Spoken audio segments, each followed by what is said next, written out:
Act 1, Chapter 1. The gymnasium of Ko Academy had been converted into something that no longer resembled a gymnasium at all.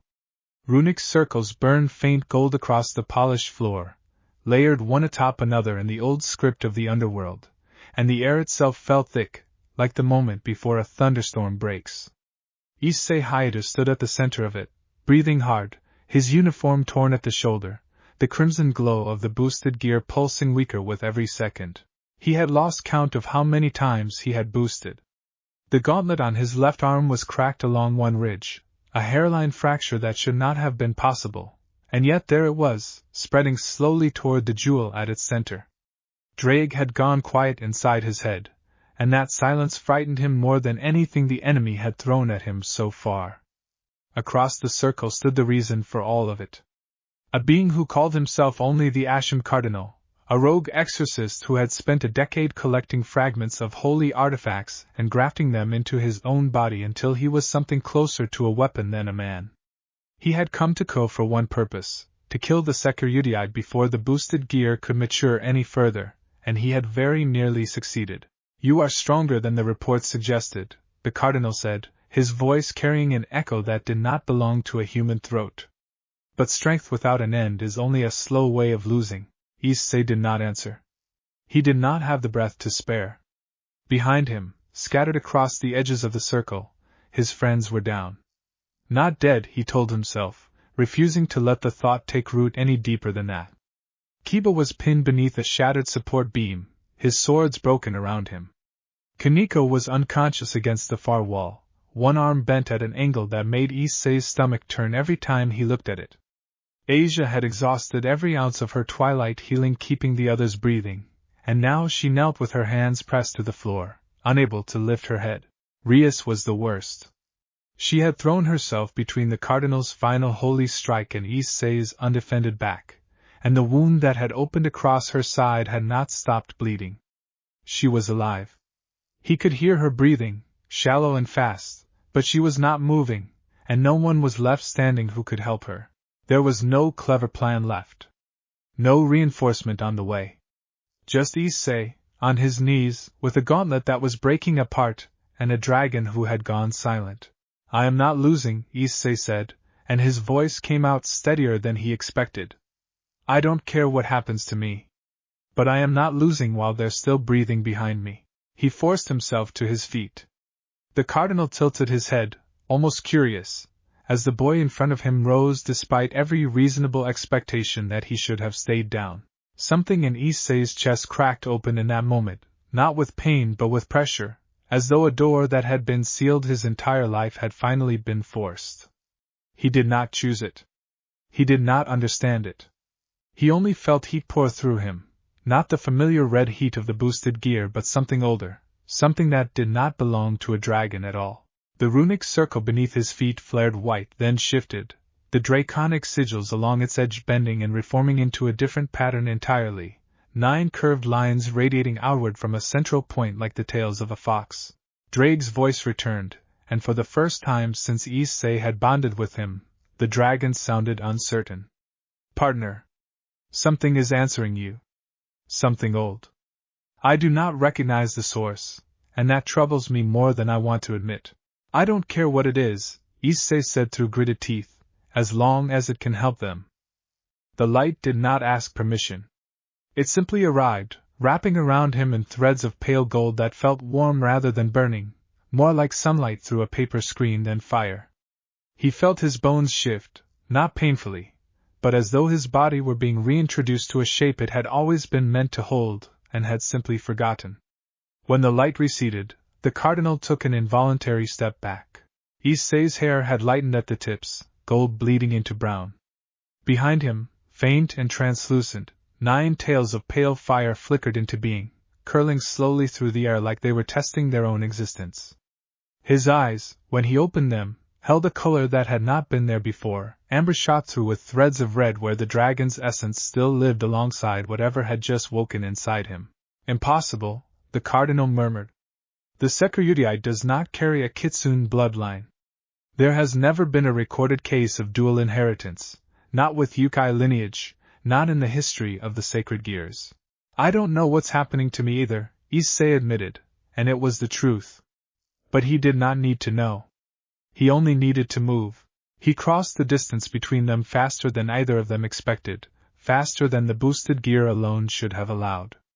The cardinal raised a barrier of condensed holy light, thick enough to have stopped Issei's strongest boosted punch only minutes earlier. It did not stop him now. The 9 tails flared and one lashed forward ahead of his fist, not a physical blow but something that unwound the barrier the way a hand might unravel a knot, threads of holy power simply coming apart at the seams. The cardinal barely raised his arm in time to block the punch that followed. The impact sent him skidding backward across the gymnasium floor, gouging a trench through the tile. What are you? The cardinal breathed. Issei did not have an answer, not a real one, not yet. But something in him, some ancient instinct that did not belong to the boy he had been that morning, understood exactly what to do with the strength that had just arrived. He raised his hand, and one of the pale fire tails coiled forward, extending past his fingers into a shape that was not quite a blade and not quite a whip, something that existed comfortably as both. The battle that followed lasted less than 2 minutes. The cardinal, for all his grafted power, had built his strength around the assumption that his opponent would remain a dragon, predictable in the way dragons were predictable, direct and forceful and easy enough to redirect if you understood the pattern. He had no framework at all for what Issei had become. Every attempt to counter ended with the fire tails slipping through his defenses like water finding the cracks in a dam, and within those 2 minutes the cardinal was on the ground, his grafted artifacts shattered, his strength spent, unconscious but alive because some instinct in Issei, even amid all this unfamiliar power, refused to take a life that did not need to be taken. The moment it was over, the tails and the golden light faded, and Issei's knees buckled. He did not fall, not entirely, because he was already moving toward Rias before his body had finished deciding whether it could still stand. Someone, anyone, please, he said, sliding to his knees beside her, pressing his hands uselessly over the wound as though sheer will alone could close it. It was in that moment, with his vision swimming and his new and old power both spent to nothing, that he heard footsteps. Unhurried, deliberate, entering from the ruined doorway of the gymnasium as though the destroyed battlefield were simply an inconvenience rather than a crisis. A woman stood there, tall, with hair the color of autumn leaves that seemed to catch light even in the gymnasium's damaged fluorescence. 9 tails swayed gently behind her, solid where Issei's had been translucent fire, each one tipped in white. She wore an expression that mixed surprise, calculation, and something gentler underneath both. That signature, she said softly, more to herself than to him. I have not felt a bloodline stir like that in centuries. She crossed the room without any apparent urgency and knelt beside Rias, pressing 2 fingers to the wound with a confidence that told Issei immediately that she knew exactly what she was doing. A soft, warm light spread from her hand, not the crisp white of Asia's twilight healing but something richer, more golden, and Rias's ragged breathing began, slowly, to even out. She will live, the woman said. The wound is deep but the blade that made it was not cursed. Rest and time will do the rest of the work. Who? Issei managed, his voice hoarse. Who are you? The woman turned to look at him fully for the first time, and something in her gaze sharpened with recognition, as though she were reading a page of a book she had not expected to open again in her lifetime. My name is Yasaka, she said. I lead the Yokai faction of Kyoto. And unless I am very wrong about what I just felt, young dragon, you and I share a great deal more history than you currently understand. Issei stared at her, at the 9 tails behind her that mirrored the ones that had just vanished from behind him, and felt the last of his strength give out. The floor rushed up to meet him, and the final thing he registered before the darkness took him was Yasaka's hand catching his shoulder, gentle, steady, and far stronger than her slight frame suggested. He woke hours later in a room that did not belong to the school infirmary. Soft tatami beneath him, the smell of cedar and incense in the air, sunlight filtering gold through paper screens. For a long moment he simply lay there, trying to remember how he had gotten here, and then the memory of the gymnasium, the cardinal, the tales of pale fire, came rushing back all at once. He sat up too quickly and regretted it immediately, his whole body aching in ways that had nothing to do with ordinary bruises. Careful, a voice said from the doorway. Your body just underwent the single largest transformation a human frame can survive without breaking. It is going to be sore for a few days no matter what you do. Yasaka stepped into the room, a tray in her hands, and set it down beside him without ceremony. Tea, and something that smelled like rice porridge, simple food for a body that had been through too much. Issei said immediately. The others? Are they? Everyone is alive, Yasaka said, and there was no hesitation in her voice, which told him she understood exactly how much weight that answer carried. Your friends are recovering under the care of your own healers, at your clubroom, with a few of my people assisting where holy magic could not reach far enough.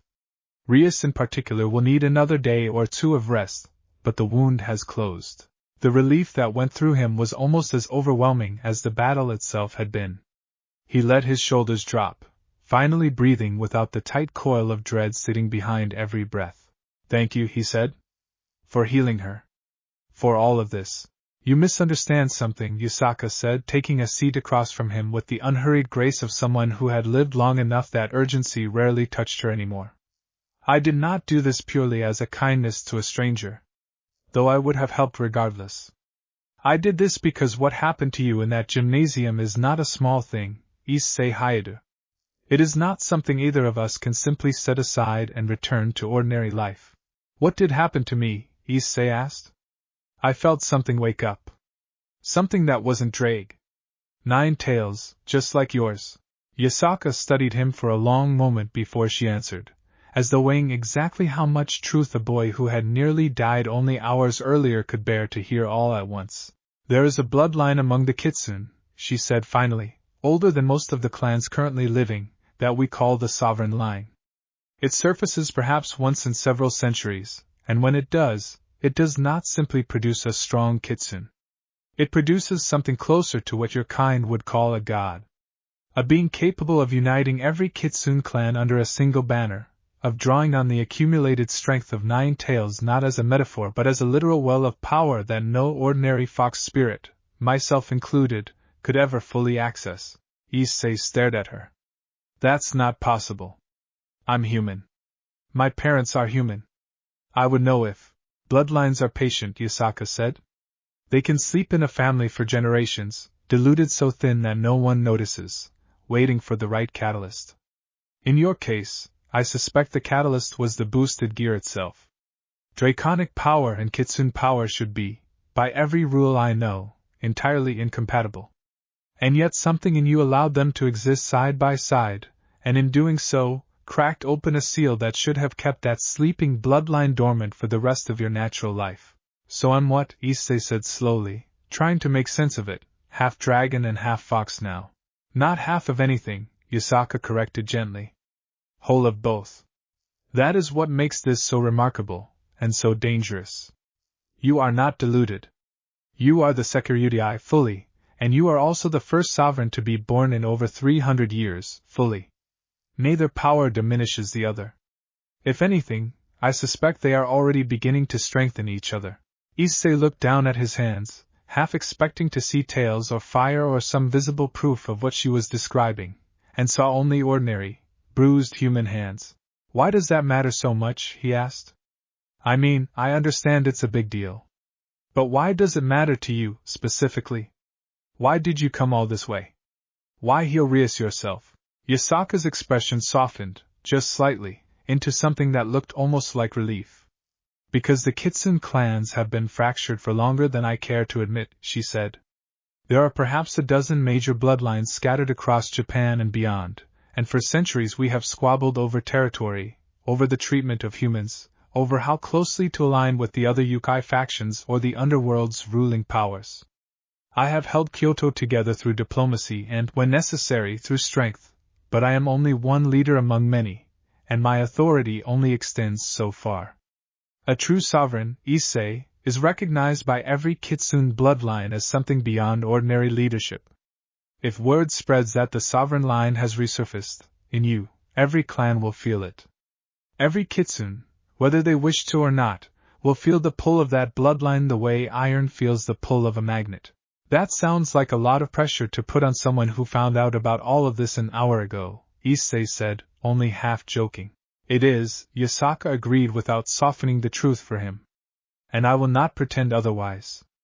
But I did not come here today only to explain your bloodline to you. I came because I believe, if you are willing, that this could be the beginning of something good. Something the Kitsune have needed for a very long time. A center. A point around which scattered clans could finally unite, not through conquest, but through recognition of what you are. There was a pause, and then, almost sheepishly, Yasaka added, there is also my daughter to consider. Your daughter? As if summoned by the mention, the paper door slid open with considerably less grace than Yasaka's earlier entrance, and a young girl with the same autumn-colored hair, though shorter, and with only a single visible tail so far, marched into the room with her arms crossed and an expression that suggested she had been listening at the door for several minutes already. Mother, you cannot just decide things about the sovereign without me being in the room, the girl declared. I am the heir to the Kyoto clan. If there is a sovereign, I should be the one presenting myself first, not standing outside while you have all the interesting conversations. Kunou, Yasaka said, with the particular patience of a parent who had clearly had this exact argument before. We discussed this. You were supposed to wait until he had finished resting. He looks rested enough to me, Kunou said, marching further into the room and plopping herself down directly across from Issei with the unself-conscious confidence of a child who had never once doubted her own importance. She studied him with open curiosity, tilting her head one way and then the other. So you're the sovereign. You don't look like much. Kunou, Yasaka said again, more sharply this time. I'm only saying what I see, Kunou said unbothered. He's just a human boy. A little scruffy. Are you sure the bloodline didn't make a mistake? Despite the exhaustion still sitting heavy in his bones, Issei found himself laughing, a short surprised sound that startled all three of them a little. No offense taken, he said. Honestly, that might be the most normal reaction anyone's had to me all day. Kunou seemed pleased by his response, some of the challenge draining out of her posture, replaced by open interest. Can you show me your tails? I want to see if they're real or if you were just imagining things when you fought that scary man. I don't actually know how to make them appear on purpose yet, Issei admitted. It just sort of happened. That's not very sovereign of you, Kunou said, though there was no real malice in it, only the blunt honesty of a child who had not yet learned to soften her observations. You'll have to learn. Mother can teach you. She's the strongest kitsune in Kyoto. I would be happy to teach you, Yasaka said, and there was something in the way she said it, warm and genuine, that told Issei this offer went beyond simple diplomatic necessity. If you are willing. I understand this is an enormous amount to accept in a single day. You have a life already, a peerage, responsibilities to Rias and to the underworld's factions. I am not asking you to abandon any of that. I am only asking you to consider what it might mean to also embrace what you have become. Issei thought about the gymnasium. About the moment the tails had first appeared, not out of some deliberate desire for more power, but out of a simple, desperate need to protect the people he cared about. Whatever this bloodline was, whatever ancient weight came attached to the word sovereign, it had answered that need without hesitation. That alone made it feel less like an invasion and more like something that had always, quietly, been a part of him. I need to talk to Rias first, he said finally. And the others. This affects them too, whatever it ends up meaning. But... He hesitated, then met Yasaka's steady gaze. I'm not going to pretend I'm not curious. Or that some part of me doesn't already want to learn more. Yasaka smiled, and for just a moment the weight of centuries seemed to lift slightly from her shoulders. That is more than I hoped for on the first day. Rest, Issei Hyoudou. There will be time for lessons and decisions once you and your friends have recovered. The Kitsune have waited 300 years for a sovereign to return. We can wait a little longer for you to be ready. Kunou, apparently unwilling to let the moment stay solemn for long, reached out and poked Issei's arm as though testing whether he was solid. You're going to teach me how to throw a punch like that too, right? The one that broke the barrier? Kunou, Yasaka sighed, though there was clear fondness beneath the exasperation. He only just woke up. I'll teach you something, Issei said, smiling despite the ache in every muscle. Maybe not that. But something. Outside, the afternoon light was beginning to shift toward evening, gold deepening into amber across the paper screens, and for the first time since the battle in the gymnasium, Issei let himself simply sit in the quiet, surrounded by people who, however strange and sudden the circumstances, did not seem to want anything from him except honesty and the chance to see what he might become. Chapter 2. The walk back to the old school building took longer than it should have. Not because the distance was great, but because Issei kept stopping, testing the strange new awareness that had settled into the edges of his senses like a second layer over everything he already knew. He could feel threads of Yokai energy in the air around Ko that he had never noticed before, faint traces near the old shrine at the edge of town, a stronger pulse somewhere out past the mountains that he suspected belonged to a fox den he had never known existed. "You keep stopping," said Yasaka, who had insisted on walking with him at least part way, Kunou trailing a few steps behind with her arms crossed and her single tail flicking in obvious impatience. "That is the Sovereign's awareness beginning to open. It will settle in time. For now it probably feels like trying to listen to 10 conversations in a crowded room." "That's exactly what it feels like," Issei admitted. When they finally reached the old school building, the clubroom had been transformed into something resembling a small infirmary. Futons had been laid out across the floor, borrowed, Issei guessed, from somewhere in the school's storage, and soft light spells hovered near the ceiling casting a gentle glow over the room. Asia sat beside Rias's futon, her hands folded in her lap, dark circles under her eyes from exhaustion but her posture alert the moment the door slid open. "Issei," she breathed, and was on her feet immediately, closing the distance between them and throwing her arms around him before he had even fully stepped through the door. "You're awake. You're really awake." "I'm okay," he said, returning the hug carefully, aware of just how fragile she looked after the day they'd had. "How's Rias? How's everyone?" "She's sleeping," Asia said, pulling back but keeping one hand on his sleeve as though reassuring herself he was solid. "The healing took. Kaniko's arm is set and mending. Gasper helped keep watch when I couldn't stay awake any longer, and Kiba is resting in the other room. Everyone is going to be fine, Issei. We were so worried about you. You just collapsed, and then this light came, and..." She trailed off, glancing past him toward Yasaka and Kunou, who stood politely in the doorway rather than intruding further into the room. "This is Yasaka," Issei said. "She's the leader of the Yokai faction in Kyoto. She's the one who healed Rias. And this is her daughter, Kunou." "Thank you," Asia said immediately, bowing so deeply that Kunou looked briefly startled by the intensity of it. "Thank you so much for saving her." "There is no need for such formality," Yasaka said gently.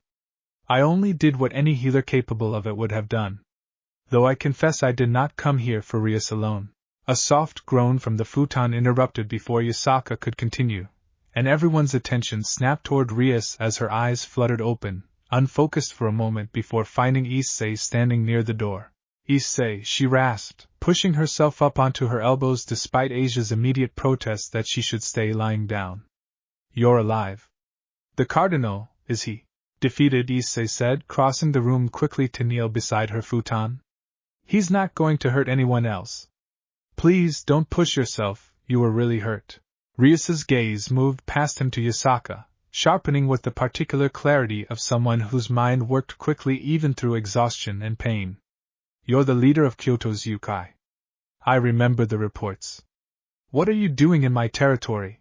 There was no hostility in the question, only the careful wariness of someone responsible for a great deal of people, but Yasaka met it with an easy, unbothered nod, as though she had expected exactly this reaction and respected it. "I felt a bloodline awaken from a great distance away," Yasaka said. "One I had begun to believe would never surface again in my lifetime. I came to confirm it, and to offer my assistance where I could. Rias Gremory, I mean no threat to your peerage or your territory. If anything, what has happened to your pawn may prove to be an enormous asset to everyone in this room, provided we handle it with care." Rias's eyes moved to Issei, taking in, perhaps for the first time since she'd woken, the faint lingering shimmer that still clung to the edges of his hair where gold had not entirely faded back to brown. "Someone had better explain to me exactly what happened in that gymnasium," Rias said, her voice regaining some of its usual command even through the exhaustion. "From the beginning. All of it.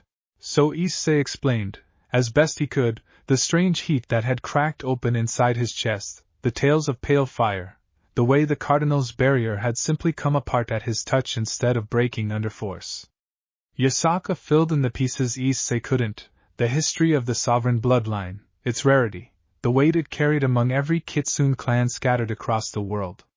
By the time the explanation was finished, the room had gone very quiet, everyone processing the sheer scope of what had just been laid in front of them. A living sovereign, Rias said slowly. Recognized by every Kitsune clan as a unifying figure. And it happened to my pawn. Issei, do you understand what this means for the political situation in the underworld? For the balance between factions? Not really, Issei admitted. I'm still trying to understand what it means for me. It means, Rias said, and despite her exhaustion there was a spark of something calculating in her eyes now, the mind of a strategist working through implications even while her body was still recovering, that very powerful people are going to want to know about this very quickly. Some of them will want to use it. Some of them may see it as a threat. We need to be careful about how this information spreads. I have no intention of announcing this to the world at large, Yasaka said. The Kitsune clans will feel the awakening regardless of what is said publicly. That is simply the nature of the bloodline. But how quickly individual clans choose to act on that feeling, and how they choose to approach him, that I can help manage. What I would ask, if you are willing, Rias Gremory, is permission to begin training him. Carefully. Away from prying eyes where possible. Rias considered this for a long moment, and Issei found himself holding his breath, unsure which way she would lean. Rias had never been possessive of her peerage in an unhealthy way, but she also took her responsibilities toward them seriously, and the idea of one of her most important pieces training under an outside power was not a small request. I want to be present for at least the early sessions, Rias said finally. Not because I don't trust you, Yasaka. But because Issei is my responsibility, and because whatever he becomes will affect every one of us in this room, and I would rather understand it as it happens than be told about it afterward. That is more than fair, Yasaka said, inclining her head. I would expect nothing less from a leader worth her title. Kunou, who had been uncharacteristically quiet through the entire exchange, finally spoke up from where she'd settled cross-legged near the doorway. Can I come too? I want to watch him learn. And maybe I can help. I know some things Mother hasn't taught the other trainees yet. You are 8 years old, Kunou, Yasaka said, a note of exasperated affection in her voice. I am 8.5, Kunou corrected primly, and I have more tails developing than most kitsune twice my age. I think that counts for something. Despite the seriousness of the conversation, Issei found himself smiling again, and glancing around the room he saw the same small, tired smiles beginning to appear on the faces of the others as well. Asia's shoulders had relaxed slightly. Even Rias, still pale and clearly exhausted, allowed the faintest curve at the corner of her mouth. We'll figure out the details, Rias said. For now, everyone needs rest. That includes you, Issei. Whatever new power you've gained doesn't make you immune to needing sleep. Yes, Bucho, Issei said, the familiar address slipping out automatically, and something about the normalcy of it, after a day that had upended everything he understood about himself, settled a knot of tension in his chest that he hadn't realized was still there. Over the following days, as Rias and the others recovered, Yasaka made good on her promise, though she was careful, exactly as she had said, to keep the early lessons quiet, held in the evenings at the edge of the forest bordering Ko where prying eyes were unlikely to wander. Issei learned quickly that summoning the fox fire tails on command was nothing at all like activating the boosted gear. The gauntlet responded to will, to the clear and simple command of boost, layered atop layer of intention. The sovereign bloodline responded to something else entirely, something closer to emotion, to the honest need underneath the desire for power rather than the desire itself.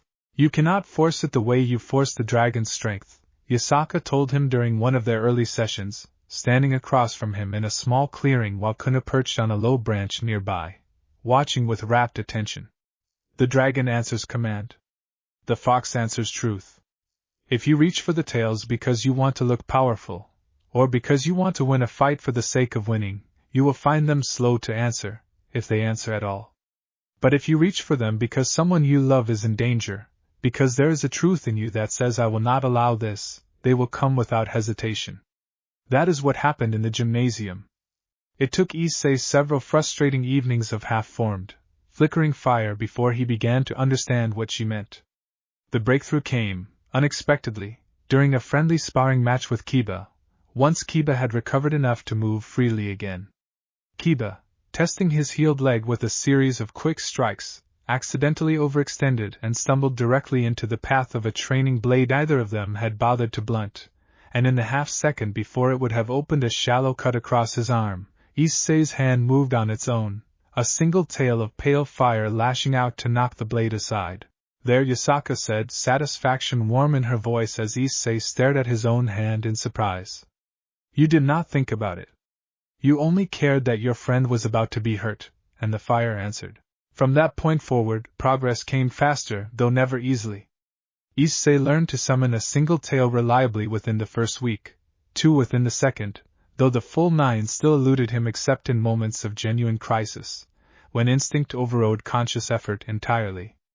Yasaka assured him this was normal, that even trained kitsune elders sometimes struggled to summon their full tail count outside of true necessity, and that mastery would come with time and, more importantly, with acceptance of what he now was rather than resistance to it. It was during the 3rd week of training that the first sign of the wider consequences Rias had worried about finally arrived. Issei returned from an evening session to find an unfamiliar figure waiting near the clubroom entrance. A young woman with black hair and cat-like eyes who leaned against the wall with an air of practiced nonchalance that did not entirely disguise the sharp attention in her gaze as she watched him approach. So you're the one, she said, tilting her head, tail flicking behind her, though Issei noted immediately it was a cat's tail, not a fox's. The sovereign everyone's suddenly whispering about. I gotta say, Naya, you don't look like much. I've been hearing that a lot lately, Issei said, though he kept his guard up, unsure yet whether this stranger meant trouble or simple curiosity. Relax, the woman said, pushing off the wall with a lazy grin. Name's Kuroka. I'm not here to fight you, though I wouldn't say no to a demonstration sometime, just to satisfy my own curiosity. I'm here because word travels fast among us stray types, and when a sovereign wakes up after 3 centuries, everyone with Yokai blood in their veins feels it, one way or another. Even cats, though we're not foxes, we've got old ties to the Kitsune clans too. What do you want? Issei asked, cautious but not unkind. Kuroka's grin widened, sharp and playful. Nothing yet. Just wanted to see for myself. But you should know, kid, you're not going to stay a secret much longer. If a stray like me could feel that pull all the way from where I've been hiding, plenty of others with sharper senses than mine felt it too. Some of them are going to come looking. Best you're ready when they do. She was gone before Issei could ask anything further, vanishing into the evening shadows with the easy, unhurried confidence of someone who had spent years staying one step ahead of people looking for her. Issei stood there a long moment, turning her warning over in his mind, and when he finally stepped back into the clubroom to find Rias waiting for an update on the evening's training, he found himself, for the first time since the awakening, genuinely worried about what was coming rather than simply curious about what he had become. We should tell Yasaka, Rias said, once he'd relayed the encounter. If word is spreading that quickly, she needs to know so she can prepare Kyoto for whatever attention this brings. I think, Issei said slowly, she already knows more than she's told me. I think this was always going to happen, and she's just been trying to give me time before it did. Outside the window, the last light of evening was fading into the deep blue of night, and somewhere beyond the edges of Kunou, in scattered dens and hidden shrines across the country, the news of a sovereign's return was already beginning to travel from one fox spirit to the next, an old and patient bloodline finally stirring after 300 years of silence. Chapter 3. The first of the clan envoys arrived 4 days later, and true to Kuroka's warning, they did not arrive quietly. Issei was walking home from school with Asia and Kaneko, the 3 of them discussing something entirely mundane, a new sweets shop that had opened near the station, when the air in front of them shimmered and folded, and a young man stepped through a gap that had not existed a moment before. He wore traditional robes in deep crimson and black, 2 foxtails visible behind him, and he dropped immediately into a formal bow so precise it looked rehearsed. Sovereign, he said, not lifting his head. Forgive the intrusion. I am Hozuki, third son of the Inari clan of the northern provinces. I have traveled a great distance to offer my clan's service and to request an audience.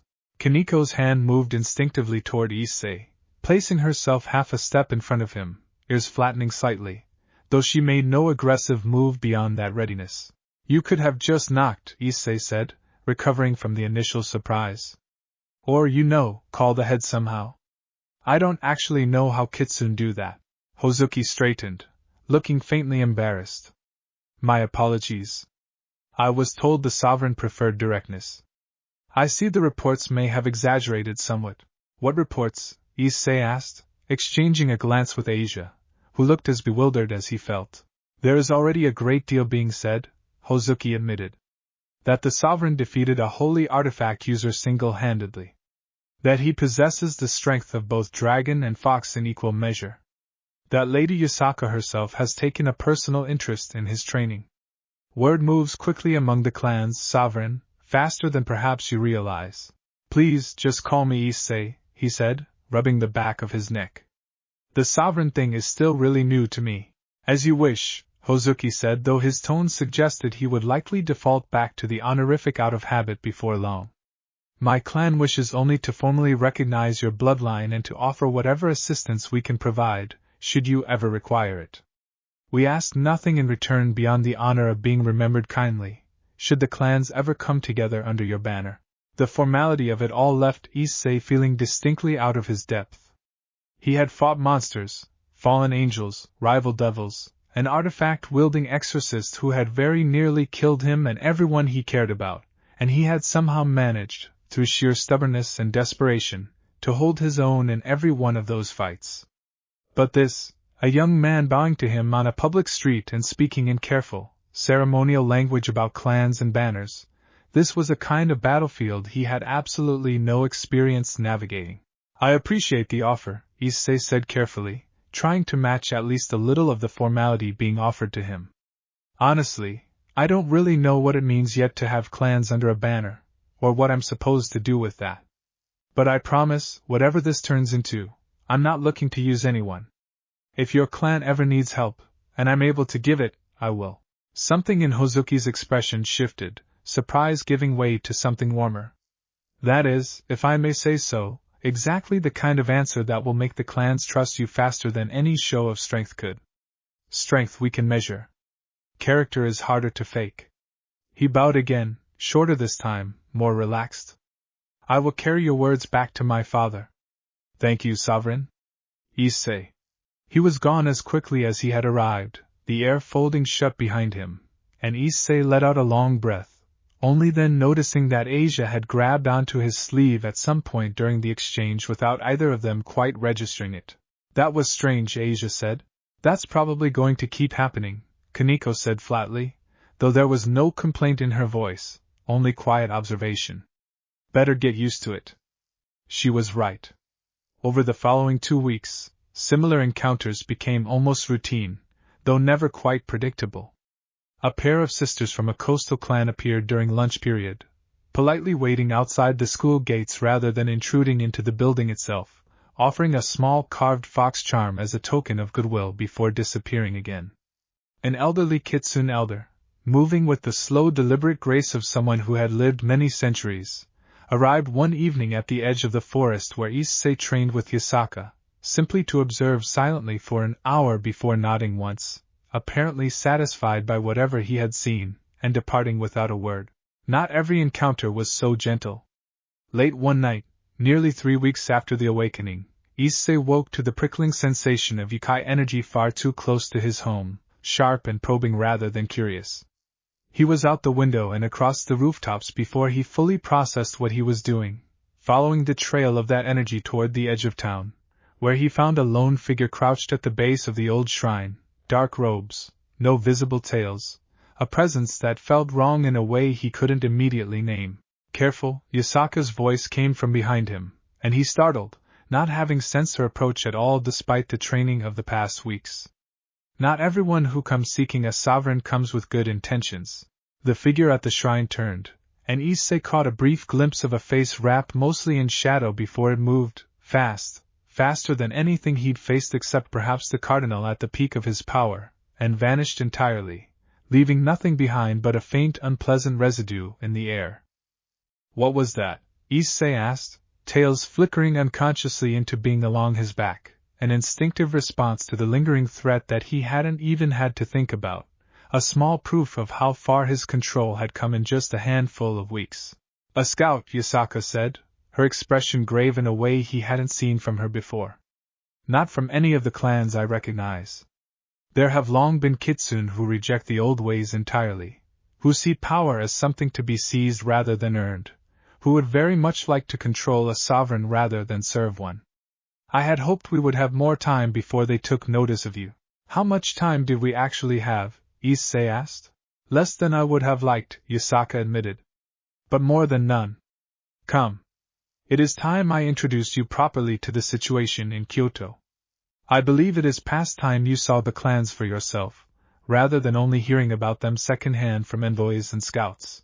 The trip to Kyoto happened 2 days later, arranged carefully around Issei's schooling and Ryasa's insistence on accompanying him, along with Akino and Kiba as additional support given the uncertainty Yasaka's warning had introduced.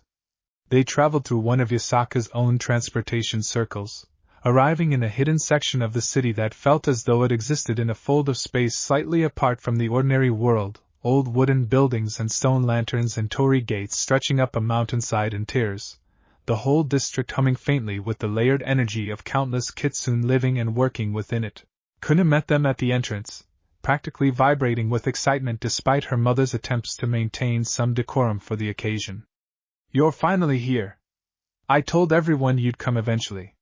Some of the older kitsune didn't believe me, Kunou, Yasaka said, though the exasperation was fondly worn thin by now. We discussed proper greetings. Welcome, honored sovereign, to the hidden district of Kyoto, Kunou recited dutifully, though she couldn't quite keep the grin off her face while doing it.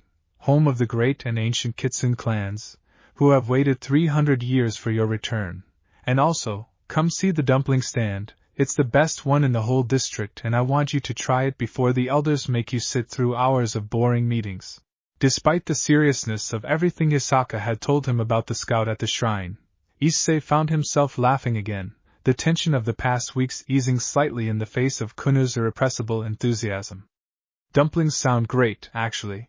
After the introductions, Yasaka said firmly, though her own mouth had curved into a small smile. The elders have waited a long time for this moment, Kunou. Let us not keep them any longer than necessary. The formal introduction took place in a large hall near the heart of the district, where representatives from a dozen different kitsune bloodlines had gathered, some in traditional robes, others dressed more casually in modern clothing, a visible reminder that the kitsune, whatever their ancient traditions, had not remained frozen entirely in the past. Issei stood at the center of the hall, acutely aware of every eye on him, and found himself grateful beyond words for Ryasa's steady presence at his side, a familiar anchor in the middle of so much unfamiliar ceremony. Yasaka spoke first, formally confirming what many of them had already suspected, the return of the sovereign bloodline after 3 centuries of dormancy, and the hall fell into a hush that felt heavier than mere silence, something closer to held breath. I know this is a lot to take in, Issei said, when Yasaka gestured for him to speak, and his voice, though nervous, carried clearly through the hall. Honestly, it's a lot for me too. 3 weeks ago I didn't know any of this existed. I didn't know I had this bloodline. I didn't know about the clans. I didn't know any of it. I'm not going to stand here and pretend I have some grand plan for what a sovereign is supposed to do, because I don't. What I do know is that I'm not interested in ruling anyone, or forcing any clan to do anything they don't want to do. If there's a way I can help bring the clans closer together, if there's a way I can be useful to people who've been divided for too long, I want to try. But I want to do that by earning trust, not by demanding it because of a bloodline I didn't even choose. The silence that followed his words stretched long enough that Issei began to worry he'd said something wrong, and then, slowly, one of the older representatives near the back of the hall, a woman with silver-streaked hair and 7 visible tails, began to clap, and the sound spread through the hall like a ripple until the entire room was filled with it. Well said, the silver-haired elder called out once the applause quieted. It has been a very long time since anyone in this hall has heard humility from someone with as much potential power as you clearly carry, young sovereign. I think, perhaps, the old bloodline chose more wisely than we had any right to hope. The formal portion of the gathering continued for another hour, introductions and careful, measured conversations, clan representatives feeling out the shape of this new reality one cautious exchange at a time. Issei found himself talking with more people in that single hour than he'd expected to meet in his entire lifetime, names and clan affiliations blurring together faster than he could properly track them, though he did his best to remember at least a few, understanding instinctively that these first impressions would matter far more than he currently had the experience to fully appreciate. It was near the end of the gathering, as the crowd began to thin and Issei allowed himself a moment to simply breathe, that he noticed a young woman standing slightly apart from the others near one of the hall's support pillars, watching him with an intensity that felt different from the curious, measuring gazes he'd grown used to over the past hour. She had 3 tails, unusually pale fur visible where they emerged from beneath her robes, and an expression that held none of the polite formality of everyone else in the room, something closer to quiet, careful appraisal. "You're not like the others here," Issei said, approaching once he'd worked up the nerve, curiosity outweighing his exhaustion. "You haven't said anything all evening." "I don't have anything useful to add to ceremony," the young woman said. Her voice was quiet but not unkind, simply direct. "My name is Shiro. I represent the smallest of the recognized clans, the ones from the mountain shrines who mostly keep to ourselves. I came tonight only to see for myself whether the rumors were true." "And what did you decide?" Shiro considered the question seriously before answering, tilting her head in a way that reminded Issei, oddly, of Kunou's earlier assessment of him. "I decided you are exactly as unprepared as the rumors suggested, and also exactly as sincere. Those 2 things together are rarer than raw strength, sovereign. Most who reach for power this large already know what they intend to do with it before they ever have it. You clearly do not. I find that reassuring rather than concerning." "That's oddly specific," Issei said, unsure whether to be flattered or unsettled by how thoroughly she seemed to have already assessed him. "My clan has survived a very long time by watching carefully before acting," Shiro said, the faintest hint of a smile touching her expression for the first time. "It is a habit I find difficult to set aside, even for pleasant conversation." She paused, then added, almost as an afterthought, "For what it is worth, my clan does not typically involve itself in matters beyond our own shrine. But I think, perhaps, I would like to watch what you do with this. Watch, and perhaps, in time, offer more than watching, should you prove yourself worth that trust." She left shortly after, disappearing into the thinning crowd with the same quiet, unhurried grace with which she'd arrived, and Issei found himself thinking about her words for the rest of the evening, long after the last of the formal introductions had concluded and Yasaka finally, mercifully, allowed Kunou to drag him toward the promised dumpling stand. Chapter 4. The weeks that followed the gathering in Kyoto settled into something that almost resembled a routine, if a routine could include daily school, evening training sessions with Yasaka, occasional visits from clan representatives seeking audience, and the constant, low-grade awareness humming at the edge of Issei's senses of a bloodline slowly, steadily waking up to what it now shared its existence with.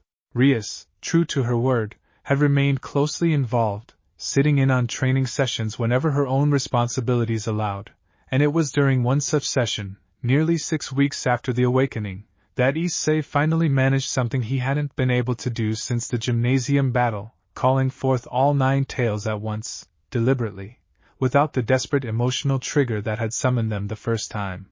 "There," Yasaka said, quiet satisfaction warm in her voice as the 9 tails of pale golden fire spread out behind him, steady and controlled rather than flickering with instinctive panic. "You have finally stopped fighting what you are and started simply being it. That is the real threshold, Issei.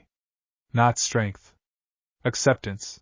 Kiba, watching from the edge of the clearing with the rest of the peerage who had gathered to observe the milestone, let out a low whistle. "That's incredible.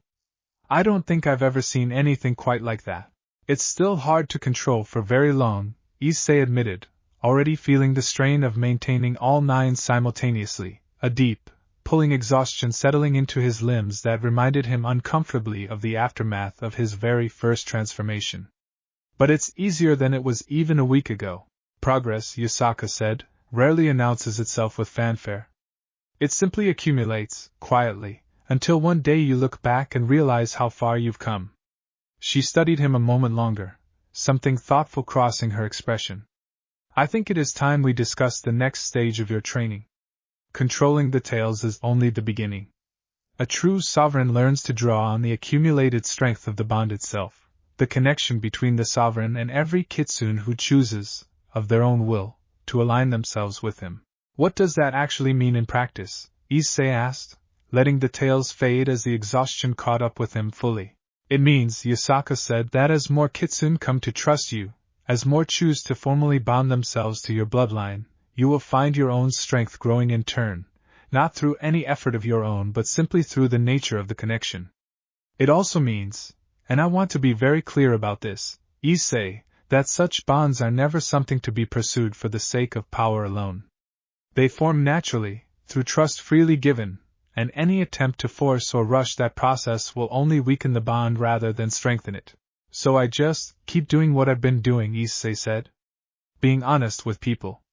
Not asking for anything I haven't earned. Precisely, Yasaka said, and there was real warmth in her approval now. You already understand the most important lesson, whether you realize it or not. It was Kunou, predictably, who provided the first real test of that lesson only a few days later. Issei had grown accustomed to her presence during training sessions, her endless questions and occasional attempts to demonstrate techniques she'd clearly picked up from watching the older kitsune train, but he hadn't expected her to approach him after one such session with an uncharacteristically serious expression, her single tail held very still behind her. I want to ask you something, she said, and I want you to answer honestly, not the way grown-ups answer things to be nice. Okay, Issei said, giving her his full attention. I promise, honest answer. When I'm older, Kunou said, when I've grown into more tails and I'm strong enough to really matter, will you still remember that I asked to see your tails first? Before anyone else did? Or will there be so many others by then that I'll just be one more name in a very long list? The question caught Issei off guard with how much genuine vulnerability sat underneath it, so different from her usual bright, confident demeanor. He crouched down slightly, bringing himself more to her eye level, and considered his answer carefully before speaking. Kunou, you were the first person, other than your mother, to actually treat me like a normal person instead of some scary powerful thing, he said. You told me I didn't look like much and asked if the bloodline made a mistake. Do you have any idea how much I needed to hear something that blunt and unimpressed that day? I'm never going to forget that. No matter how many people I end up meeting, no matter how big this whole sovereign thing gets, you're always going to be the girl who wasn't afraid to tell me I looked scruffy. Kunou stared at him for a long moment, and then, without warning, threw her arms around his middle in a fierce hug that nearly knocked him off balance. You're strange for a sovereign, she mumbled into his shirt. Most of the stories make it sound like they're supposed to be distant and mysterious and important. You're just nice. Is that a bad thing?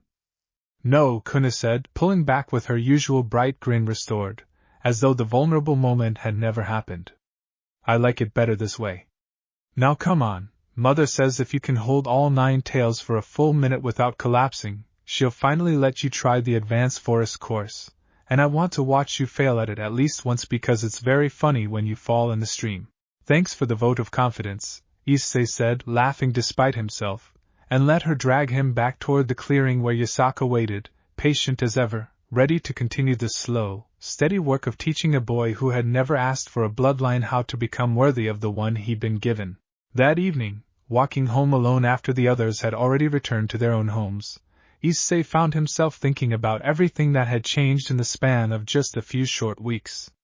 3 months ago his biggest concerns had been passing his classes and finding excuses to spend more time with Rias's peerage. Now he carried the weight of an ancient bloodline, the cautious hope of clans who had waited 3 centuries for someone like him to appear, and the quiet, growing understanding that whatever came next, whatever trials and dangers this new identity would inevitably bring, he would not be facing any of it alone. He paused near the old shrine at the edge of town, The same one where he first sensed the hostile scout weeks earlier, and found himself, for reasons he couldn't quite articulate, offering a small, quiet bow toward the modest structure. A thank you, perhaps, to whatever old, patient force had decided, after 300 years of silence, that he was the one worth waking for. The wind shifted, carrying with it the faint, distant scent of autumn leaves and old magic, and somewhere beyond the edges of his awareness, scattered across hidden shrines and mountain dens throughout the country, more kitsune than he yet realized had already begun, quietly and carefully, to turn their attention toward Ko, watching, waiting, and wondering whether the stories about a kind-hearted sovereign might, against all expectation, actually prove to be true. Chapter 5. The letter arrived on a Sunday morning, delivered not by any conventional mail carrier but by a small paper bird that folded itself out of thin air on Issei's windowsill and unfurled into a single sheet of fine rice paper the moment he picked it up. The handwriting was elegant, old-fashioned, the kind of calligraphy that spoke of decades, if not centuries, of practice. He brought it immediately to Yasaka, who read it twice before her expression settled into something carefully neutral, the kind of stillness Issei had already learned to associate with news that required careful handling. "It is from the Nine Peaks clan," she said. "One of the oldest and most reclusive Kitsune bloodlines remaining, older even than my own family's line. They have not involved themselves in wider Kitsune affairs for nearly 100 years, ever since a dispute over succession left them wary of outside politics entirely." "What do they want?" "An audience," Yasaka said. "With you specifically, and they have requested it take place at their own territory rather than here or in Kyoto." She set the letter down carefully, folding her hands in her lap, her expression thoughtful. "This is significant, Issei. If the Nine Peaks clan is willing to break a century of isolation to meet you, it means the awakening has reached even the corners of our world that rarely pay attention to anything beyond their own borders. Is that a good thing or a bad thing?" "Both, potentially," Yasaka admitted. "The Nine Peaks clan is known for producing kitsune of exceptional strength, far beyond what most other bloodlines can match. If they choose to recognize you, it would carry enormous weight among the more skeptical clans who have yet to fully commit their support. But they are also known for testing those who seek their favor, sometimes quite severely. I would not recommend accepting this invitation lightly, or without preparation." Issei looked down at the elegant, precise handwriting on the letter, feeling the now familiar mixture of nervousness and stubborn resolve that had carried him through every strange new development since the gymnasium battle. "When do they want the audience?" 2 weeks, Yasaka said. "Which is, I suspect, deliberately tight. A test in itself, to see whether you would rush to meet their timeline out of eagerness to prove yourself, or whether you would respond with the patience and confidence to set your own terms." "So what would you do?" Issei asked. Yasaka considered the question for a long moment, and when she answered, there was something almost proud in her voice, though tempered carefully with the honesty of someone who had lived long enough to know that pride could easily curdle into arrogance if left unchecked. "I would send word that you accept, but that you will arrive when you are ready, not when convenience or eagerness dictates. 2 weeks is enough time to continue your training in earnest. It is not enough time to master everything you still have left to learn. But the Nine Peaks clan does not expect mastery. They expect character. And that, Issei, you already have in abundance." That evening, gathered in the clubroom with the rest of the peerage, Issei relayed the invitation and Yasaka's assessment, watching the familiar mixture of concern and determination settle over each of their faces in turn. "We're coming with you," Ria said immediately, no room for argument in her tone. "Whatever test this clan intends, you shouldn't face it entirely alone." "They specifically requested an audience with me," Issei pointed out. "I don't know if they'll even allow anyone else through." "Then we'll be as close as they'll let us," Akino said, her usual playful tone giving way to quiet seriousness. "You've carried a great deal on your own these past weeks, Issei. Let us carry some of it with you, even if it's only waiting nearby." Kaneko nodded firmly in agreement, and even Gasper, still working through his own anxieties about direct confrontation, offered a small, determined nod from his usual spot half hidden behind Kiba's chair. 2 weeks, Issei said, feeling something steady settle into his chest despite the uncertainty ahead. Then let's make sure I'm as ready as I can be. The following 2 weeks passed in a blur of intensified training, evening sessions with Yasaka stretching longer, Kunou insisting on attending nearly every one despite her mother's occasional attempts to send her home earlier, and slow, steady progress that Issei could finally, genuinely feel accumulating within him. He learned to hold all 9 tails not just for a single strained minute but for several, learned to weave the pale fox fire into shapes more deliberate and controlled than the desperate lashing whip of his very first battle, learned, most importantly, to draw on the strength of the growing, if still small, number of kitsune who had begun to formally align themselves with his bloodline, a warmth at the edges of his awareness that felt, increasingly, like the presence of allies rather than simply an abstract concept Yasaka had once tried to explain to him. Shiro, the quiet representative from the Mountain Shrine clan, reached out unexpectedly during the second week, sending word through one of Yasaka's attendants that she wished to offer what limited assistance her clan's small numbers could provide, a handful of protective wards that might prove useful should the Nine Peaks clan's testing prove more dangerous than diplomatic. Issei accepted gratefully, and found himself, in the quiet moments between training sessions, looking forward to the possibility of seeing her again, of understanding a little more about the careful, watchful young woman who had chosen, against her clan's long-standing caution, to extend a hand of trust toward him. On the morning the 2 weeks came to an end, Issei stood once more at the edge of the forest clearing where so much of his training had taken place, Yasaka beside him, Kunou practically vibrating with barely contained excitement at finally being allowed to accompany them at least to the border of the Nine Peaks territory, and the rest of his peerage gathered close, ready to travel. "Are you ready?" Yasaka asked, though her tone suggested she already knew the answer.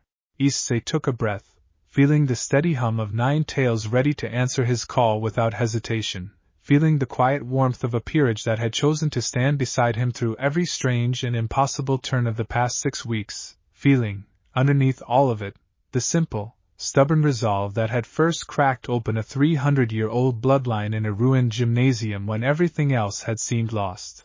"Ready," he said, and meant it. Yasaka nodded once, satisfaction and quiet pride both visible in her expression, and raised her hand to open the transportation circle that would carry them toward whatever trial the ancient, reclusive Nine Peaks clan had prepared, toward one more step in the slow, patient work of proving that a sovereign chosen by an old and sleeping bloodline could still, after everything, remain simply, stubbornly himself. Act 2. Chapter 1. The Nine Peaks territory did not resemble Kyoto's hidden district at all. Where Kyoto had felt warm and layered, generations of kitsune life stacked comfortably atop one another, the Nine Peaks felt ancient in a colder, more austere way, mist curling low over stone steps that climbed a mountainside disappearing into cloud, torii gates weathered gray by centuries of wind rather than painted the familiar vivid red Issei had grown used to seeing near Yasaka's home. "They do not entertain often," Yasaka said quietly as their group began the climb, Rias and Akino close behind Issei, Kiba and Kaneko flanking with quiet, watchful readiness, Kunou having been left, much to her loud and lasting protest, safely behind in Kyoto. "The mist you feel is not natural weather. It is a boundary, meant to discourage anyone without genuine purpose from climbing much further than the first few steps. And if someone doesn't have genuine purpose? The mountain simply grows longer," Yasaka said. "Every step forward somehow does not bring you closer to the top. People have wandered those stairs for days, utterly convinced they were making progress, before finally giving up and finding themselves back where they started." Issei glanced up the seemingly endless stone stairway vanishing into cloud and felt a fresh wave of nervousness settle into his stomach. "How will we know if it's working for us?" "You will know," Yasaka said simply, "because the mountain will end." It did, eventually, after nearly an hour of steady climbing that left even Kiba, whose stamina rarely faltered, breathing harder than usual. The mist parted all at once rather than gradually, revealing a broad stone courtyard at the mountain summit, surrounded by 9 separate shrine buildings arranged in a careful circle, each one slightly different in architecture, as though built across 9 different centuries by 9 different hands. Waiting at the center of the courtyard stood a woman who radiated an authority even more absolute than Yasaka's, though far quieter about it, no obvious display of power, simply an unmistakable stillness that made the air itself seem to hold its breath around her. 9 tails, solid and pure white, moved slowly behind her, and her eyes, when she finally turned them toward Issei, held the particular weight of someone who had watched countless centuries pass and had grown extremely selective about what still earned her genuine attention. So, she said, her voice carrying easily across the courtyard despite its quiet register. The bloodline finally stirred, and it chose a boy who nearly failed to survive his own awakening. I confess I expected to feel more, when I finally stood before a living sovereign. With respect, Elder Susan, Yasaka said, stepping forward with a small, formal bow, the awakening is barely 2 months old. Judging its full weight so early does neither of us justice. I did not say I was disappointed, Susan replied unbothered. I said I expected to feel more. There is a difference, though I imagine the distinction matters little to a boy still learning to trust his own instincts. Her gaze settled fully on Issei now, sharp and assessing in a way that made him feel, for a moment, as though every thought in his head were laid bare before her. Tell me, Sovereign, why should the 9 Peaks clan, who have kept ourselves apart from clan politics for a century, break that isolation for you? Issei had spent the 2 weeks of preparation rehearsing dozens of possible answers to a dozen possible questions, but standing now in front of Susan's unwavering attention, every rehearsed response felt suddenly hollow and inadequate. He settled instead on the truth, the same instinct that had carried him through every strange encounter since the awakening began. I don't think you should, he said. Not because I don't want your support. I do. But I don't think isolation for a century happens over nothing, and I don't know what happened to your clan that made you pull away from everyone else. If I tried to convince you to trust me without understanding that first, I'd just be another person asking for something without bothering to earn it. The courtyard fell silent, Yasaka's expression carefully neutral though Issei caught the faintest tightening at the corner of her eyes, clearly unsure how Susan would receive such a direct response. For a long, uncomfortable moment, Susan said nothing at all, simply studying him with that same unnerving stillness. Interesting, she said finally. Most who climb this mountain arrive with prepared speeches about unity and destiny. You arrive admitting you know nothing. She turned, gesturing toward the ring of 9 shrine buildings surrounding the courtyard. Very well. If you wish to understand why we withdrew, you will have to earn that understanding. Each of these 9 shrines holds a trial, left behind by the founders of this clan generations ago, meant originally to test worthiness for succession within our own bloodline. No outsider has ever attempted them. I do not know if a sovereign's blood will even satisfy the conditions required to complete them. What happens if it doesn't? Then you fail, Susan said simply. And you return down the mountain having learned, at minimum, that the 9 Peaks clan does not grant its trust cheaply, even to bloodlines as rare as your own. Rias stepped forward at that, her expression carefully diplomatic but firm. Will his peerage be permitted to accompany him through these trials? The trials are built for one, Susan said. But you may wait here, in the courtyard, and watch. I will not pretend that is a comfortable arrangement, but it is the only one the mountain allows. Issei glanced back at Rias, at the quiet worry visible beneath her composed exterior, and offered what he hoped was a reassuring smile. I'll be okay. I've survived worse than a haunted mountain shrine circuit. That is exactly the kind of statement that makes me worry more, not less, Rias said, though there was a faint, fond exasperation in it that eased some of the tension in his chest. The first shrine Susan led him toward was the plainest of the 9, weathered wood with no ornamentation beyond a simple rope strung across its entrance. This is the shrine of honest reflection, she said. It requires nothing of your strength. Only your willingness to see yourself clearly. Step inside when you are ready. I will remain here. Issei ducked beneath the rope and stepped into darkness that swallowed the courtyard's daylight completely the moment he crossed the threshold. When his eyes adjusted, he found himself standing not in a small shrine interior but in what appeared to be the gymnasium at Kunou Academy, exactly as it had looked in the moments immediately after the Cardinal's defeat, Rias bleeding on the floor, his friends scattered and broken around him. He knew, somewhere in the rational part of his mind, that this was illusion, memory given shape by whatever ancient magic lived within the shrine. But knowing it was illusion did nothing to lessen the visceral, immediate dread that gripped his chest at the sight of it. A figure stood at the center of the recreated gymnasium, and Issei realized with a jolt that it was himself, an exact reflection, standing in the same posture he remembered holding in that final desperate moment before the transformation had taken hold. "You want to know why we withdrew," the reflection said, using Susan's earlier words though the voice was unmistakably Issei's own. "Because power like this, power large enough to matter, always arrives through a moment exactly like this one. A moment of desperation, of loss, of nearly losing everything that matters. Ours arrived through betrayal, generations ago, a succession dispute that nearly destroyed this clan entirely. Yours arrived through nearly watching everyone you love die in front of you. Tell me, honestly, when you look at that gymnasium, when you look at Rias bleeding on that floor, what do you actually feel?" Issei stared at the recreated scene, at Rias's still form, and felt his throat tighten around an answer he hadn't expected to have to voice out loud. "Terrified," he admitted quietly. "Still. Every time I think about it. I don't feel powerful when I remember this. I feel like I almost lost everything, and the only reason I didn't was pure luck, some old bloodline deciding to wake up at exactly the right second. That's not something to be proud of. That's something that terrifies me, because next time, I might not get that lucky."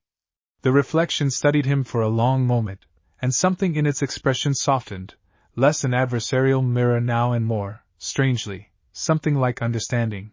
"That fear," the reflection said, "is exactly what the founders of this clan lost somewhere along the way. They mistook the power that saved them for something to be proud of, something that made them special, chosen, deserving. They forgot the fear that should have accompanied it, the fear that keeps power honest. That forgetting is what led to the betrayal that nearly destroyed us. You have not forgotten yet. The question this shrine asks is not whether you are strong enough to survive what's coming. It is whether you will remember to stay afraid of your own strength long enough to use it wisely. I don't think that's something you learn once and then have forever," Issei said slowly, working through the thought as he spoke it. "I think that's something you have to keep choosing. Every single time."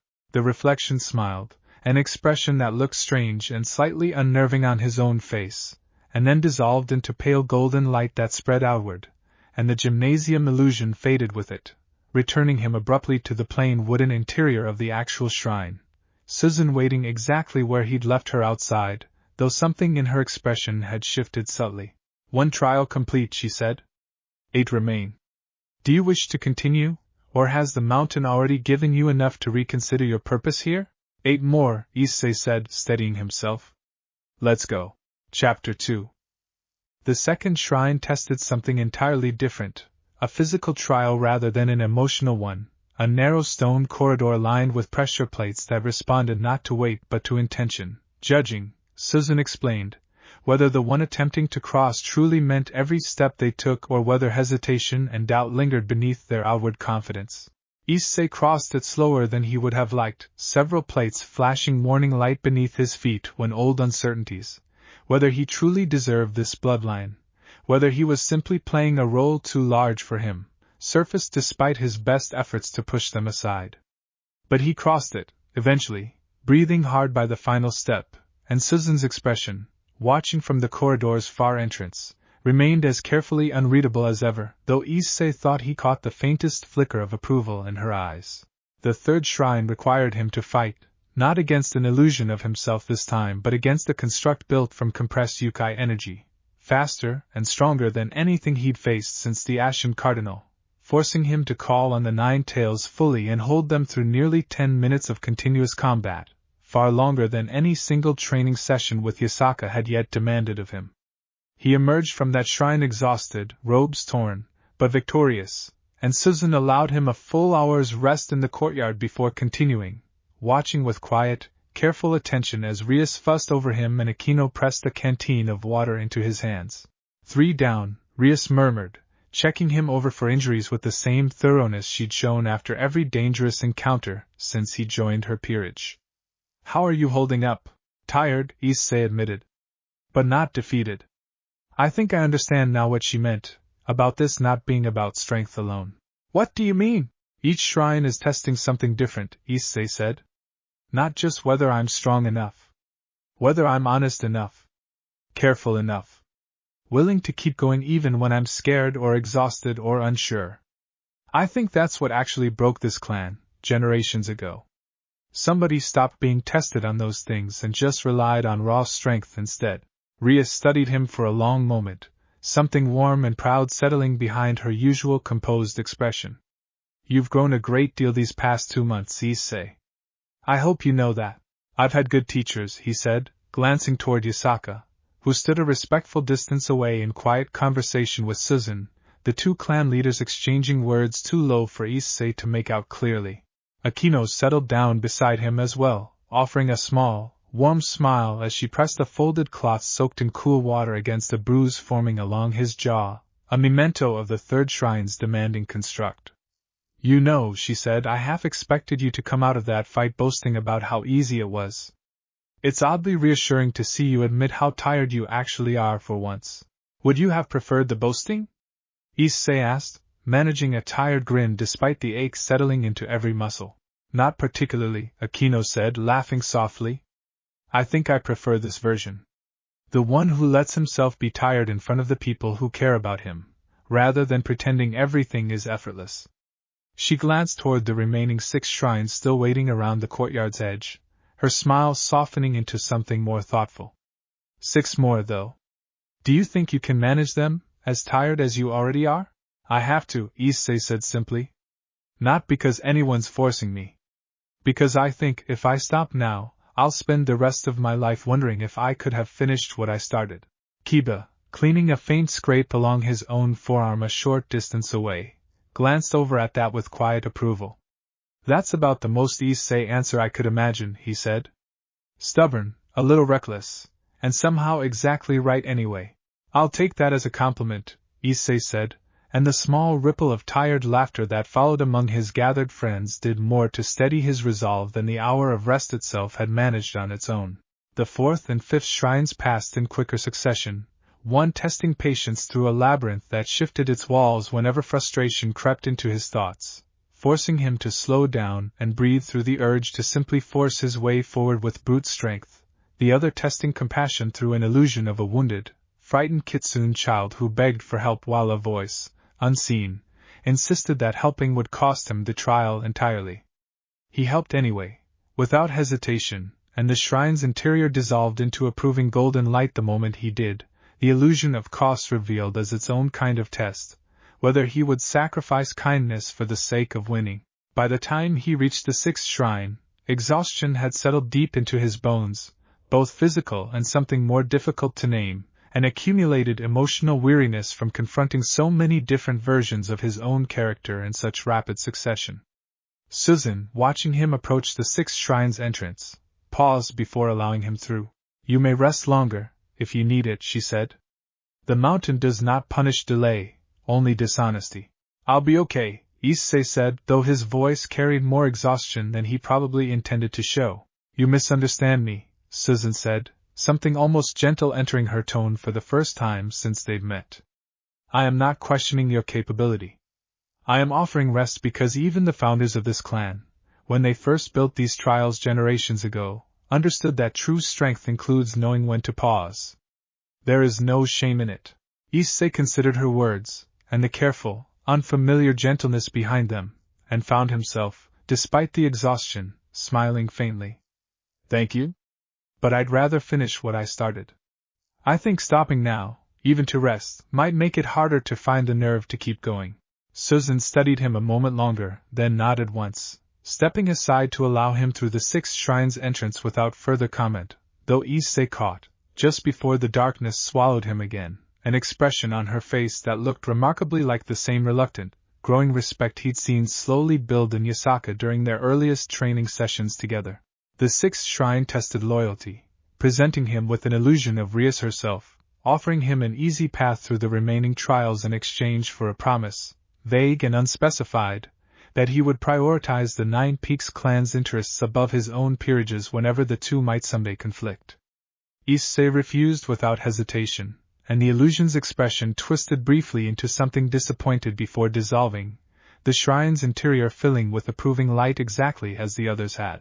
The seventh shrine tested humility, forcing him to watch, in rapid succession, illusions of every clan representative who had approached him since the awakening began, each one offering exaggerated praise and flattery, until finally a quiet illusion of Kunou appeared among them, blunt as ever, informing him he still looked scruffy and hadn't gotten any less awkward at accepting compliments in 2 months.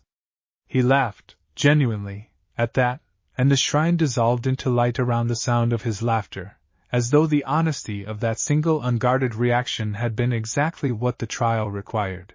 By the 8th shrine, the sun had begun sinking toward the horizon beyond the mountain's peak, and Issei felt every hour of the day's trials pressing down on him at once, a bone-deep weariness that made even standing upright feel like its own small trial. Susan, waiting at the 8th shrine's entrance, studied him with an expression he couldn't quite read. This shrine, she said, tests something the previous 7 cannot. It requires you to accept help, not offer it. Many who reach this point believe strength means enduring entirely alone, that accepting aid somehow diminishes what they have proven in the trials before it. That belief, more than any other single failing, is what led the founders of our clan toward the betrayal that broke us. They stopped believing they needed anyone beside themselves, and in doing so, they lost the ability to recognize danger approaching from people they should have trusted. Issei glanced back toward the courtyard, toward Rias and Akino and Kiba and Kaneko, all watching with quiet, steady patience despite the hours that had passed, and toward Yasaka, whose faith in him had carried this entire journey from its very first uncertain moment in that ruined gymnasium. I think, Issei said slowly, I already learned that lesson a long time before I ever knew about any bloodline. I wouldn't have survived that first battle at all without them.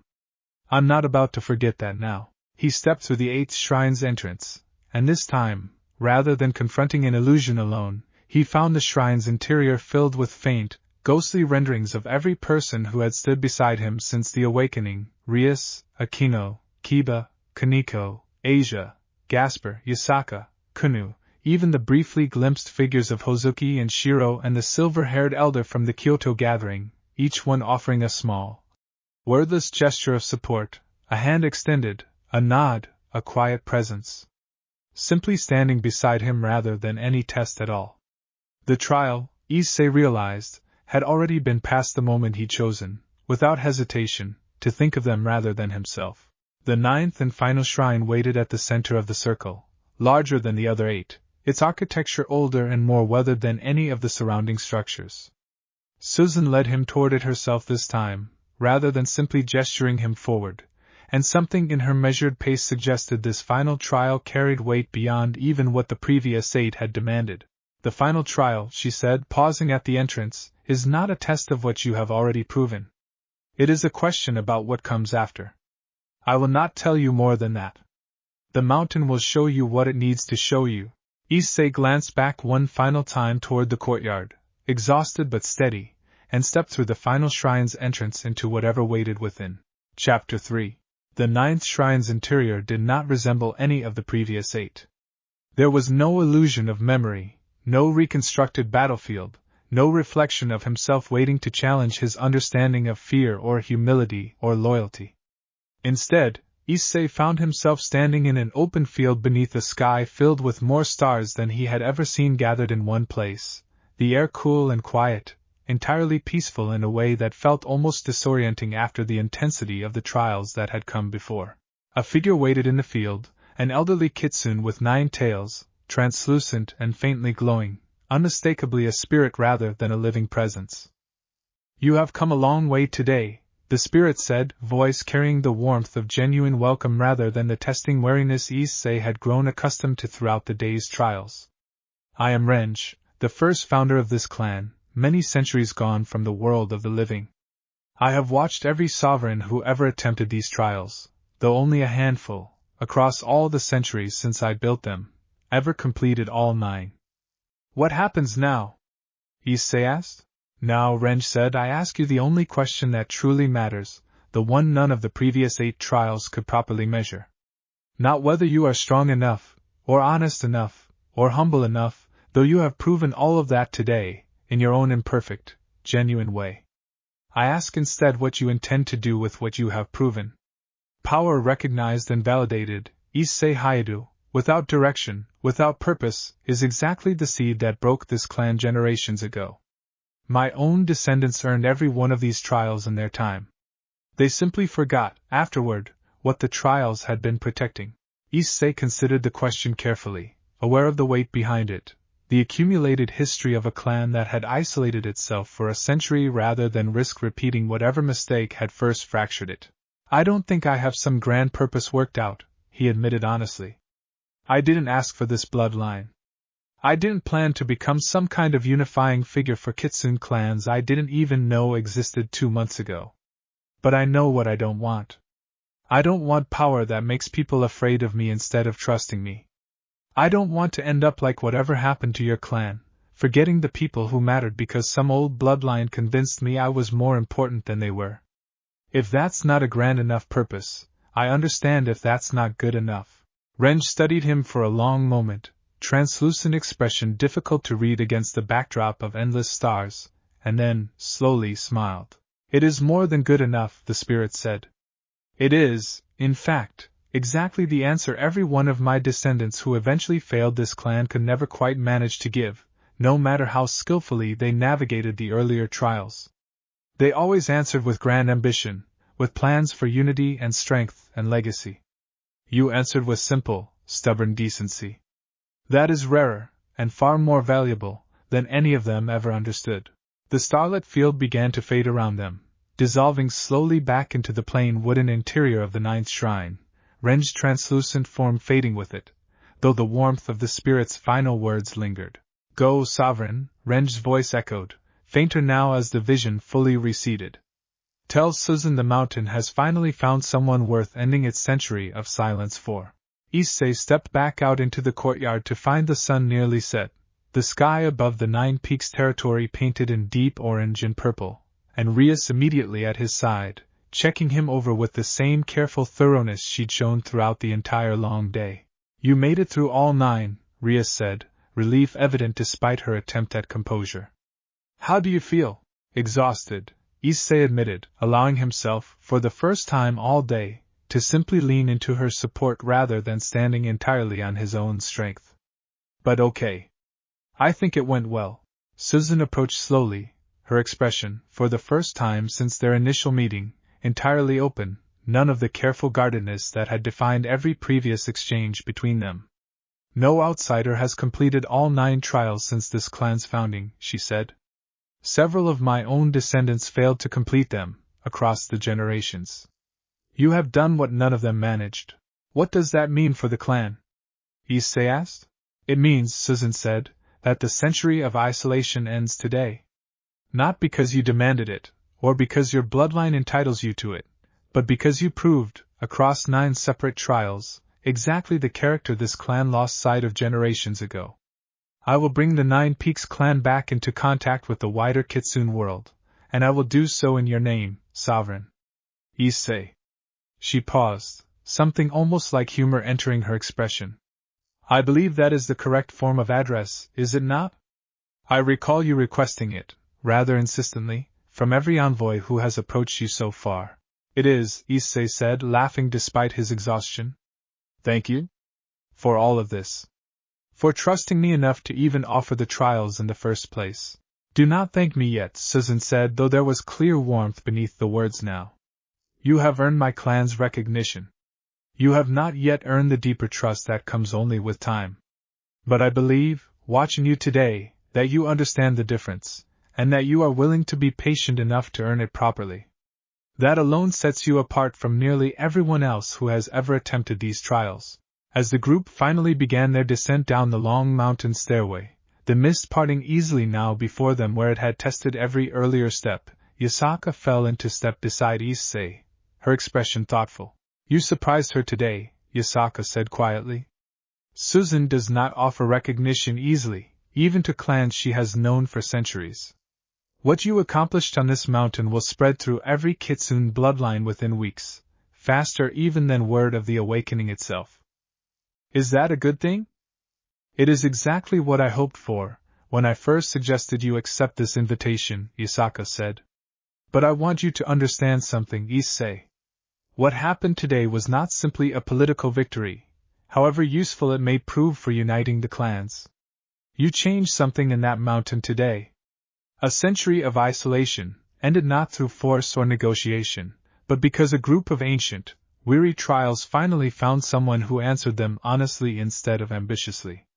That is not a small thing. I hope you carry it with the weight it deserves.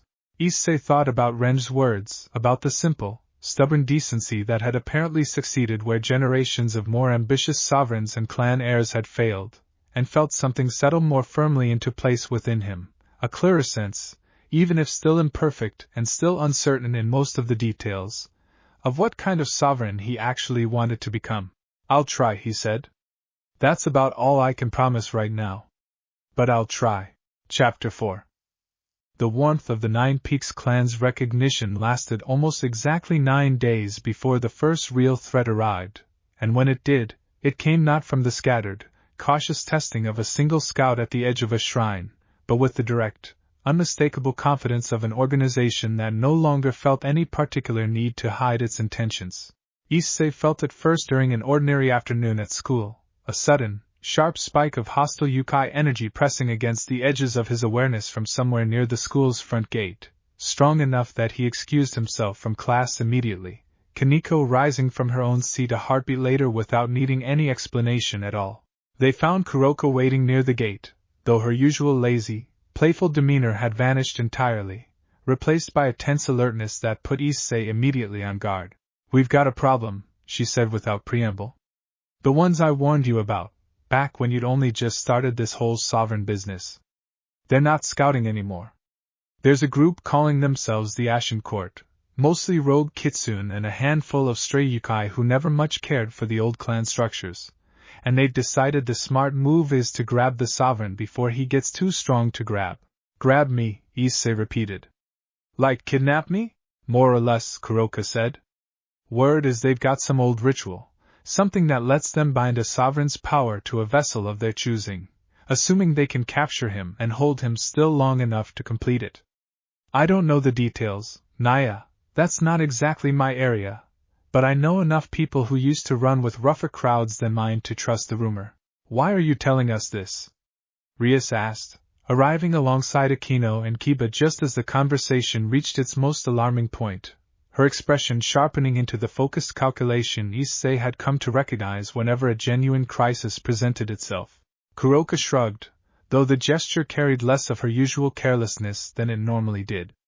"Because I might be a stray, and I might not have much love for the old clan politics. But I've got even less love for anybody who thinks binding a person's will to a ritual vessel is an acceptable way to solve a political problem. Call it professional courtesy between fellow outcasts, if that makes it easier to trust." "How much time do we have?" Issei asked. "Not much," Kuroko said. "They've been gathering for weeks, ever since word of the Nine Peaks trials spread. Guessing they figured better move before you get any stronger or any more clans line up behind you. My source thinks they're planning to move within the week, maybe sooner." Yasaka arrived within the hour, having felt, through whatever connection tied her awareness to the wider currents of kitsune activity across the country, a similar disturbance building somewhere to the south. Her expression, when Issei relayed Kuroka's warning, settled into the same grave seriousness he'd seen only once before, the night of the scout at the shrine. "The Ashen Court," Yasaka said slowly. "I had hoped that name would remain buried. They formed decades ago, splinters of several disgraced kitsune bloodlines who believed power should belong to whoever was strong enough to seize it, rather than whoever earned the trust to hold it responsibly. They have caused trouble before, though never on this scale." "What do we do?" Issei asked. "We do not wait passively for them to come to us," Yasaka said. "That would cede too much control over the terms of the confrontation. But we also do not rush recklessly toward a fight before we understand exactly what we are facing. I will reach out to Suzin, and to the other clan leaders who have already recognized you. If the Ashen Court intends to challenge the legitimacy of a recognized sovereign, they will find considerably more resistance than they likely anticipate."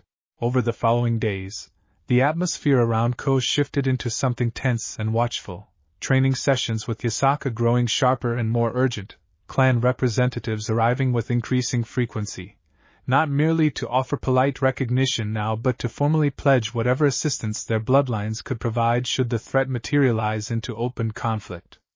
Hozuki returned, this time accompanied by 2 armed retainers from the Gremory Clan, formally requesting permission to station a small guard near Koa's borders. Even Shiro, whose mountain shrine clan had always kept carefully apart from wider conflicts, sent word through one of her clan's elders offering the protective ward she had promised weeks earlier, along with a personal note, brief and characteristically direct, that read simply, I told you I would watch. I did not expect to be watching quite this closely, so soon. It was Kuroka, unexpectedly, who provided the most immediately useful assistance, arriving one evening at the edge of the training clearing with a rolled map and a grim, focused expression entirely unlike her usual carefree demeanor. Found their staging ground, she said, spreading the map across a flat stone near the clearing's edge. Old shrine complex, abandoned for decades, about 2 hours from here by the fastest route. My contact says they're planning to strike during the transition, when you're between locations, less protected than you'd be at either Ko or Kyoto directly. How reliable is this contact? Rias asked, studying the map with careful attention. Reliable enough that I'm staking my own neck on it, Kuroka said.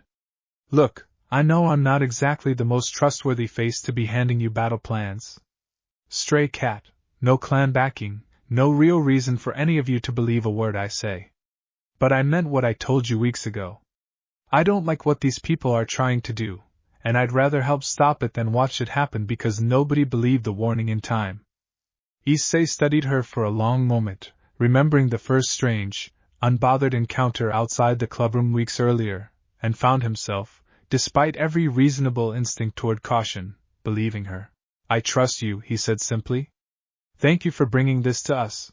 Something flickered across Kuroka's expression at that, surprise, and beneath it, something warmer that she quickly masked with her usual lazy grin. Don't go getting sentimental on me, kid. Just don't get yourself grabbed by a bunch of power-hungry rogues, or I'll have wasted a perfectly good favor for nothing. The plan that emerged over the following 2 days, built carefully between Yasaka's strategic experience, Rias's own considerable tactical mind, and the growing web of clan support gathering around Issei, settled on meeting the Ashen Court's ambush on their own chosen ground rather than allowing the confrontation to unfold on the enemy's terms during an unprotected transition.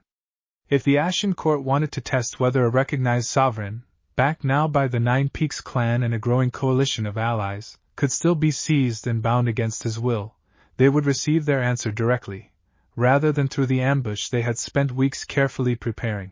Are you ready for this? Rias asked, the night before they planned to move, finding Issei alone in the clubroom, still lit by the soft glow of a single lamp despite the late hour. I don't know, Issei admitted honestly. The trials on the mountain taught me a lot about who I want to be. But this feels different. This isn't a test built by people who wanted me to succeed. This is people who want to use me, or break me trying. Rias sat down beside him, close enough that her shoulder brushed against his, a quiet, steady presence that had anchored him through every uncertain moment since the awakening began. You're not facing it alone. Whatever happens tomorrow, remember that.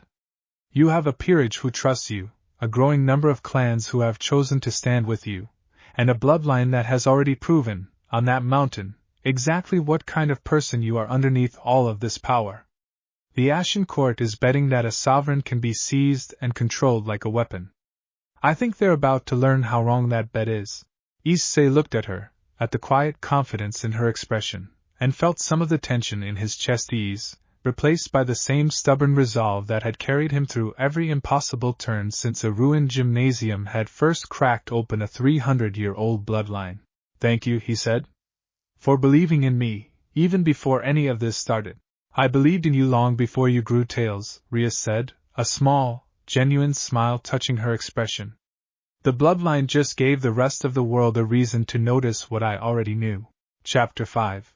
The abandoned shrine complex Kuroka had marked on her map sat nestled in a valley thick with old-growth forest, its buildings long since surrendered to moss and creeping vines, though faint traces of recently disturbed earth around its perimeter confirmed exactly what Kuroka's contact had warned them to expect.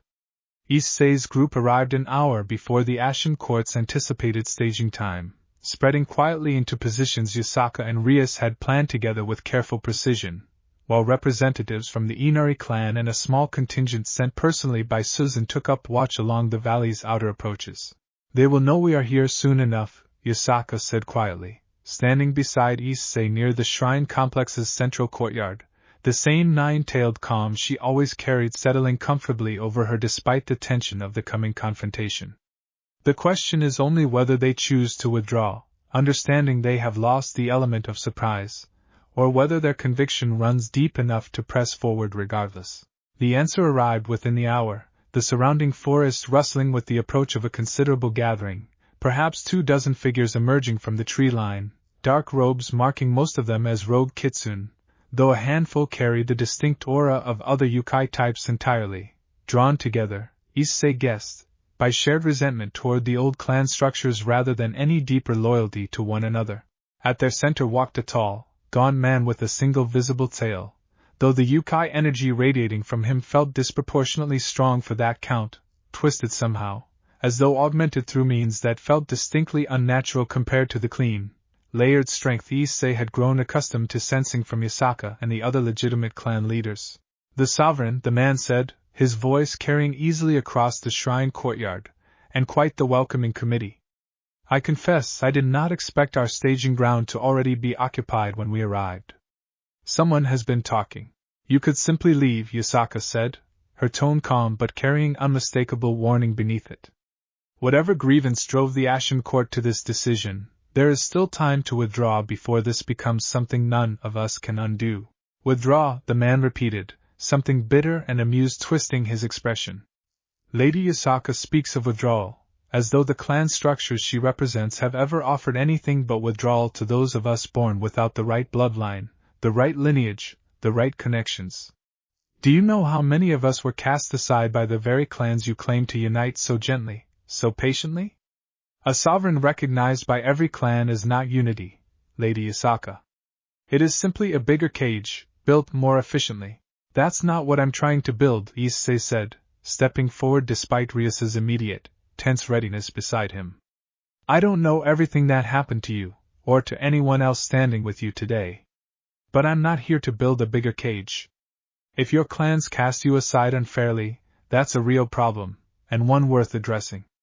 But grabbing me and binding my power to some vessel isn't going to fix that. It's just going to prove every clan that already distrusts you right." "Pretty words," the man said, though something flickered briefly across his expression, quickly suppressed, that suggested Issei's response had landed closer to true than he wanted to admit. "But pretty words will not stop what comes next. We did not gather this many hands, and spend this many weeks preparing, simply to walk away because a boy barely 2 months into his own bloodline offers us sympathy instead of solutions." The attack came without further warning, the gathered Ashen Court members surging forward as one, and the shrine courtyard erupted into chaos, Kiba's blades flashing to meet the first wave, Kaniko's enhanced strength shattering through anyone careless enough to approach her directly, Akino's lightning splitting the evening sky as she moved to cover the courtyard's eastern approach. Issei felt the 9 tails answer his call without hesitation, the accumulated weeks of training finally proving their worth as he moved to meet the gaunt leader directly, understanding instinctively that ending this conflict quickly meant ending it at its source. The leader fought with a strength that confirmed Issei's earlier suspicion, augmented rather than naturally cultivated, powerful in raw output but carrying an unstable, jagged quality that felt fundamentally different from the clean strength of every legitimate kitsune Issei had encountered so far. Each exchange between them cracked the courtyard's ancient stones further, the leader's twisted power meeting the steady, controlled fire of Issei's 9 tails again and again without either side gaining clear advantage.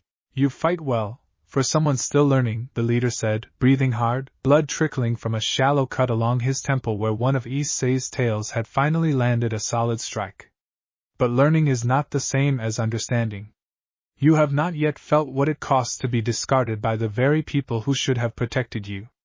Until you have, you will never truly understand what drives the Ashen Court, no matter how sympathetic your pretty words sound." "Maybe you're right," Issei said, circling carefully, watching for any opening in the leader's increasingly ragged defense. Maybe I don't understand everything you've been through. But I understand this. Hurting more people, taking power that isn't freely given, that's not going to fix whatever was broken in the first place. It's just going to break something else. The final exchange came fast, the leader throwing everything remaining of his augmented strength into a single desperate strike, and Issei, drawing on every lesson the 9 trials of the 9 Peaks Mountain had taught him, met it not with matching force but with the same careful, deliberate control Susan's shrines had spent an entire long day teaching him to trust.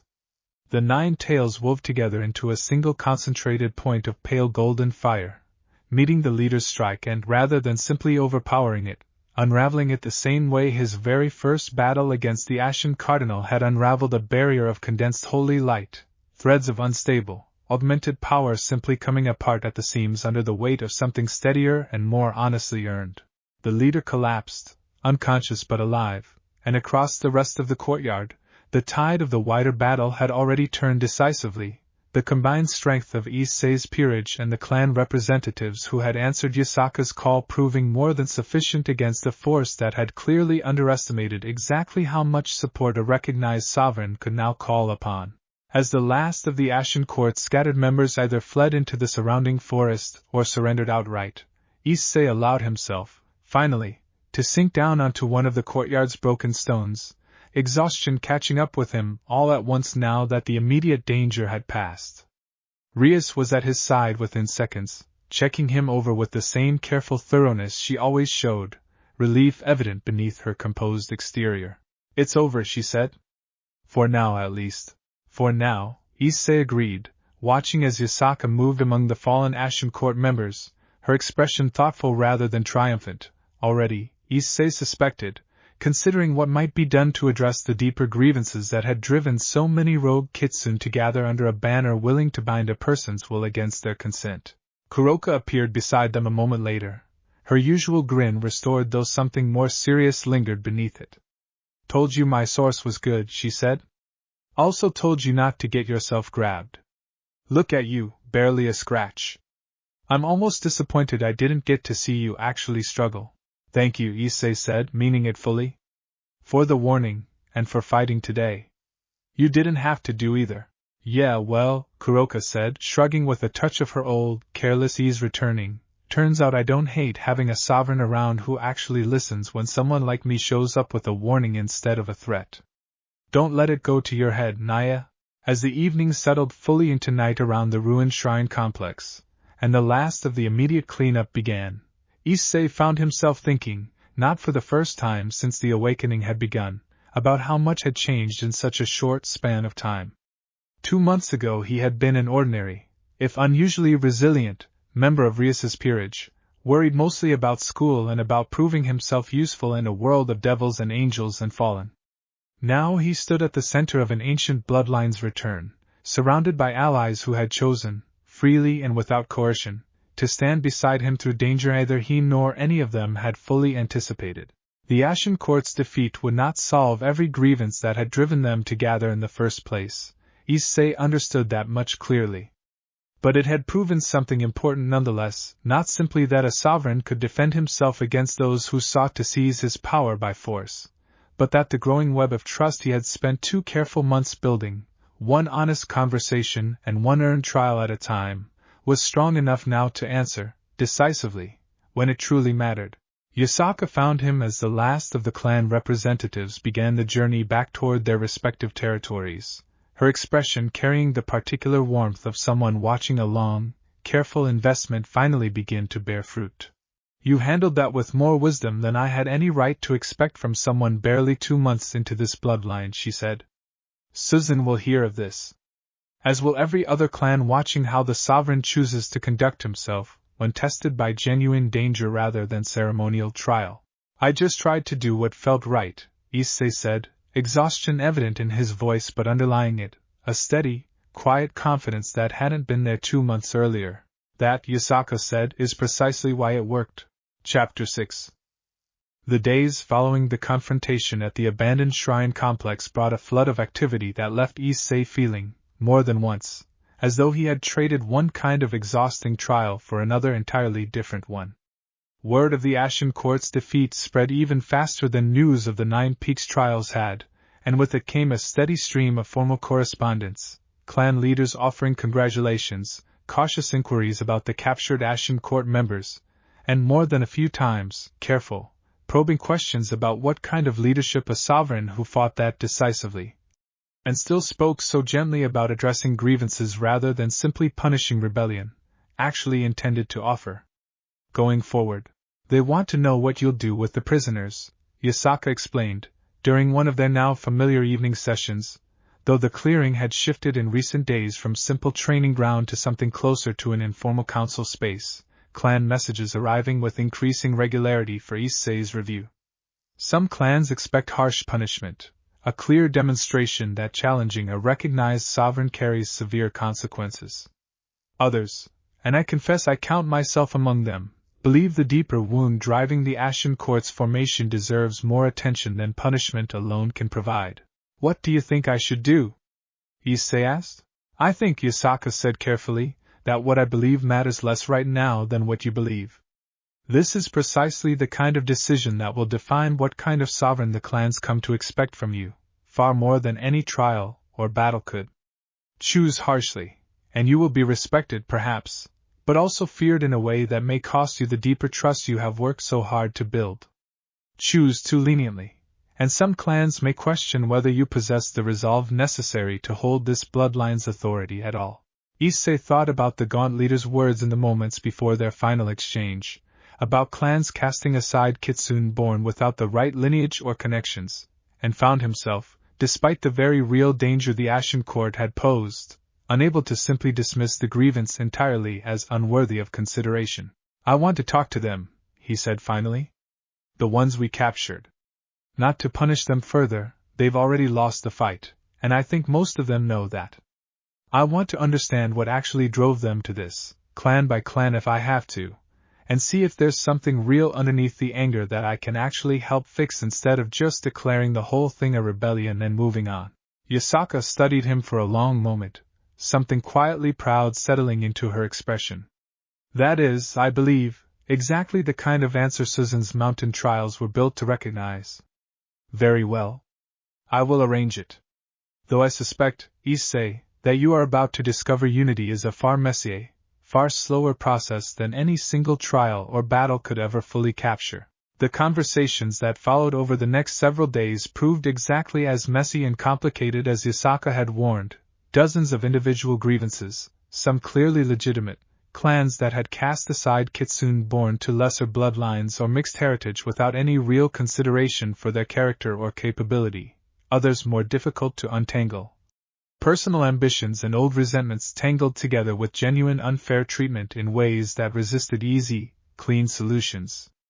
Issei listened to each one carefully, taking notes, consulting frequently with Yasaka and, increasingly, with Susan, whose own century of careful isolation gave her an unexpectedly sharp perspective on exactly which grievances reflected genuine systemic unfairness and which reflected simple, ordinary human bitterness dressed up in more sympathetic language. It was during one of these long, difficult conversations that Shiro appeared unexpectedly at the edge of the clearing, having traveled from her mountain shrine territory for the first time since the Kyoto gathering weeks earlier. She waited quietly at the tree line until Issei's current conversation concluded before finally approaching, her expression carrying the same careful, watchful quality he remembered from their first meeting. You are trying to fix something that has been broken for generations, she said, without preamble. That is either remarkably ambitious or remarkably foolish. I have not yet decided which. Probably both, Issei admitted, allowing himself a tired smile. What brings you all this way? I watched what happened at the shrine complex, Shiro said. Not in person, my clan has old ways of seeing distant events when we choose to look closely enough. I watched you refuse to simply punish the Ashen Court's members once the fighting ended. I watched you choose, instead, to listen. She paused, studying him with the same quiet, careful appraisal she'd shown during their very first conversation in Kyoto. My clan withdrew from wider kitsune affairs generations ago for reasons not entirely different from what drove the Ashen Court to its current desperation. We were never cast aside so violently, but we were forgotten, overlooked, left to manage our small mountain shrine largely on our own, while the larger clans concerned themselves with matters they considered more important. I did not expect a sovereign, of all people, to actually notice or care about grievances that small. Every clan matters, Issei said simply. Even the small ones? Especially the small ones, honestly, since it sounds like you're exactly the kind of clan that gets overlooked the easiest. Something shifted in Shiro's expression at that, subtle but unmistakable, the careful reserve she'd maintained through every previous interaction easing, just slightly, into something warmer. I told you, when we first met, that I would watch and decide in time whether you were worth more than watching, she said. I believe I have decided. My clan is small, and we cannot offer the strength of the Inari or the Nine Peaks or Lady Yasaka's own considerable territory. But we can offer loyalty, freely given rather than politically calculated, and I believe, having watched you these past weeks, that loyalty freely given is exactly the kind of foundation you are trying, however imperfectly, to build. Thank you, Issei said, genuinely moved by the offer. That means a lot. Especially coming from someone who takes as long to trust people as you clearly do. Shiro allowed herself a small, rare smile at that, and for the first time since he'd met her, Issei thought he glimpsed, beneath her careful reserve, someone who might, given enough time and enough continued honesty, become something closer to a real friend rather than simply a cautious political ally. The formal resolution of the Ashen Court situation took shape over the following 2 weeks, a careful, still imperfect arrangement that saw several of the more legitimate grievances addressed directly, clans agreeing, under Yasaka's careful diplomatic guidance and the undeniable weight of Issei's own personal involvement, to reconsider policies that had unfairly excluded kitsune of mixed or lesser bloodlines from full standing within their territories. The Ashen Court itself dissolved formally, its remaining members scattering, some returning quietly to clans now more willing to reconsider their standing, others choosing to remain independent, watched carefully but not hostilely, by the wider kitsune community. It was not, Issei understood clearly, a perfect resolution. Some grievances ran too deep, too tangled with decades of accumulated bitterness, to be fully resolved by a single sovereign's careful attention in the span of a few short weeks. But it was, Yasaka assured him repeatedly, a genuine beginning, the kind of foundation that no clan leader before him, however well-intentioned, had managed to establish in generations. On a quiet evening nearly 3 months after the awakening had first cracked open in a ruined gymnasium, Issei found himself once more at the edge of the training clearing, watching the last light of sunset fade across a sky he'd once, not so long ago, taken entirely for granted as an ordinary human boy with ordinary human problems. Kunou had finally been permitted to resume her regular training visits, currently attempting, with limited success, to summon a second tail under Yasaka's patient instruction nearby. Rias and the rest of his peerage had settled into a comfortable rhythm of supporting his growing responsibilities without ever making him feel as though the bloodline had changed who he fundamentally was to them. Shiro's occasional visits had grown steadily less formal, conversations lingering longer each time. Even Kuroka had taken to appearing periodically, offering gossip and warnings in equal measure with her characteristic lazy irreverence. 3 months, Issei thought, watching Kunou's second tail flicker briefly into existence before fading again, drawing an immediate, enthusiastic cheer from her regardless of how briefly it had held.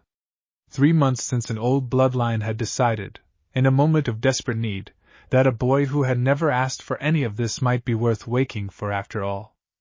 He did not yet know everything that lay ahead, the deeper political complexities still tangled throughout the wider kitsune world, the clans who remained cautiously watchful rather than fully committed, the quiet, unresolved question of exactly how far this bloodline's reach might eventually extend beyond even the considerable territory it had already touched.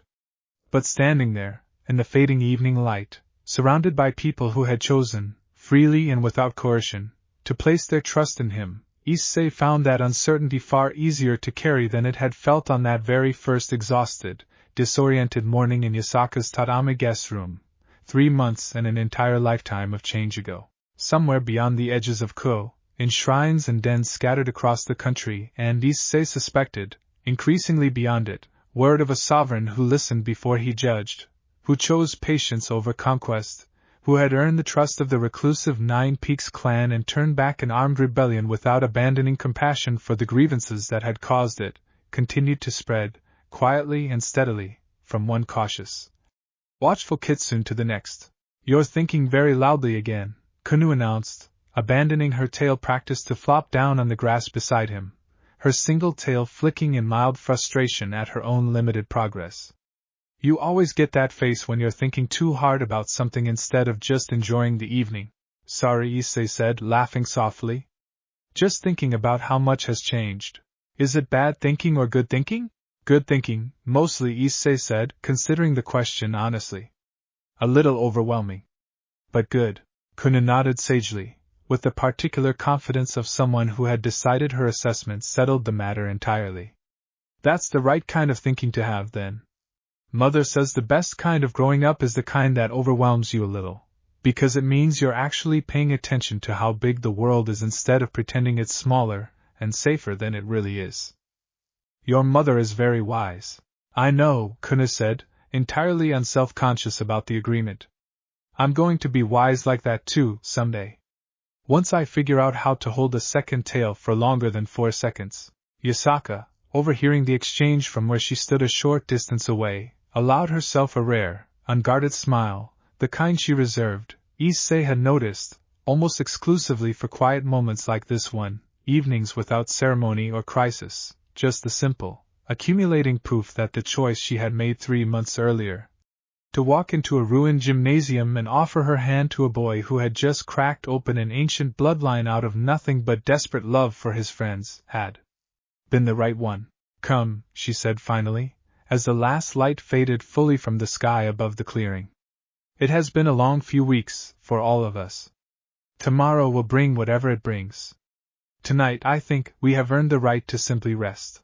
Issei rose, offering Kunou a hand up that she accepted with far more grace than her earlier stumbling attempts at a second tail had shown, and together the small, mismatched group who had somehow, over 3 unlikely months, become something very close to a second family for him, made their way back through the darkening forest toward the lights of Ko, carrying with them the quiet, steady certainty that whatever trials still waited ahead, they would not be facing any of them alone.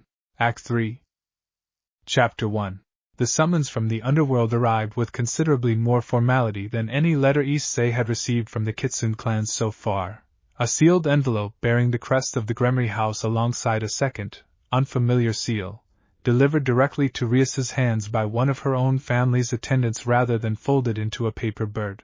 "It's from my brother," Rias said, reading through the letter twice with a careful, measured expression that told Issei immediately this was not a casual invitation.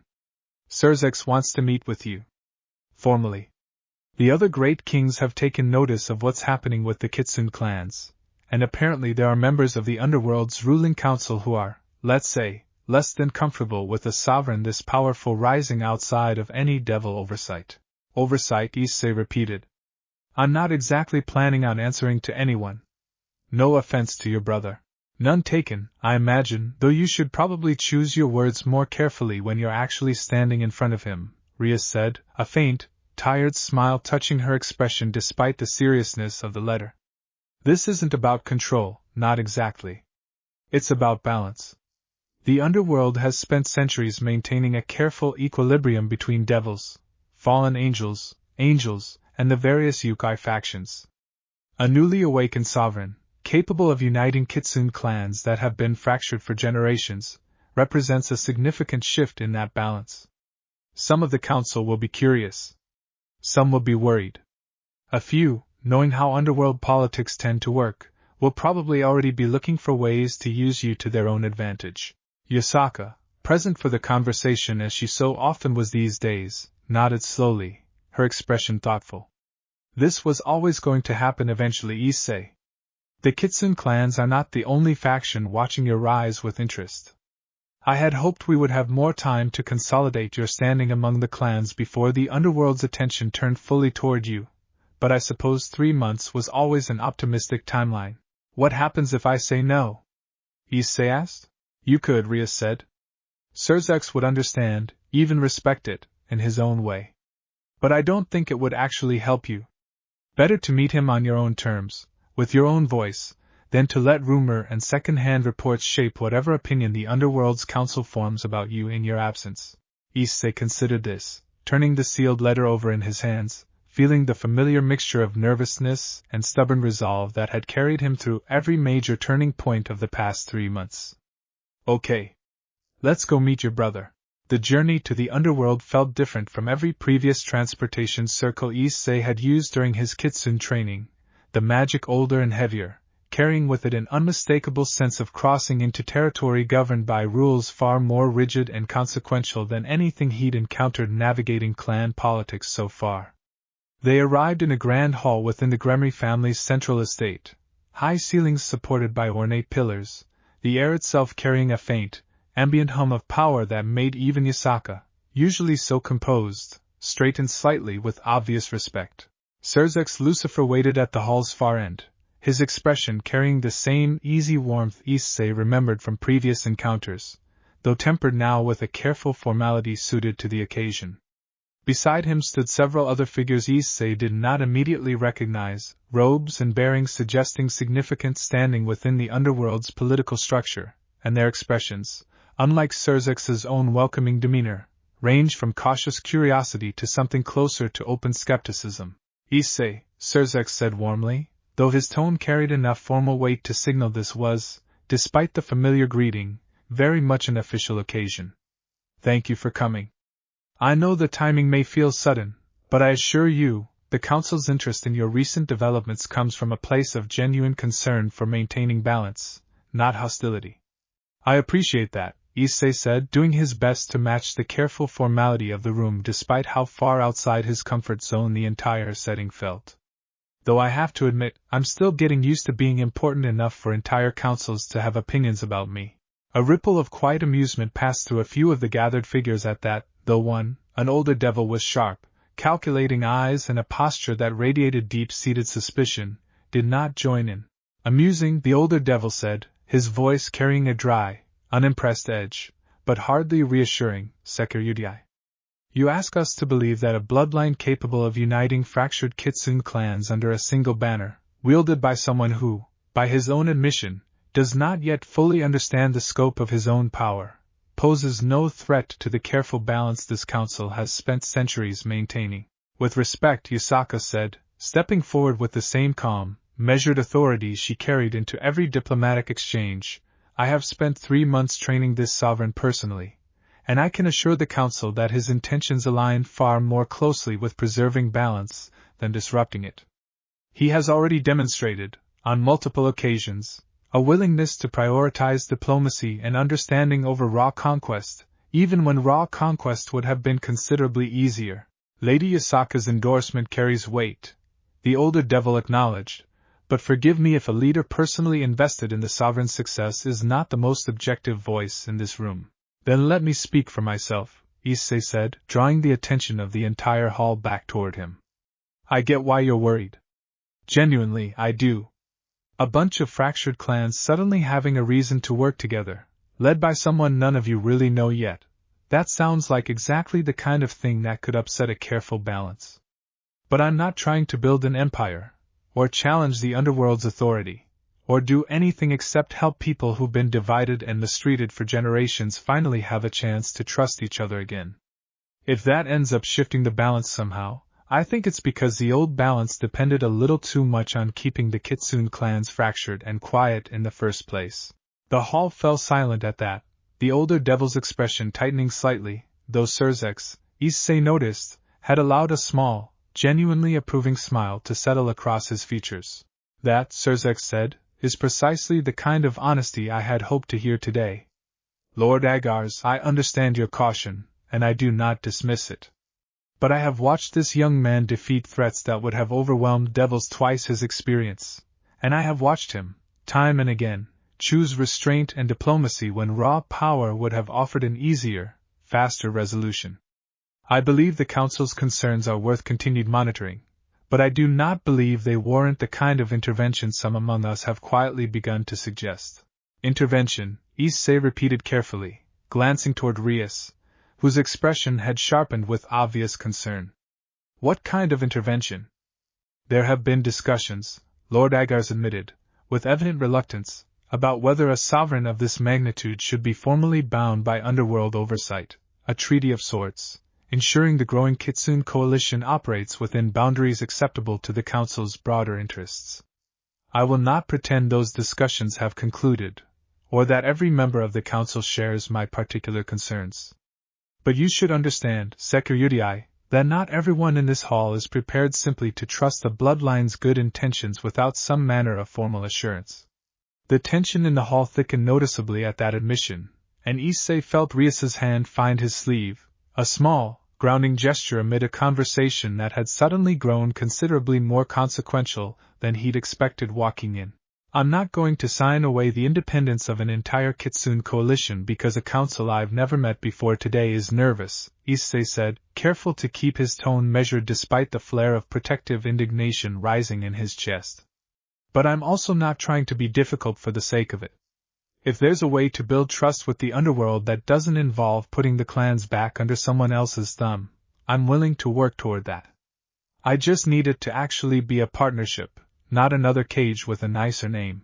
Surzek studied him for a long moment, something thoughtful and Issei thought, quietly relieved settling behind his expression. That, he said, is a foundation I believe this council can work with.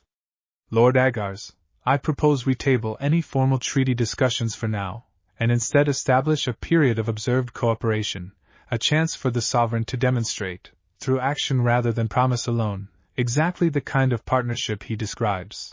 Lord Agars did not look entirely satisfied, but after a long moment, he inclined his head in grudging agreement.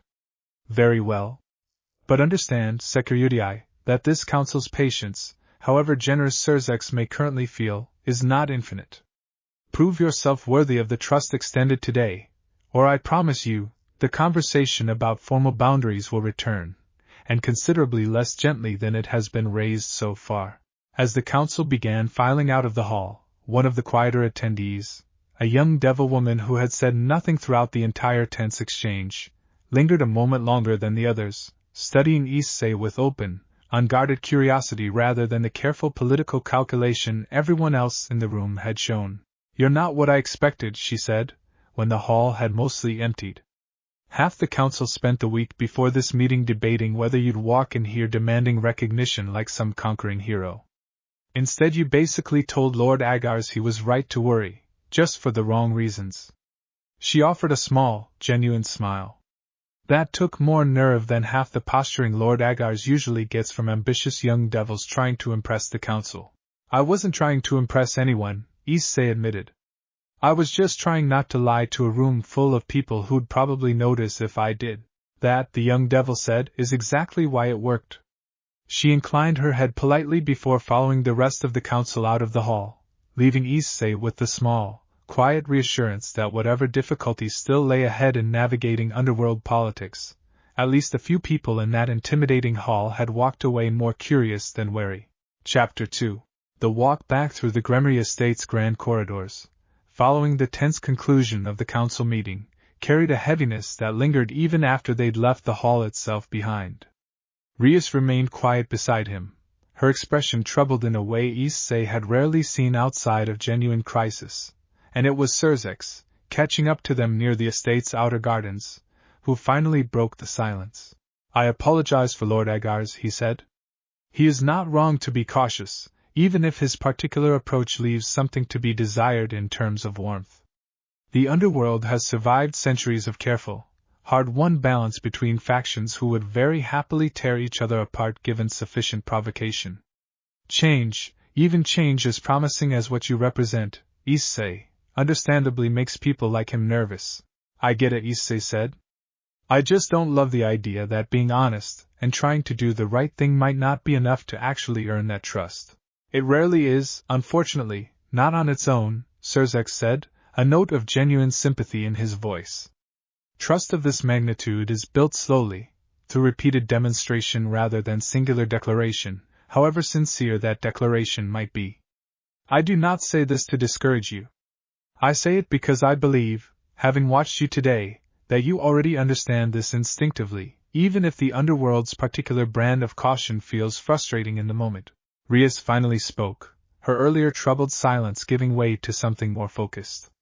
What did you mean, brother, about intervention being quietly discussed? How serious is that possibility, really? Surzex's expression grew more serious.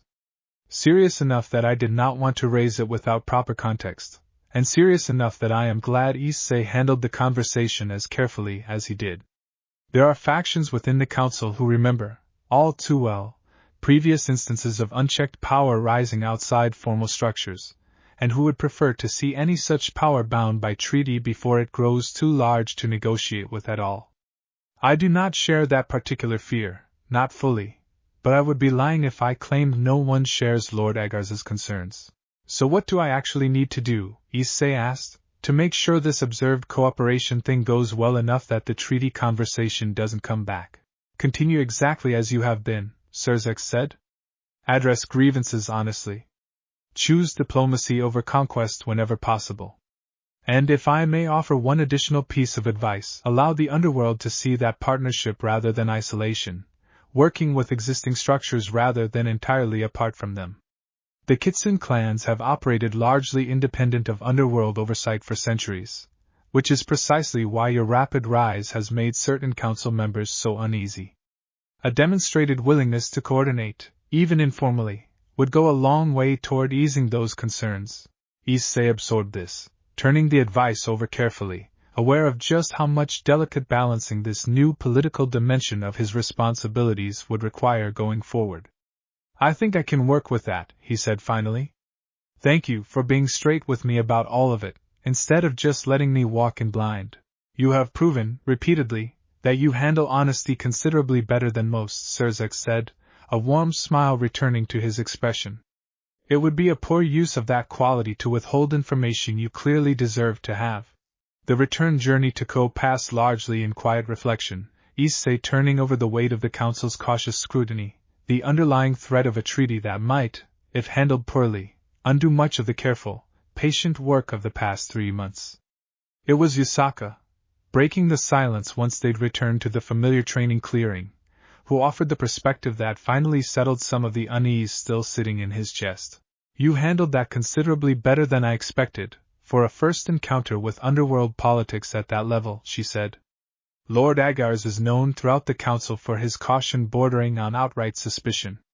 Earning even grudging patience from him, on a first meeting, is no small accomplishment. It didn't feel like an accomplishment, Issei admitted. It felt like being reminded how much I still don't understand about all of this. That feeling, Yasaka said, is precisely what will keep you from repeating the mistakes that broke the Nine Peaks clan generations ago. Susan's trials taught you to fear your own power appropriately. Today taught you to respect the complexity of the world that power now exists within. Both lessons, uncomfortable as they are, serve you well. Kunou, who had been waiting anxiously at the edge of the clearing for their return, finally abandoned her patience entirely and launched herself toward Issei the moment the conversation paused, demanding a full account of the underworld meeting with the same blunt enthusiasm she brought to nearly everything else. Did you meet the actual Lucifer? She demanded. Was it scary? Did he have red hair like Rias? Mother told me he does, but I want to know if it's true. It's true, Issei said, laughing despite the day's lingering tension, grateful for the easy distraction Kunou's endless curiosity provided. And no, it wasn't scary, actually. He was pretty nice. Some of the other council members, though, that's a different story. Tell me everything, Kunou demanded, settling herself cross-legged on the grass with the clear expectation of a full, detailed recounting, and despite the exhaustion of the day, Issei found himself smiling as he began the story, grateful, not for the first time, for the small, grounding normalcy she brought to even the most politically complicated days. He walked her through the meeting as best he could, softening the sharper edges of Lord Agarz's suspicion without hiding the genuine tension of the day entirely, and Kunou listened with rapt, uninterrupted attention, only interrupting once, near the end, when he described the quiet young devil who had lingered behind after the council filed out. She sounds nice, Kunou decided. You should be friends with her too. You're friends with everybody eventually anyway, it seems like. I don't know about everybody, Issei said, laughing. but maybe. We'll see.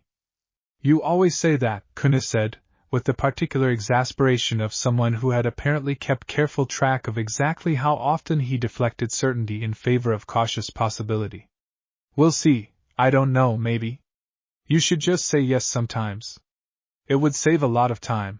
Noted, Issei said, still laughing, and Yasaka, listening nearby with quiet amusement, allowed herself a small, fond smile at the familiar rhythm of their exchange, one more small, steady thread in the increasingly wide tapestry of relationships this strange, unlikely bloodline had woven into Issei's life over the preceding months. It was 2 days later, during a quiet afternoon training session, that Shiro arrived unannounced, her expression carrying an unusual urgency that immediately put Issei on alert. There is something you should know, she said, without her usual careful preamble. My clan's watchers have detected movement from beyond Japan's borders, Kitsune bloodlines from the continent, old rivals of the domestic clans going back centuries, who have taken notice of your rise and do not entirely welcome it. I do not yet know their full intentions, but the movement is significant enough that I felt it warranted immediate attention rather than waiting for more complete information. Yasaka's expression sharpened considerably at that news. The continental clans, she said slowly. I had hoped, given how quiet they have remained these past decades, that they might continue to stay largely uninvolved in domestic Kitsune affairs. If they are stirring now, it suggests they view the sovereign's rise as either an opportunity or a threat significant enough to warrant crossing borders that have remained largely settled for generations. What do we do? Issei asked, feeling the familiar weight of yet another unresolved complication settling over what had already been an exhausting few days. For now, Yasaka said, we watch, and we prepare, without assuming the worst before we have clearer information. Shiro, can your clan's watchers continue monitoring their movement? We can, Shiro said. Though I will say, having watched their patterns for several days now, that their movement does not carry the chaotic, opportunistic quality the Ashen Court displayed. This feels more deliberate, more organized. I would not be surprised if this represents an entire clan's formal decision, rather than a scattered group acting independently. The implication settled uncomfortably over the clearing, and Issei found himself, not for the first time since the awakening began, wishing fervently for a single quiet week without some new complication demanding his immediate attention. But wishing had never once solved anything in the past 3 months, and he doubted it would start now. Then I guess we prepare, he said, steadying himself with the same stubborn resolve that had carried him through the mountain trials, through the Ashen Court's ambush, through an underworld council meeting that had tested his patience in entirely new ways. Whatever they're planning, we'll face it when it comes. Just like everything else. Later that night, unable to settle into sleep despite the day's considerable exhaustion, Issei found himself walking the quiet edges of Koa's streets, the familiar town oddly peaceful under a clear, star-scattered sky. He hadn't intended to end up near the old shrine at the edge of town, the same one where he'd first sensed the hostile scout months earlier, but his feet carried him there regardless, some old, instinctive habit drawing him back to the place where so much of this strange new chapter of his life had first begun to take visible shape. He found Asia already there, sitting quietly on the shrine's worn stone steps, her expression thoughtful in the pale moonlight. I couldn't sleep either, she admitted, when he settled beside her. I keep thinking about everything that's happened. The trials, the underworld council, now this new clan from the continent. It's a lot, Issei. Even watching from the sidelines, it's a lot to take in. I know, Issei said. I keep waiting for it to feel less overwhelming, and it just doesn't. I don't know if it ever will. Maybe it's not supposed to, Asia said gently. Maybe the point isn't for it to stop being a lot. Maybe the point is just having people around you who make carrying it easier. She glanced at him, a small, warm smile touching her expression. You've always been like that, you know. Even before any of this started. You never let any of us carry things alone, not really. I think that's part of why it comes back to you now, all of this trust from people who barely know you yet. You've always been the kind of person who makes carrying things easier for everyone else first. Issei looked at her, at the quiet, steady sincerity in her expression, and felt something in his chest ease slightly, a small, grounding reminder of how much of this journey had been built, ultimately, on the same simple foundation that had defined his life even before any bloodline had cracked open inside him. "Thank you," he said quietly, "for always being one of the people who makes it easier." They sat together a while longer in comfortable silence, the old shrine quiet and still around them, before finally making their way back through Koa's sleeping streets, the weight of tomorrow's uncertain complications feeling, if only slightly, more manageable for having shared the moment. Chapter 3. The Continental Clan's intentions became clear far sooner than anyone had anticipated, arriving not through Shiro's careful, patient surveillance but through a direct, formal announcement delivered to Yasaka's Kyoto residence barely a week after Shiro's initial warning. A delegation, they claimed, seeking not conflict but formal audience, representing what the letter identified only as the Gremory Clan, an ancient continental bloodline that traced its lineage back further than even the Nine Peaks clan's considerable history. "Gremory," Yasaka said, reading the letter with visible unease. "I know the name only through old records, clans that predate most of the formal structures currently governing Kitsune affairs in Japan. If they are choosing to formally announce themselves now, after generations of silence, it suggests whatever brought them here carries considerable weight." The delegation arrived 3 days later at Kyoto's hidden district, and Issei found himself, once again, standing at the center of a gathering hall facing representatives whose bearing and evident power made even the Nine Peaks clan's formal presentation feel comparatively modest. At their head walked a woman whose 9 tails, unlike the pale gold of Yasaka's or the pure white of Susan's, shimmered with a deep, iridescent black, catching light in shifting patterns that seemed to hold entire galaxies within their depths. "Sovereign," the woman said, her voice carrying an accent that marked her clearly as foreign, though her Japanese remained precise and formal. "I am Meiwa, matriarch of the Gremory Clan. I have traveled a considerable distance to meet the bloodline that has, in the span of only a few short months, accomplished what generations of domestic clan leaders could not, uniting fractured factions under a single recognized banner." "Thank you for coming," Issei said carefully, aware of the weight this particular meeting seemed to carry, though he couldn't yet identify exactly why. "I have to admit, I don't know much about your clan. I'm still learning about most of the domestic clans, honestly, let alone ones from outside Japan." "That is understandable," Meiwa said, "given how recently your bloodline awakened. Allow me to provide context then. The Gremory Clan has existed, largely apart from the affairs of Japanese Kitsune, for over 1,000 years. We maintain our own territories, our own traditions, and we have watched, across many centuries, numerous claimants to sovereign status rise and fall among the domestic clans, some legitimate, most not. Your particular rise has drawn our attention for a reason I suspect you have not yet considered." "What reason is that?" "Bloodlines this rare," Meiwa said, "do not typically arise in isolation. The sovereign line that awakened within you shares deep, ancient roots with certain bloodlines still carried within my own clan. I did not travel here simply to observe a curiosity, Sovereign. I traveled here because I believe, having studied the reports of your awakening carefully, that our bloodlines may share a more direct connection than either of us currently understands." The hall fell into a heavy, contemplative silence at that revelation, Yasaka's expression carrying obvious surprise despite her considerable diplomatic composure. "Are you suggesting," Yasaka said slowly, "that the sovereign bloodline's origins trace back to the continent, rather than to Japan's domestic clans as has long been assumed?" "I am suggesting," Meiwa said carefully, "that the truth is more complicated than either assumption fully captures. Our records, incomplete as they are after so many centuries, indicate the original sovereign bloodline emerged from a shared ancestral source, one that branched, generations ago, into both the domestic lines you know and specific bloodlines within my own clan. If my research proves accurate, Sovereign, we may share ancestry more directly than either of us realized before today." Issei absorbed this information slowly, aware of the implications rippling outward through the gathered hall, aware too of the careful, measuring way Meiwa studied his reaction, as though this revelation itself constituted another kind of test.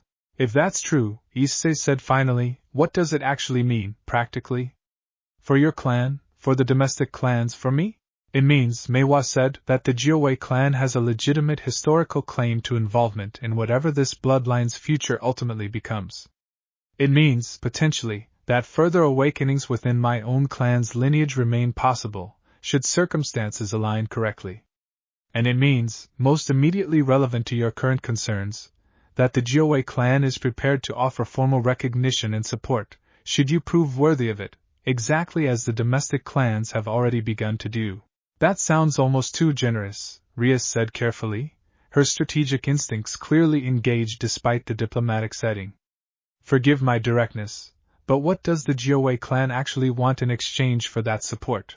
Mehua's expression shifted, something like approval flickering briefly across her composed features. A fair question, and one I respect you for asking directly rather than assuming generosity comes without consideration. What we want, Lady Gremory, is simple enough. Recognition, in turn, of the Jiawei clan's ancestral connection to this bloodline, and a seat at whatever table eventually decides how a unified Kitsune coalition chooses to engage with the wider world, domestic and continental both.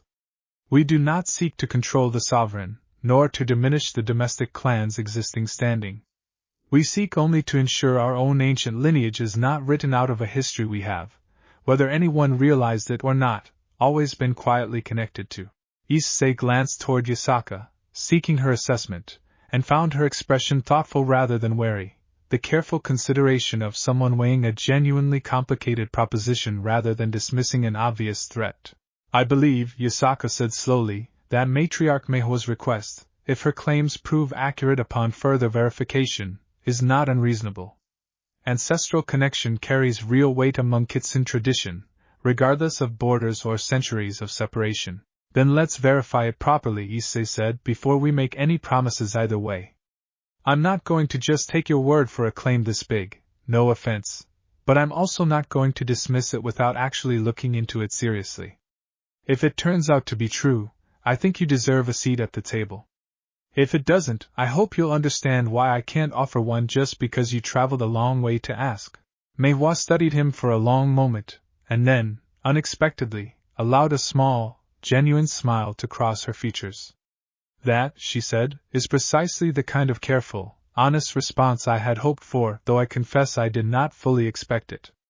Very well. I will provide our clan's records for your scholars to examine alongside our own. Let the truth, whatever it proves to be, guide what happens next, rather than my own clan's ambition or your own understandable caution. Before the delegation withdrew for the evening, one of Meihua's younger attendants, a quiet woman with tails the same iridescent black as her matriarchs though only 3 in number, approached Issei separately, bowing with careful formality before speaking. Forgive my forwardness, sovereign, she said. My name is Lien. I have served the Jiawei clan since childhood, and I confess I traveled here with far more skepticism than Matriarch Meihua has shown today. Where she saw an opportunity worth investigating, I saw, mostly, an excuse for an old clan to insert itself into affairs that no longer concerned us after 1,000 years of separation. That's fair, Issei said. Honestly, a little healthy skepticism seems like a reasonable response to a stranger showing up claiming shared ancestry. Perhaps, Lien said. But watching you today, the way you refuse to simply accept Matriarch Meihua's claim without verification, despite how easy it would have been to accept the flattery of a claimed connection to something so ancient, I find my skepticism considerably harder to maintain than I expected. She studied him a moment longer, something thoughtful crossing her composed features. I do not yet know what I think of you, sovereign. But I think, perhaps, I owe you the same patience Matriarch Meihua has already extended, rather than judging you before I have properly seen what you actually do with the trust being offered. That seems more than fair, Issei said, offering a small, genuine smile. For what it's worth, I'm glad you came too, even if you're not sure yet what to make of any of this. Lien's composed expression softened, just slightly, into something almost like the beginning of a smile before she straightened and offered a final, formal bow, withdrawing to rejoin the rest of the Jiawei delegation as the evening's proceedings drew to their conclusion. The verification process that followed occupied the better part of the next 2 weeks, scholars from both the domestic clans and the Jiawei delegation working carefully through generations of incomplete, sometimes contradictory records, cross-referencing bloodline markers and ancient historical accounts in an effort to establish, as clearly as centuries-old documentation allowed, whether Meihua's claimed connection held genuine weight. Issei, largely unable to contribute meaningfully to the scholarly work itself, spent the weeks instead deepening his understanding of the continental clan's traditions, spending long afternoons in careful conversation with Meihua and several of her attendants, learning about a branch of Kitsune history entirely separate from everything Yasaka had taught him so far. It was during one such conversation, walking together through Kyoto's hidden district gardens, that Meihua offered an observation that lingered with Issei long after their conversation concluded. "You remind me," she said, "of the old stories about the very first sovereigns, long before the bloodline fractured into the scattered domestic and continental lines we know today. Not in strength, though your strength is considerable for someone so newly awakened. In temperament. The old stories describe sovereigns who led not through conquest or even through wisdom alone, but through a kind of stubborn, unshakable decency that made even reluctant clans want to follow, not out of obligation, but out of genuine trust freely given." "That's a lot to live up to," Issei said, though something in her words settled warmly in his chest nonetheless. "It is," Meihua agreed. "But I do not say it to burden you further. I say it because, having traveled a considerable distance with no small amount of skepticism about whether this current awakening represented anything genuinely significant, I find myself, against my own careful expectations, believing the old stories may finally have found someone worth telling again." They walked in comfortable silence for a while after that, the garden's carefully tended paths winding between old stone lanterns and quiet, still ponds reflecting the afternoon light, and Issei found himself, not for the first time since the awakening began, grateful for the unhurried, thoughtful company of someone who had lived long enough to offer perspective without ever making him feel small for still needing it. "Can I ask you something?" he said eventually. "Back at the hall, you said the old sovereigns led through decency rather than conquest. But your own clan withdrew from wider Kitsune affairs for 1,000 years. If decency was always the stronger path, why did it take this long for anyone to try walking it again?" Meihua considered the question seriously, her pace slowing further as she weighed her answer. "Because decency is a difficult thing to sustain once real power enters the equation," she said finally. "It is easy enough to be kind when kindness costs you nothing. It becomes considerably harder when kindness means setting aside an advantage you could otherwise seize, again and again, for years, for centuries, without ever once faltering. My own clan's ancestors withdrew, in part, because they grew tired of watching sovereign after sovereign begin with good intentions and slowly, gradually, let power erode them instead. We decided isolation was safer than watching that erosion happen again. And now?" Issei asked. "Do you think it'll happen to me too, eventually?" "I do not know," Meihua said honestly. "I hope not. I believe, watching you these past weeks, that you understand something many of your predecessors did not, that decency is not a single choice made once and then relied upon forever, but something requiring constant, deliberate renewal. Whether you continue renewing it, 10 years from now, 50 years from now, that I cannot promise you, and neither can you promise it to me. But I find myself willing, for the first time in a very long while, to hope rather than simply doubt." Chapter 4. The scholarly verification, when it finally concluded, confirmed Meihua's claim with enough confidence that even the most cautious domestic clan representatives found little room for continued skepticism. Ancient bloodline markers, cross-referenced across generations of records from both continental and domestic sources, revealed a shared ancestral thread running deep beneath the surface fractures that had separated the Gremory Clan from Japan's Kitsune for over a millennium, a common origin point far older than either branch had fully appreciated until the careful scholarship of the past 2 weeks brought it fully into the light. The formal ceremony recognizing the Gremory Clan's reintegration into the wider Kitsune coalition took place in Kyoto's largest gathering hall. Representatives from every major domestic clan alongside Meihua's own delegation, a scale of unity that even Yasaka, watching from her place of honor near the ceremony's center, admitted afterward she had never expected to witness within her own lifetime. 1,000 years of separation, Yasaka said quietly, as the formal proceedings drew toward their conclusion, ended within a single generation, because a bloodline finally woke that was willing to look for connection instead of assuming difference meant division. She glanced toward Issei, standing at the ceremony's center with the same slightly overwhelmed expression he still carried through most formal occasions despite 3 months of steadily growing experience. You should be proud of what you've built here, Issei. Genuinely proud, not simply relieved that another crisis has passed without disaster.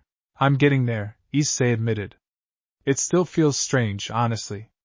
Like I'm just lucky enough to be standing in the right place when good things happen, rather than actually responsible for making them happen.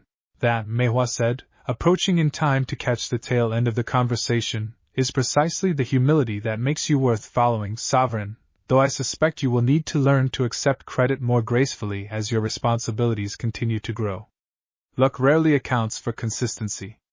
You have now, by my count, navigated a mountain clan's ancient trials, defeated an armed rebellion without losing sight of compassion for its cause, satisfied a deeply suspicious underworld council, and verified a 1,000-year-old ancestral claim, all within the span of a single season.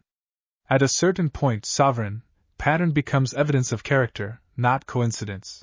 Issei considered her words, turning them over with the same careful attention he'd learned to give every piece of hard-won wisdom offered to him over the past 3 months, from Yasaka's patient training to Susan's demanding trials to Surzex's careful political guidance. I'll work on accepting that, he said finally. Slowly, probably. But I'll work on it. The evening celebration that followed the formal ceremony carried a warmth entirely different from the careful formality of the proceedings themselves. Representatives from every clan mingling freely, old rivalries and centuries of separation easing, if only briefly, into the shared, genuine celebration of a coalition finally beginning to resemble the unified whole it had once been. Long before fracture and distance and old grievances had pulled it apart.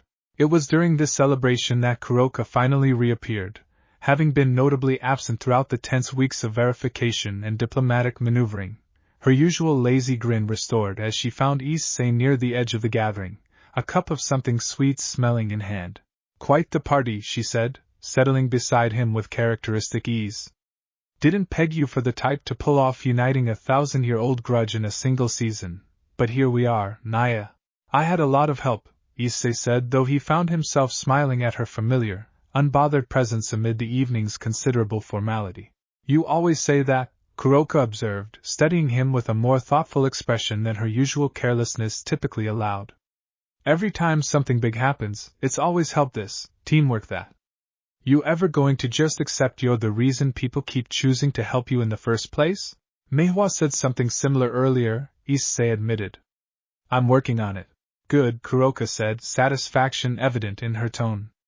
Because for what it's worth, kid, I wasn't exactly planning on sticking around this long when I first showed up outside your clubroom with a warning nobody asked me to deliver. Figured I'd drop the information, maybe collect a favor or two down the line, and go back to minding my own business. Instead, here I am, months later, at a party celebrating a 1,000-year-old reunion I actually care about the outcome of. That's not nothing, Sovereign. That's not luck either. That's you, doing whatever it is you do that makes stray cats and reclusive mountain clans and ancient continental matriarchs all decide, independently, that you're worth sticking around for. Something in her words, delivered with more sincerity than her usual playful deflection typically allowed, settled warmly in Issei's chest, and he found himself, for a moment, simply grateful, in a way that went beyond the careful, strategic gratitude of political alliance, for the strange, unlikely collection of people who had chosen, one by one, to become part of his life over the past 3 months. Thank you, he said quietly. For sticking around. I mean that. Kuroka's usual playful deflection faltered, just slightly, before her familiar grin returned, though something warmer lingered beneath it now. Don't get sentimental on me twice in one season, Sovereign. I've got a reputation to maintain. But she didn't move away, settling instead more comfortably beside him as the evening celebration continued around them, and Issei, watching the warm, unlikely gathering of clans and allies who had become, over the span of a single strange and transformative season, something increasingly resembling family, found himself thinking that whatever trials still waited ahead, he was for the first time since a ruined gymnasium had first cracked open an ancient bloodline, beginning to genuinely believe he might actually be equal to them. Chapter 5. The peace of the Jōei reunion celebration lasted barely a week before the first sign of genuine trouble arrived, not from any of the factions Issei had already learned to watch carefully, but from something entirely unexpected, a fragment of the scattered Ashen Court, the remnants who had refused reintegration into their original clans, resurfacing with new purpose and, more troublingly, new allies. Shiro brought the warning first, her clan's careful surveillance network having tracked unusual movement gathering near the border of Mihoa's newly reintegrated territory, and this time the gathering carried a different, more dangerous quality than the desperate, disorganized rebellion Issei had faced months earlier. They've allied with something else, Shiro said, her expression graver than Issei had seen it since the earliest days of their acquaintance. Not Yokai. Something with a different signature entirely. One my clan's watchers don't fully recognize. Whatever it is, it's lending the remaining Ashen Court members strength they didn't previously possess. Mihoa's expression, upon hearing the report, sharpened with immediate, focused concern. Describe the signature, she said, and when Shiro did, something like recognition, cold and unwelcome, crossed the matriarch's composed features. That sounds like fragments of an old, corrupted spirit magic, the kind my clan's ancestors once fought against, centuries ago, before it was believed fully eradicated from the continent. If it has resurfaced, and found its way into the hands of the Ashen Court's remaining members, this is considerably more dangerous than a simple rebellion. What does corrupted spirit magic actually do? Issei asked, feeling the familiar tightening of concern that had accompanied every escalating threat since the awakening began. It amplifies, Mihoa said grimly. Takes whatever strength the wielder already possesses and multiplies it, but at a cost, a slow corruption of the wielder's own spirit, trading long-term stability for short-term power. Those who use it typically care little for the cost, either because they do not understand it, or because they have already decided the power is worth whatever price their own future self eventually pays. The gathered group, Yasaka, Rias, Mihoa, and Issei's assembled peerage, absorbed this information with the particular heaviness that accompanied every new escalation, and it was Yasaka, finally, who spoke the question everyone had been carefully avoiding. If this corrupted magic amplifies existing strength significantly, we may be facing an enemy considerably more dangerous than the original Ashen Court ever was. Issei, I want you to understand clearly, this is not the same fight you won months ago. We cannot assume the same approach, patience and diplomacy over conquest, will prove sufficient this time. I still don't want to just wipe them out without trying to understand what's driving this first, Issei said carefully. But I hear you. If they've genuinely gone this far, this isn't just people with legitimate grievances anymore. This is something else. Precisely, Mihoa said. Which is why I believe, if you are willing, my clan should take a leading role in confronting this particular threat directly. We have centuries of experience countering exactly this kind of corrupted magic. Experience the domestic clans, however capable in other respects, simply do not possess. The plan that emerged over the following days combined Mihoa's specialized knowledge of countering corrupted spirit magic with the broader coalition's now considerable combined strength, a careful, deliberate strategy built to minimize casualties on both sides while still ensuring the corrupted threat could not simply regroup and strike again once the immediate confrontation concluded.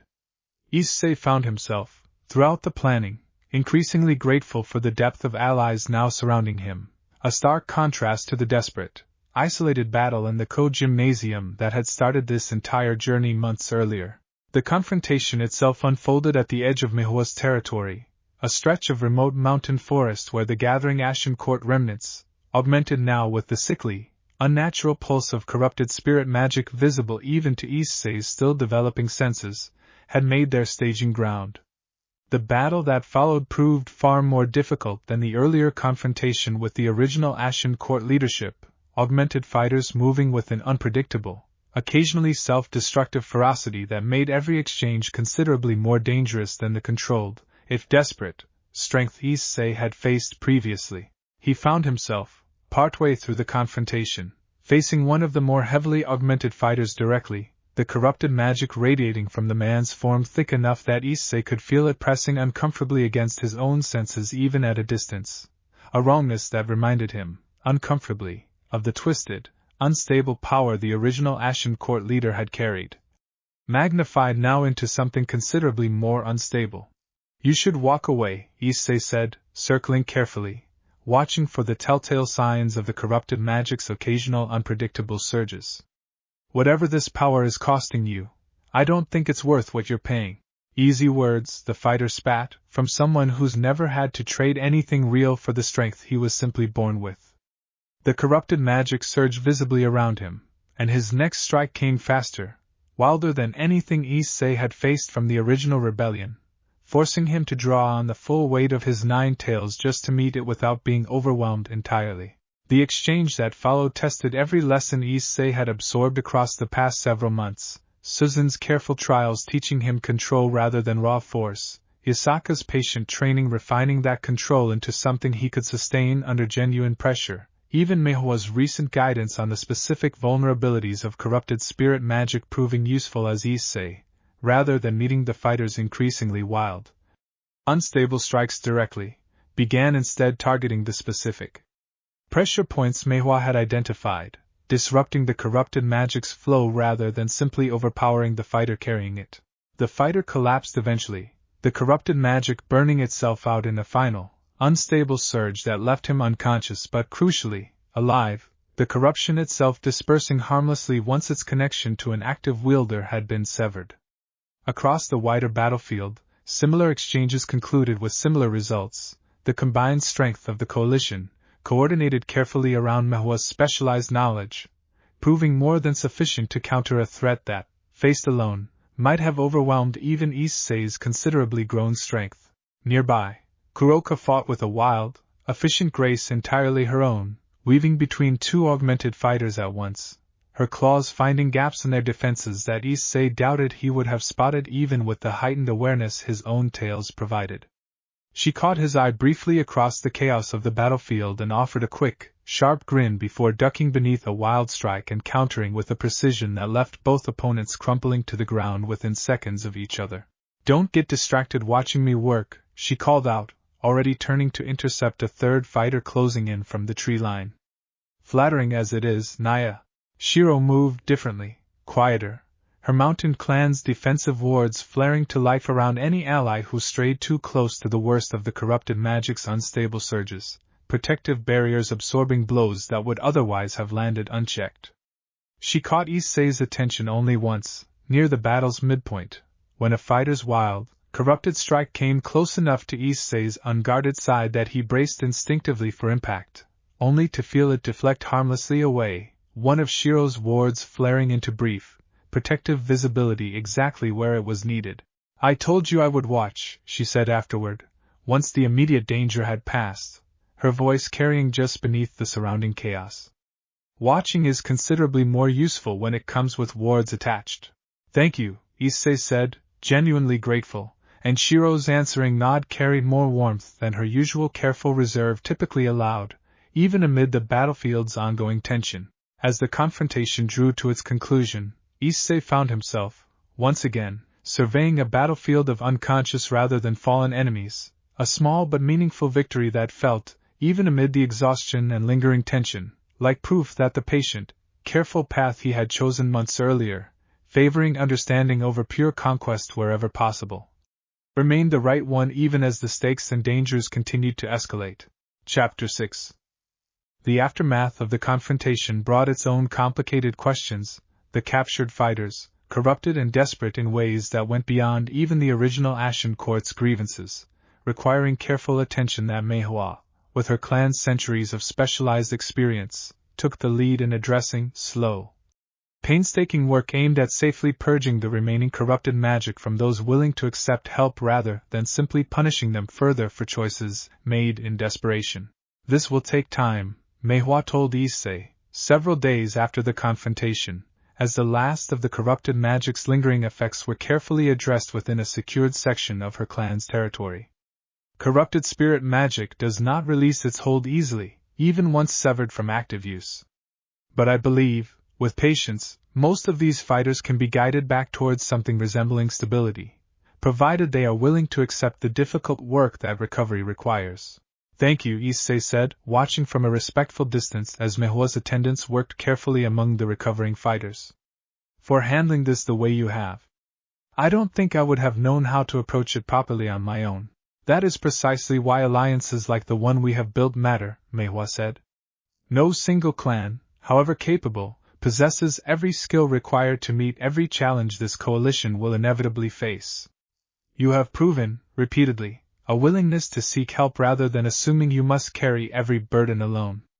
That willingness, Sovereign, is why this coalition continues to grow stronger rather than fracturing under its own weight, the way so many similar efforts have failed across the centuries before you. One of the recovering fighters, the same man Issei had faced directly during the confrontation, caught his attention as he made his way past the secured recovery area, calling out in a voice still hoarse from the corrupted magic's lingering effects. You could have just left us to burn out on our own, the man said. Would have been simpler. Fewer questions to answer to your underworld council, fewer resources spent on people who chose to fight you. Maybe, Issei said, pausing to face him directly. But I don't think simpler is the same as right. You made a bad choice, trusting something that was always going to cost you more than it gave. That doesn't mean you don't deserve the chance to come back from it. The man studied him for a long moment, something complicated crossing his still hollow, exhausted features. I don't know if I believe in this coalition of yours, he said finally. Not yet. Maybe not for a long while. But I believe you meant that, at least. That's more than I expected, walking into this fight. That's a start, Issei said, and left it there, understanding, better now than he had months earlier facing the original Ashen Court's leader, that not every wound healed quickly, and that patience, however difficult, remained worth extending regardless. The weeks that followed settled into a new, steadier rhythm, the coalition's growing strength and demonstrated capability easing much of the Underworld Council's earlier caution, word of the successful, carefully managed resolution to the corrupted Ashen Court threat reaching Surzex within days, accompanied, to Issei's considerable relief, by a formal message indicating the treaty discussions Lord Agar's had threatened months earlier had, for now at least, been set aside entirely in favor of continued observed cooperation.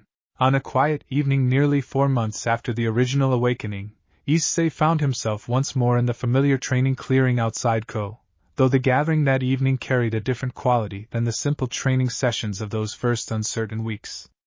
Yasaka and Kunou were present, as always, alongside Shiro, whose visits had grown steadily warmer and more frequent over the preceding months, and Kuroka, who had taken to appearing with increasing regularity despite her continued insistence that she remained, fundamentally, an independent stray rather than any kind of formal ally. Even Meihua had made the considerable journey from her own territory for the evening, drawn, she claimed, by curiosity about how the domestic clans conducted their informal gatherings, though Issei suspected genuine warmth toward the growing coalition played at least as significant a role in her willingness to travel so far for what amounted to little more than a casual evening among friends. For months, Ria said, settling beside him as the evening's quiet conversation continued around them, the peerage having grown as comfortable with these gatherings as the Kitsune allies themselves. It's strange to think how much has changed since that night in the gymnasium. Strange doesn't even begin to cover it, Issei agreed, watching Kunou attempt, once again, to hold a second tail for longer than her previous best, drawing an encouraging cheer from Shiro despite the attempt's predictable, brief failure. I keep waiting for things to slow down, honestly. Every time I think we've settled into something stable, something new shows up. That's probably just what this life looks like now, Ria said, a small, knowing smile touching her expression. I don't think it's going to slow down anytime soon, Issei. Not with a coalition this size, not with the underworld watching as carefully as they are, not with however many more clans and factions out there haven't yet decided how they feel about everything you've built so far. That should probably worry me more than it does, Issei admitted, watching the warm, easy gathering around him, Yasaka's quiet laughter at something Meihua had said, Kuroka's characteristic lazy amusement, Shiro's rare, genuine smile as Kunou finally, briefly, managed to hold a second tail for a full 5 seconds before it flickered away. maybe Ria said. Or maybe it's just proof you've built something worth the trouble of defending. I don't think that's something to be worried about, Issei. I think that's something to be proud of. Akino drifted over a moment later, settling on his other side with a teasing smile that had grown, over the months, into something warmer and more comfortable than the playful provocations she'd once favored. You've gone quiet again, she observed. That thinking face of yours. Kunou's right, you really do wear it often. Just taking stock, Issei said. Trying to actually let myself feel proud of this instead of immediately worrying about whatever comes next. And how is that going? Better than it used to, he admitted, glancing around at the gathered circle of allies, at Ryasa's steady presence beside him, at Kunou's determined, cheerful persistence, at Yasaka's quiet, watchful warmth. Still a work in progress. But better. That's all any of us can ask for, Akino said, resting her head lightly against his shoulder for a moment, content simply to share in the evening's easy quiet rather than push the conversation further. Progress, and people worth sharing it with, Issei considered her words, watching the gathered allies who had, over 4 unlikely months, become something far more meaningful than mere political alliance, and felt, despite the very real uncertainty of whatever challenges still waited beyond the horizon, a steady, settled confidence that had been entirely absent during those first disoriented hours in Yasaka's tatami guest room.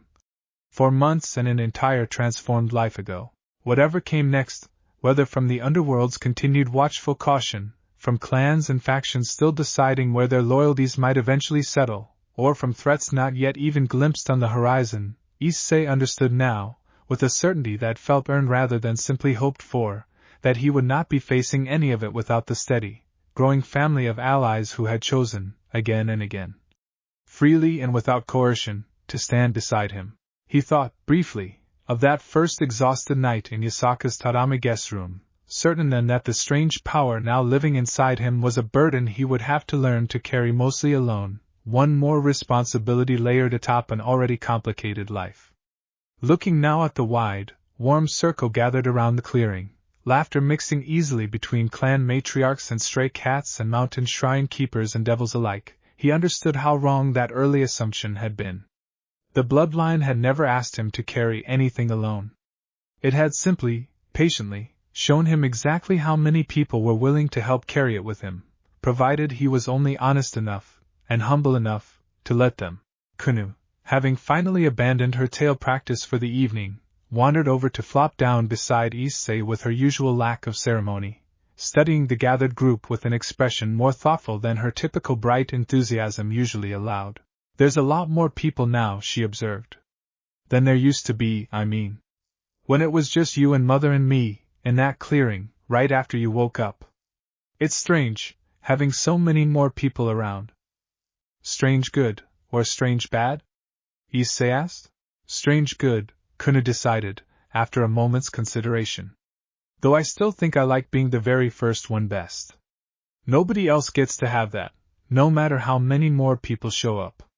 She said it with the particular satisfaction of someone who had long ago decided a certain fact belonged permanently to her, and Issei found himself smiling at the familiar, grounding certainty of it. Nobody ever will, he agreed. That's yours. Permanently. Kunou looked pleased by that, settling more comfortably against his side as the evening's quiet conversation continued around them, Yasaka's voice carrying warm and low as she described some old story to Meihua, Kuroka's occasional bursts of laughter cutting through the night air, Shiro's quieter, steadier presence anchoring the gathering's far edge exactly as it had for months now. Rias, watching the scene with the same fond, quiet attentiveness she always carried during moments like this, finally rose and offered Issei a hand up as the hour grew later still. Come on, she said. Whatever tomorrow brings, it can wait until morning. Tonight I think we've earned the right to just enjoy this. Issei accepted her hand, rising to join the others as the gathering slowly began settling toward its natural, unhurried close, and found himself, watching the warm scattered light of the clearing's lanterns against the deepening night, more certain than he had been in months that whatever family this strange, unlikely bloodline had built around him, it was one worth every uncertain, exhausting step it had taken to earn. The last light of evening faded fully into night above the clearing, and the quiet, easy conversation continued long past the point where any of them might have reasonably called it an evening, for months of accumulated trust and hard-won partnership settling comfortably into something that felt, increasingly, less like a coalition built from necessity, and more like a family built from choice. Act 4. Chapter 1. The proposal arrived not as a letter this time, but through a formal delegation representing nearly every clan now aligned with the coalition, Susan among them, Meihua present as well, and even Hozuki, whose earlier nervous formality had long since given way to genuine, comfortable friendship over the preceding months. They gathered in Kyoto's largest hall, and Issei, sensing immediately that whatever this meeting concerned carried more weight than the usual reports and requests he'd grown accustomed to handling, felt his stomach tighten with the familiar mixture of nervousness and resolve. "We have discussed this at length among ourselves," Susan said, taking the lead with the same measured authority she'd shown since the mountain trials months earlier.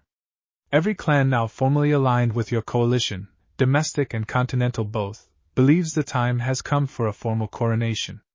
Not merely recognition, which you have already earned many times over, but a binding ceremony, one that would formally establish you as sovereign in the fullest, most ancient sense of the title."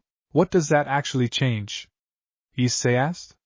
"I thought recognition already meant the clans considered me the sovereign." "Recognition is informal," Meihua explained.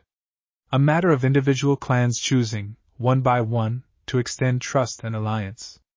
Coronation is different. It draws on the accumulated strength of every participating clan simultaneously, binding their combined power more directly into your own bloodline. It is, in the oldest traditions, how the very first sovereigns solidified their authority, transforming scattered alliance into a single, unified whole capable of acting with one voice." "That sounds like exactly the kind of thing that would make Lord Agar's and the rest of the Underworld Council even more nervous than they already are," Issei said, remembering the tense council meeting weeks earlier with no small amount of lingering unease. "It might," Susan acknowledged. "Which is, in part, why we did not bring this proposal to you lightly. But I would ask you to consider something else as well, Sovereign. The old records describe a handful of coronations across recorded Kitsune history, and in every case where the bond was formed with genuine care and mutual trust, the resulting sovereign proved a stabilizing force for generations afterward, not merely for the Kitsune clans, but for the wider balance of power surrounding them. The failures, where they occurred, came not from the ceremony itself, but from sovereigns who accepted the binding before they had properly earned the trust it required. I do not believe that describes your situation, but the choice, and the responsibility of judging your own readiness, remains entirely yours." "How many coronations have actually happened, across all of recorded history?" Issei asked, curious despite the weight of the moment. "4," Meihua said quietly. "In well over 1,000 years of combined record-keeping between our respective traditions. 2 proved lasting and beneficial. 1 collapsed within a generation, the binding itself unraveling amid infighting the sovereign proved unable to manage. The 4th ended more tragically still, a sovereign who accepted the ceremony's power and slowly, over decades, allowed it to reshape him into something the clans no longer recognized or trusted." She held his gaze steadily. "I tell you this not to frighten you, but because I believe you deserve the full weight of the history you are being asked to join, rather than a version softened for easier acceptance." The gravity of that history settled heavily over the hall, and Issei found himself grateful, once again, for allies who trusted him enough to offer difficult truths rather than comfortable reassurance. "It might," Yasaka acknowledged, though her expression carried more encouragement than caution. "But I believe, having watched the coalition grow steadily over these past months, that the benefits considerably outweigh that risk. A formally coronated sovereign carries authority that scattered, informal alliance cannot match, authority that would allow you to act decisively, to protect the clans more effectively, and frankly, to negotiate with factions like the Underworld Council from a position of clear, established legitimacy rather than continued uncertainty." Issei considered this carefully, aware of the weight such a ceremony would carry, both practically and symbolically. "What would I actually have to do?" "For the ceremony itself, I mean. The details vary somewhat across historical accounts," Susan admitted, given how rarely a true coronation has occurred across recorded Kitsune history. but the core of it involves every participating clan offering, freely and without coercion, a formal binding of their own bloodline strength to yours, a ritual exchange of trust made manifest through shared power.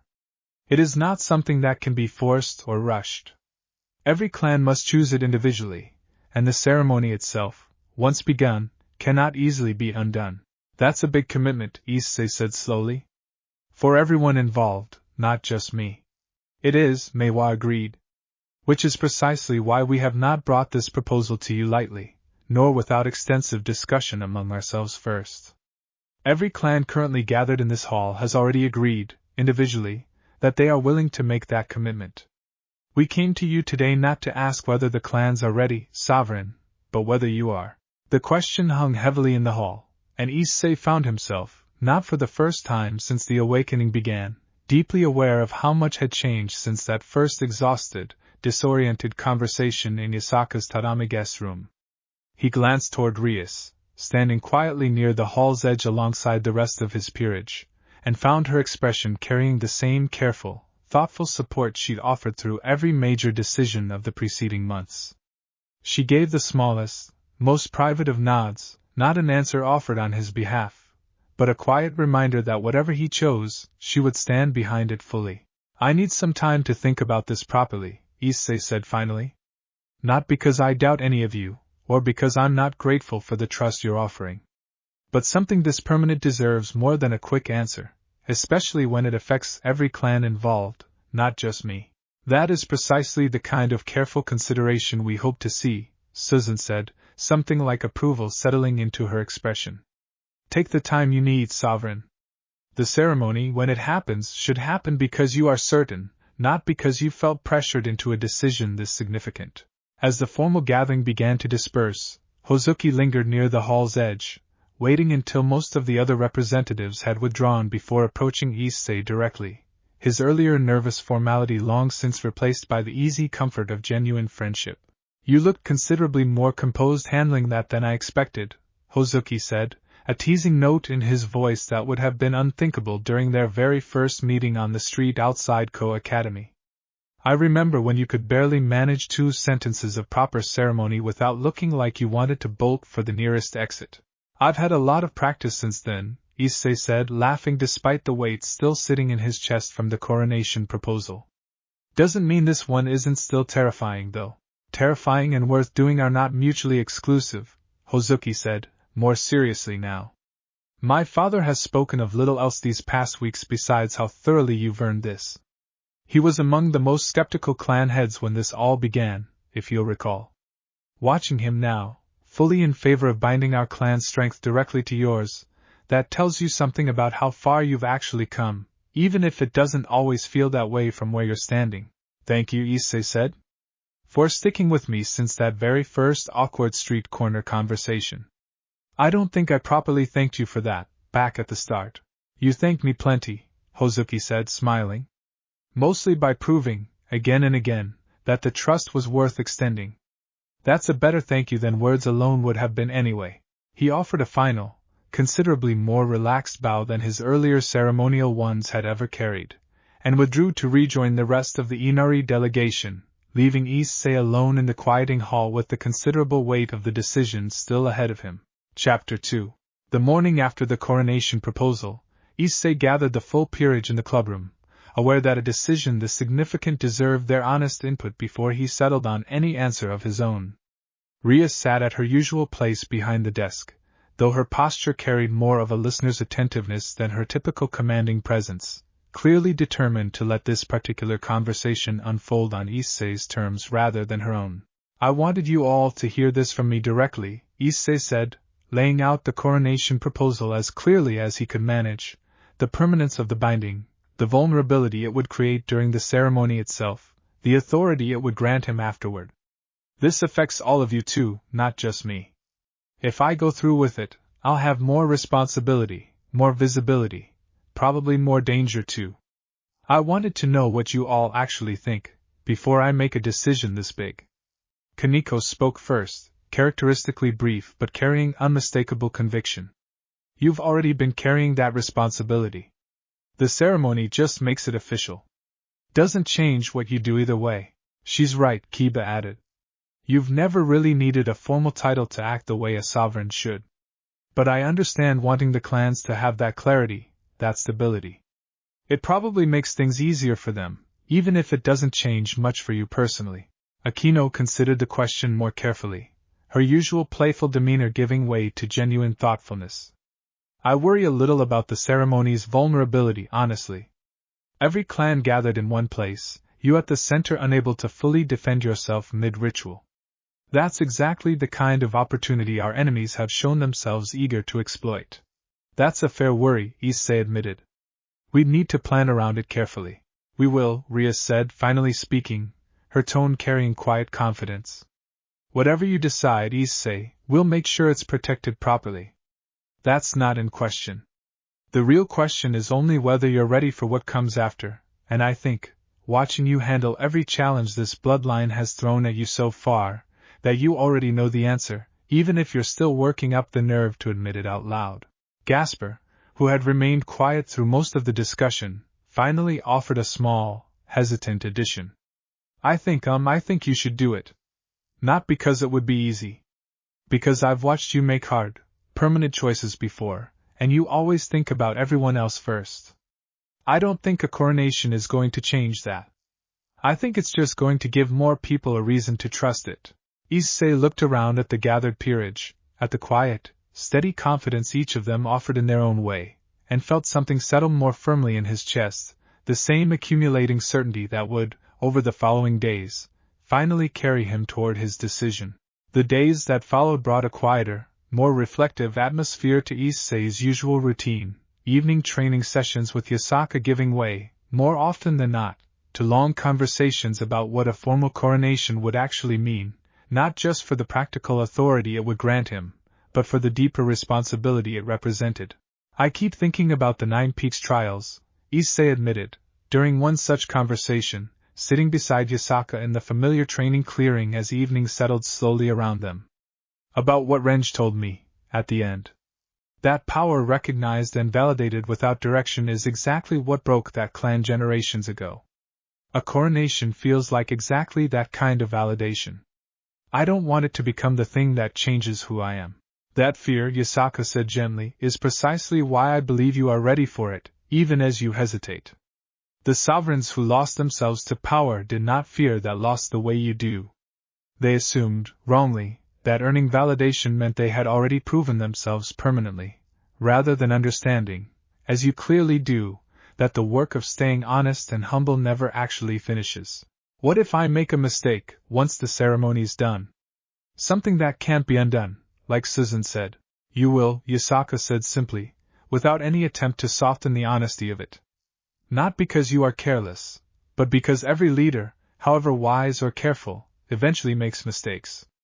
The question worth asking is not whether you will ever falter, Issei, but whether you have built the kind of relationships, the kind of trust, that will allow you to recover from those mistakes rather than being destroyed by them. Looking at everyone currently gathered around you, the peerage who has stood by you since before any of this began, the clans who have chosen, one by one, to extend genuine trust rather than mere political calculation, I believe you have built exactly that. Kunou, who had been sitting quietly nearby through most of this conversation, an unusual restraint for her, finally spoke up, her expression more serious than her typical bright enthusiasm allowed. Are you scared?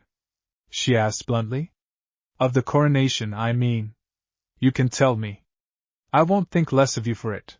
Issei considered the question honestly, aware that Kunou, of everyone in his life, had always been the one least interested in careful diplomatic deflection. A little, he admitted. Not of the ceremony itself, exactly. More of what happens after.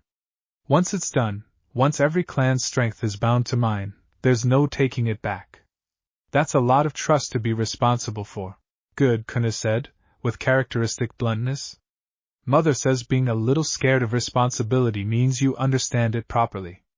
She says the ones who aren't scared at all are usually the ones who end up breaking something important, because they never stop to think about what they might lose.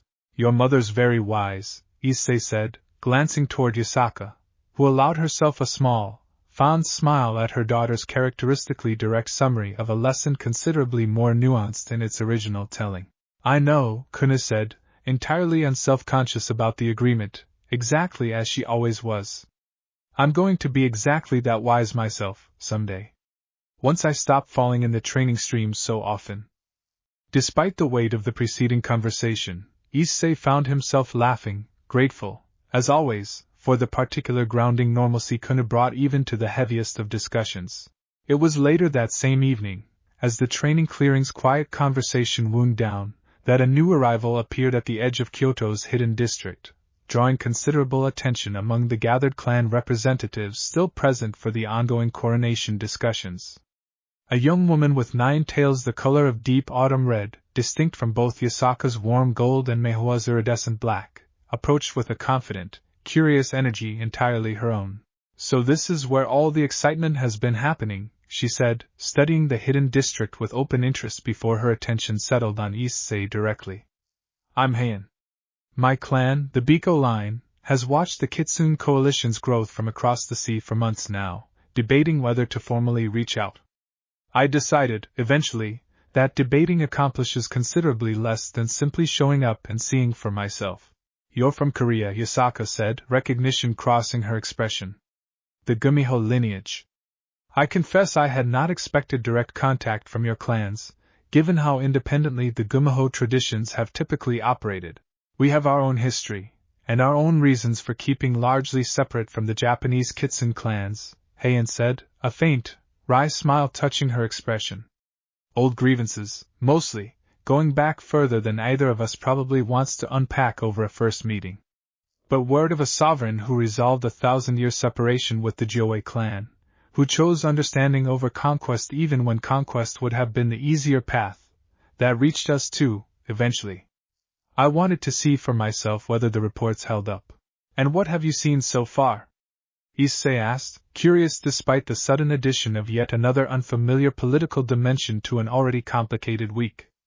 Someone considering a coronation with visible hesitation, rather than eager ambition, Heian said. That's rarer than you might think, among those who reach for this kind of authority. I find it, honestly, more reassuring than any of the formal reports I've read about your rise so far. She studied him a moment longer, then added, with the same wry, confident humor, I'm not here to formally align myself with your coalition today, Sovereign. Old grievances take longer than a single conversation to fully set aside. But I'm curious enough to stay a while, watch how this coronation unfolds, and decide for myself whether the Gumiho lineage might have a place at whatever table you're building. Stay as long as you'd like, Issei said. I'd rather earn your trust properly than rush it just because it would look good to have another clan on board quickly.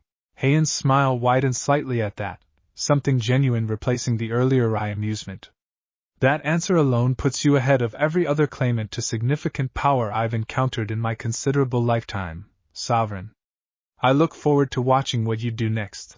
She lingered a moment longer, studying the gathered clan representatives still discussing the coronation's practical details nearby, before turning her attention back to Issei with a more searching expression. May I ask you something honestly?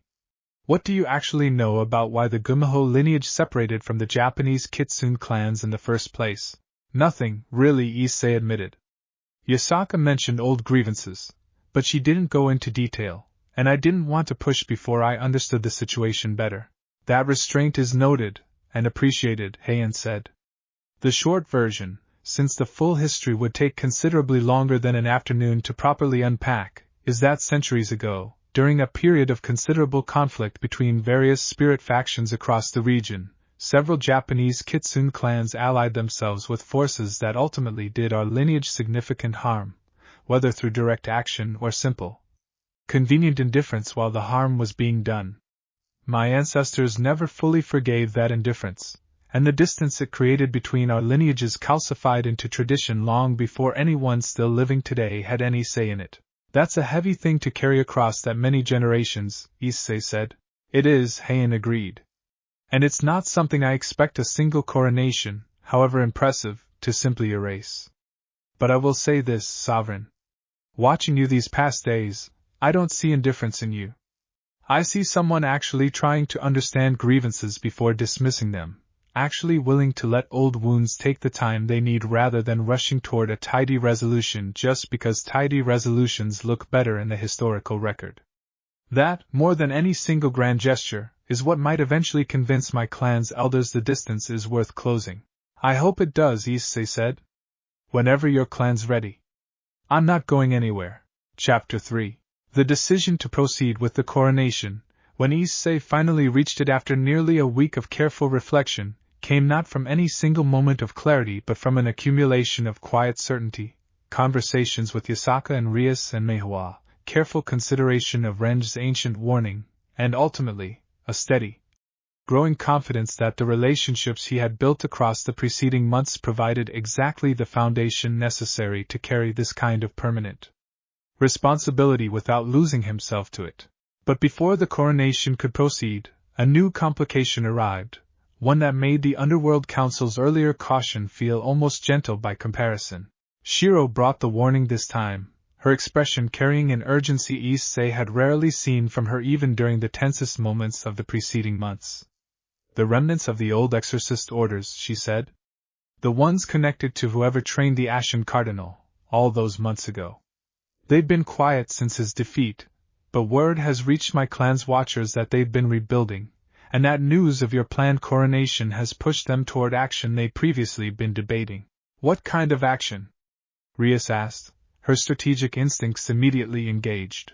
They believe, Shiro said, that a formally coronated sovereign, bound to the combined strength of every allied clan, represents a threat significant enough to warrant a direct strike before the ceremony can be completed. My clan's watchers estimate they intend to move within days, not weeks. The gathered group absorbed this news with the particular heaviness that had become almost familiar across the preceding months, each new escalation testing the coalition's resolve in ways the previous one hadn't quite anticipated. We could delay the coronation, Meihua suggested. Wait until this threat has been properly addressed. Or, Susan said, we could proceed as planned, and trust that the very alliance the ceremony represents provides exactly the strength needed to meet this threat when it comes. Delaying sends a message that the coalition can be intimidated into changing its plans. I do not believe that message serves us well, regardless of how real the danger might prove. Issei considered both positions carefully, aware of the weight either choice carried. I don't want to rush the coronation because we're scared, he said finally. But I also don't want to pretend this threat isn't real just to prove a point. I think we prepare for both. We move forward with the ceremony, but we make sure we're ready for whatever the exorcists throw at us, before, during, or after. That seems the wisest path, Yasaka agreed. Though I want to be honest with you, Issei. A coronation ceremony leaves you, and every clan participating, more vulnerable than usual during the ritual itself. If the exorcists choose to strike during the ceremony specifically, understanding that vulnerability, the danger will be considerably greater than facing them on ordinary terms. Then we make sure they can't get close enough to try, Rias said, already turning her considerable strategic mind toward the practical challenge of securing the ceremony itself. Kiba, Kaneko, I want a full defensive perimeter plan before we finalize the ceremony's location. Akino, work with Shiro's clan on identifying exactly what kind of anti-Yokai artifacts these exorcists might be carrying, based on whatever was recovered from the Ashen Cardinal originally.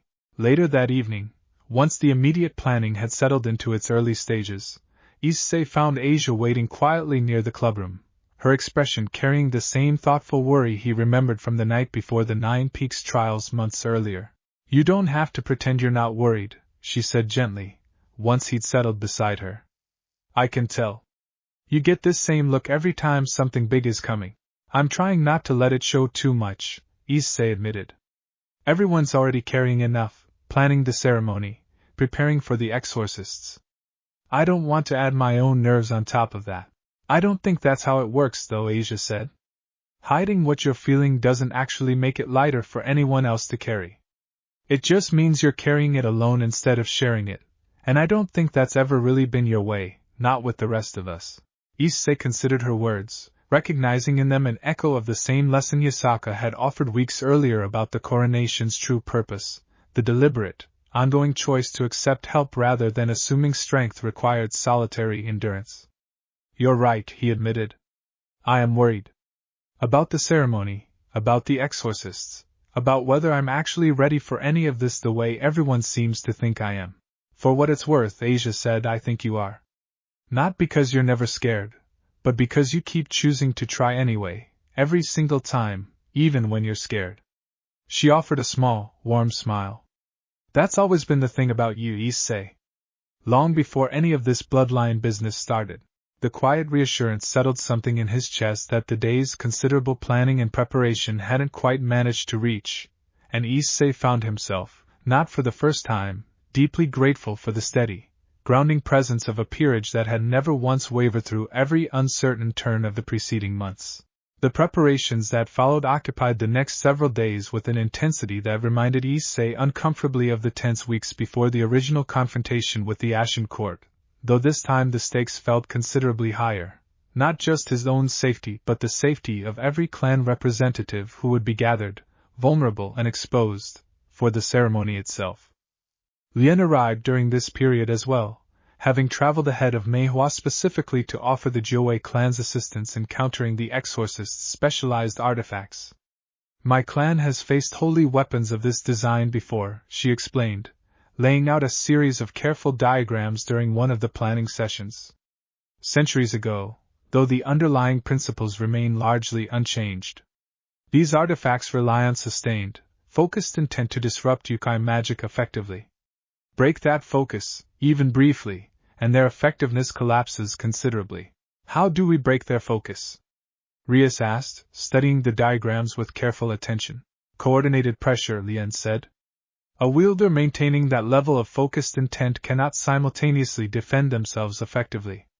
If your defenders can force them to choose between maintaining the artifact's effect and protecting themselves, most will choose self-preservation, and the artifact's disruptive power will falter accordingly.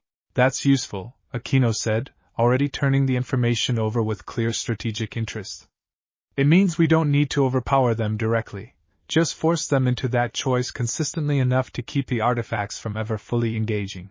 Precisely, Lien said, something like quiet satisfaction in her tone at having her clan's specialized knowledge prove genuinely useful. I am glad to help in whatever way I can. This coalition has extended considerable trust to my clan already, welcoming us back after 1,000 years of separation. I would rather earn that trust through practical assistance than empty gratitude alone. You've more than earned it, Issei said. This is exactly the kind of thing I mean, when I say I want partnerships built on more than just political convenience. Lien offered a small, formal bow, though considerably warmer than the careful, measuring one she'd given during their very first meeting months earlier. Then I am glad to keep earning it, Sovereign, for as long as it takes. Kuroka reappeared during this same period as well, her usual lazy demeanor replaced by focused, serious attention as she offered whatever intelligence her network of contacts could gather about the Exorcist remnant's movements and capabilities. They're better organized than the Ashen Cardinal ever was operating alone, she reported, spreading a collection of notes across a table in the clubroom during one of the planning sessions. Whoever's leading them now learned from his mistakes. They're not planning a direct frontal assault.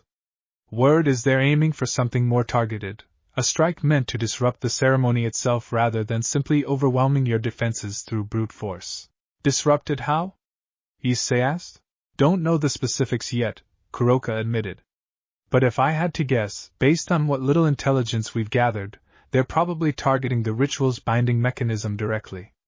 Corrupt the exchange of power between you and the participating clans, and you might not just fail to complete the coronation. You might end up with something considerably worse, a partial binding that leaves everyone involved unstable rather than unified.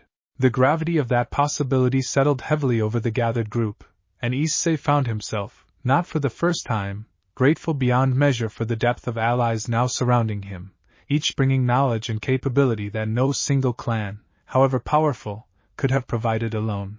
How reliable is this, really? Rias asked, studying Kuroka's collected notes, with the same careful scrutiny she gave every piece of intelligence before committing the peerage's strategy to it. Reliable enough that I've got people I trust watching their movements around the clock, Kuroka said. Look, I know I've said this before, but I'll say it again. I don't have a clan backing me up. I don't have centuries of tradition to fall back on. What I've got is a network of contacts who owe me favors and a nose for trouble that's kept me alive this long. That's what I'm putting on the table here, same as always. It's more than enough, Issei said. It's helped us every single time you've brought it forward. Thank you?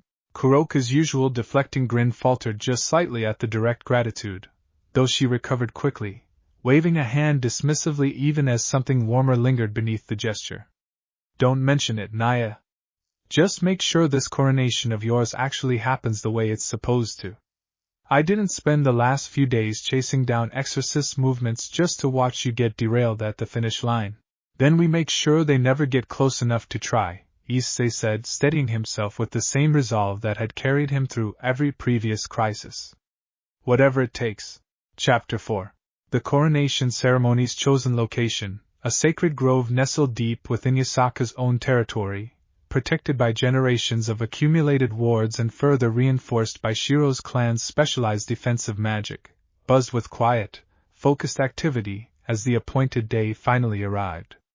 Clan representatives gathered in careful, deliberate procession, Suzun and the Nine Peaks delegation, Meihua and Lien representing the Joei clan, Hozuki and his father's full Inari delegation, dozens of smaller clans who had aligned themselves with the coalition across the preceding months, and watching from a respectful distance with open curiosity, Heian, who had chosen to remain in Japan long enough to witness the ceremony firsthand.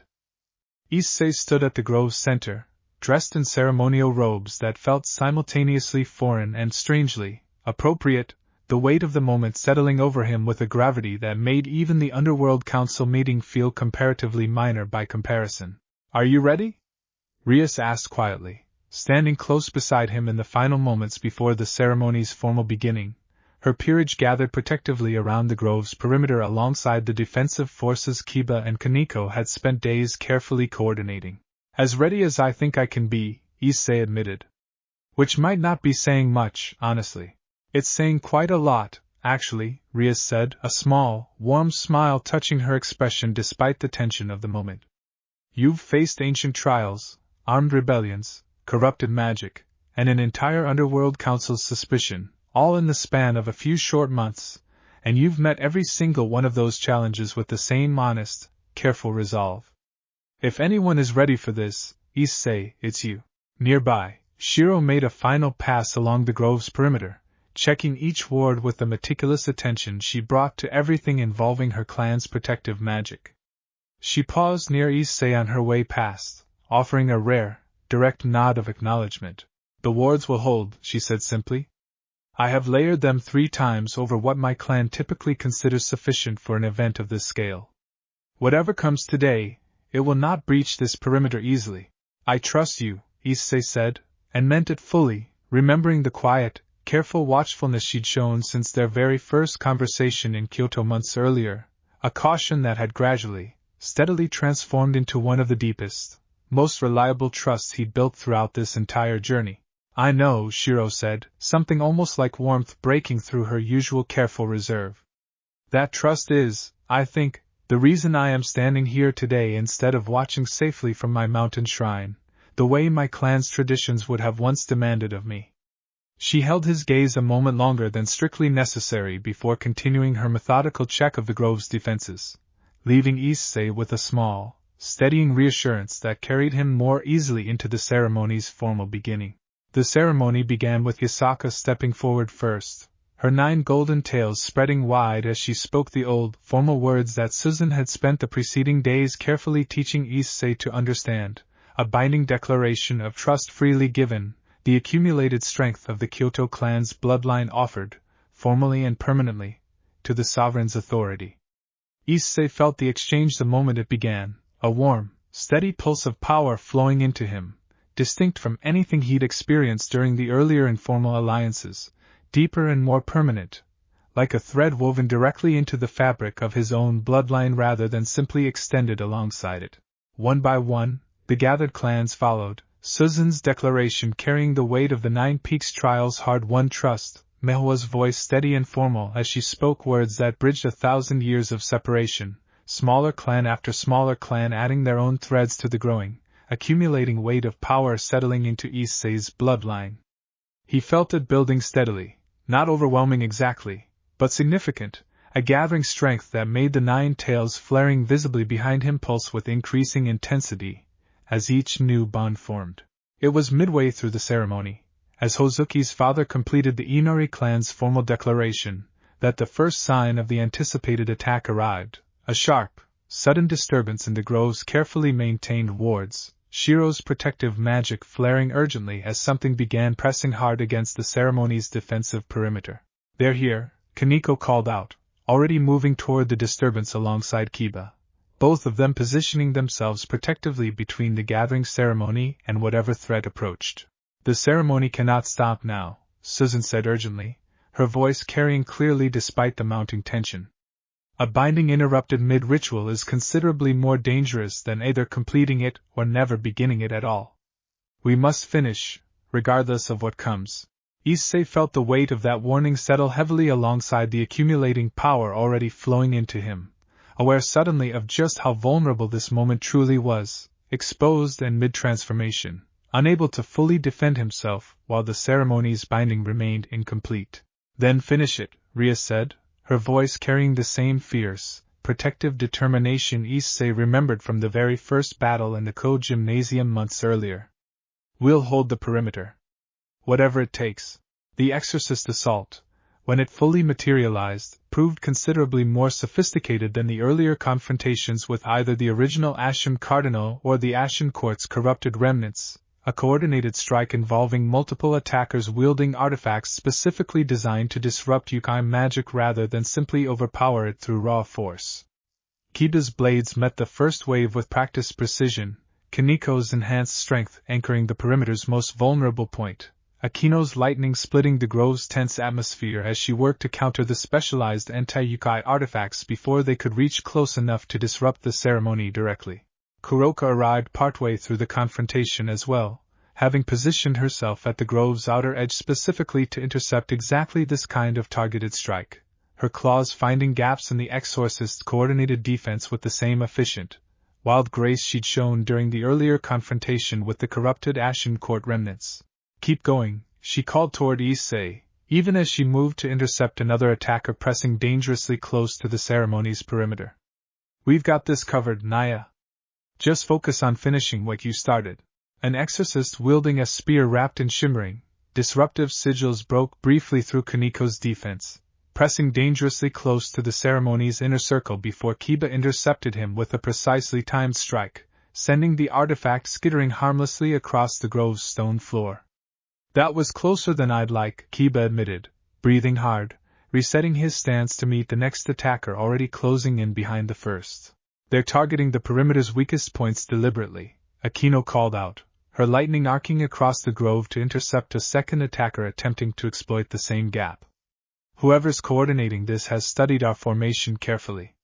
This isn't improvised." "Then we adjust," Ria said, already redirecting Kaneko to reinforce the compromised section even as she maintained her own position guarding the ceremony's most vulnerable approach. "Hold steady. Issei needs only a few more minutes." Chapter 5. The battle raged at the grove's edges as the ceremony continued at its center, each remaining clan adding their formal declaration to the accumulating weight of Issei's bloodline even as the sounds of combat pressed uncomfortably close, testing the defensive perimeter Riasa's careful planning had established. Mahua's voice remained steady despite the mounting tension, her own considerable strength lending additional support to the grove's defensive wards even as she completed the Gremory clan's formal binding.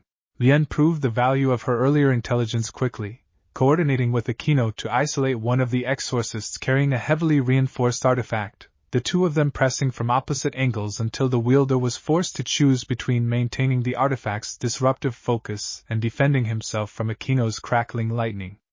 He chose self-preservation, exactly as Lien had predicted, and the artifact's threatening hum faltered into silence the moment his concentration broke. "It works," Akino called out, allowing herself a brief, satisfied smile even amid the ongoing chaos. "Lien, find me another one."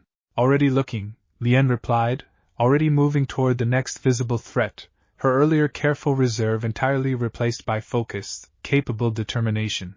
It was Heian, watching from what she had initially intended as a purely observational distance, who finally stepped forward as the exorcist's assault intensified, her expression shifting from curious observation to focused, decisive engagement.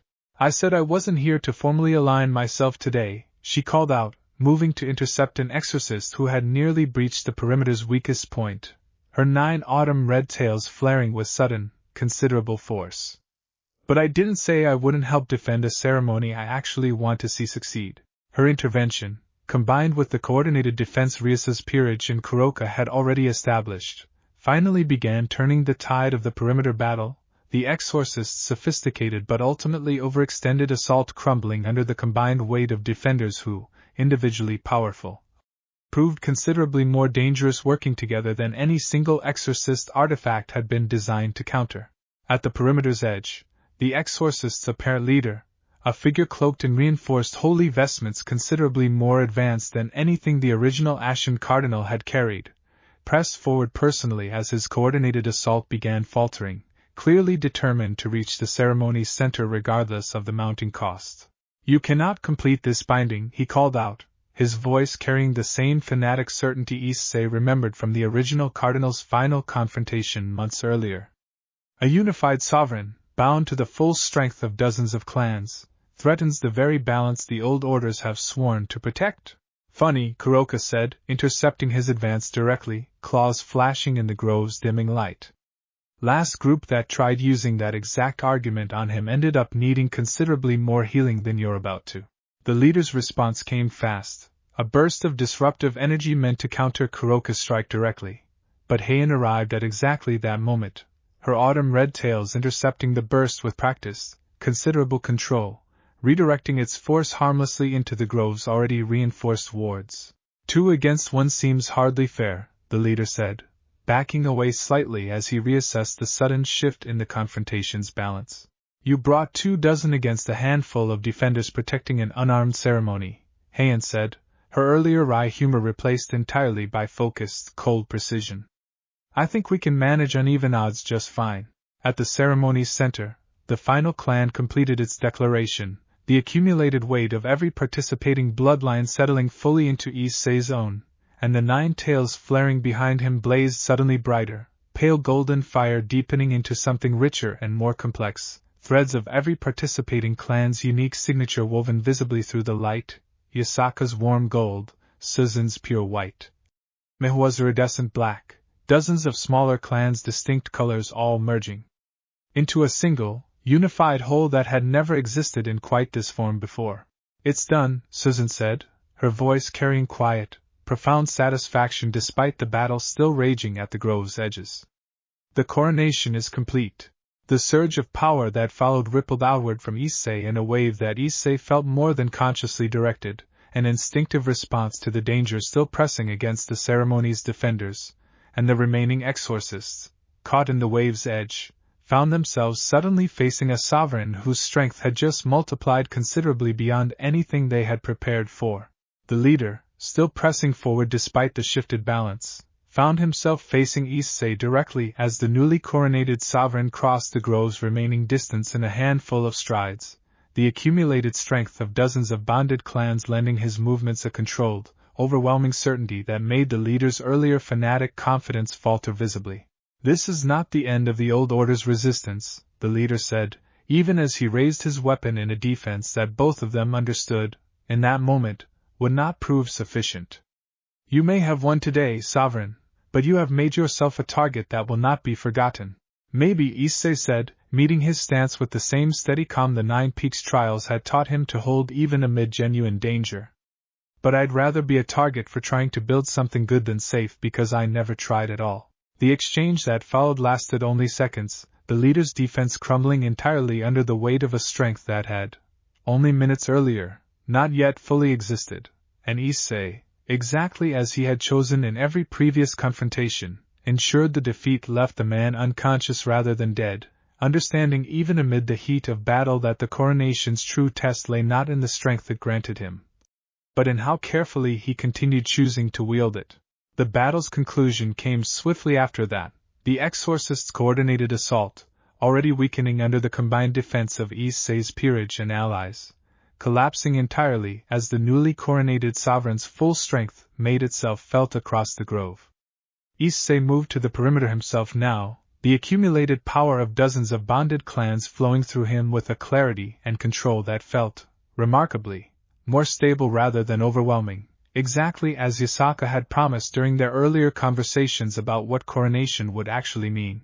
The remaining exorcists, recognizing the shifted balance immediately, began a hasty, disorganized retreat, and Issei, remembering the lessons of every previous confrontation, chose restraint over pursuit, allowing them to withdraw rather than pressing an advantage that would have served vengeance more than genuine security. "Let them go," he said, when Kaneko moved instinctively to pursue the retreating attackers. "We won. That's enough." Chapter 6. The aftermath of the coronation, once the immediate danger had fully passed, brought a quiet, settled satisfaction that felt distinctly different from the relief following previous confrontations, less the exhausted aftermath of narrowly avoided disaster, and more the steady, accumulated culmination of months of careful, patient work finally reaching its natural conclusion. "How do you feel?" Rias asked, finding him standing quietly at the grove's edge as the gathered clans began the slow process of celebrating both the completed ceremony and the successfully repelled attack. "Different," Issei admitted, considering the question carefully. "Not overwhelmed, exactly, though I thought I might feel that way. More like, I don't know, settled. Like something that's been slowly building for months finally clicked into place properly." "That sounds like exactly what it was supposed to feel like," Rias said, a warm, genuine smile touching her expression.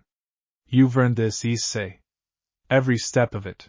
She studied him a moment longer, something more thoughtful entering her expression. "Do you remember what you told me, that very first night, after Yasaka healed me in the clubroom? You said you didn't know what any of this meant yet, only that you weren't going to use it to hurt anyone who didn't need hurting. I think about that a lot, actually, watching everything you've built since. You never really needed grand ambition to become worth following. You just needed to keep being exactly that honest, over and over, until enough people noticed. I didn't think anyone would actually remember that," Issei admitted, faintly embarrassed. "I was pretty out of it that night." "I remember everything from that night," Rias said, quieter now, something warmer settling into her tone. "It's not every day your pawn nearly dies saving everyone, then wakes up an ancient bloodline's sovereign in the same breath. That tends to stick with a person." Issei looked at her, at the steady, familiar warmth that had anchored him through every uncertain turn since that very first battle, and felt, not for the first time, a quiet, grateful certainty that whatever this bloodline had eventually made him, the foundation beneath it had always been simpler than any of the ceremony or politics suggested, just people who chose, again and again, to stand beside each other. Yasaka approached shortly after, her own expression carrying the particular quiet pride Issei had come to recognize as her deepest form of approval. "The coronation is complete," she said. "You are, in the fullest, most ancient sense of the title, Sovereign of the Kitsune. I confess, watching you today, I found myself thinking back to that very first exhausted evening, when I first explained to you what this bloodline actually meant. You have exceeded every hope I carried for you that night, Issei, and considerably sooner than I ever expected." "I couldn't have done any of this without you," Issei said, genuinely meaning it. "Any of it. Not the training, not the trials, not today. Perhaps," Yasaka said. "But you are the one who chose, again and again, to meet every challenge with honesty rather than ambition. That choice was always yours alone to make, Issei, regardless of how much guidance I offered along the way." Kunou, who had been permitted to attend the ceremony despite Yasaka's initial hesitation given the anticipated danger, bounded over with her usual boundless energy, seemingly unbothered by the battle that had raged only hours earlier. "You did it," she declared. "Properly sovereign now, not just unofficially. Does that mean you're finally going to teach me that fire whip thing you did against the exorcist leader today? I saw it from the perimeter, it looked incredible." "Maybe eventually," Issei said, laughing despite the day's considerable exhaustion. "Once you've got a firmer handle on that second tail, at least." "That's what you always say," Kunou grumbled, though her grin remained undiminished. Fine. I'll practice extra hard, and then you'll have to teach me, because I'll have earned it. She settled beside him for a moment, watching the celebration with an unusually contemplative expression for someone typically so quick to chase the next exciting thing. Mother told me something once, she said, about how the very first sovereigns, way back before any of the histories properly recorded them, weren't chosen because they were the strongest kitsune alive. They were chosen because people wanted to stand beside them, even when they didn't have to. I didn't really understand what that meant until today, watching everyone fight so hard just to make sure your ceremony finished properly. What do you understand now? Issei asked, genuinely curious what conclusion she'd drawn. That it's not really about the tails, or the fire, or any of the fighting, Kunou said, with a seriousness that sat strangely alongside her usual boundless energy. It's about all of us choosing you, over and over, even when it would probably be easier not to. I think that's what actually makes a sovereign. Not the bloodline part. The choosing part. Issei looked at her, struck by the clarity of the observation coming from someone still working, most days, on holding a second tail for longer than a few seconds. That might be the wisest thing anyone said to me all day, he admitted. Including your mother. Don't tell her I said something wiser than her, Kunou said, her earlier seriousness dissolving back into her familiar bright grin. She'll never let either of us hear the end of it. Heian approached as the evening celebration continued, her earlier wry curiosity replaced by something more thoughtful and, Issei sensed, considerably more decided than it had been just a week earlier. I came here intending only to watch, she said. I did not expect to end up fighting alongside your allies to defend a ceremony I hadn't yet decided whether to fully support. Does that mean you've decided now? Issei asked. I believe it does, Heian said, a genuine smile replacing her earlier wry amusement entirely. The Kunou lineage has kept its distance from wider kitsune politics for longer than I can properly account for, old grievances calcifying into habit more than genuine ongoing conflict. But watching you today, choosing restraint over pursuit even after a considerable victory, choosing to fight for a ceremony's success rather than simply your own safety, I find myself considerably more willing to set those old grievances aside than I expected to be, even a week ago. I will bring word back to my own clan's elders.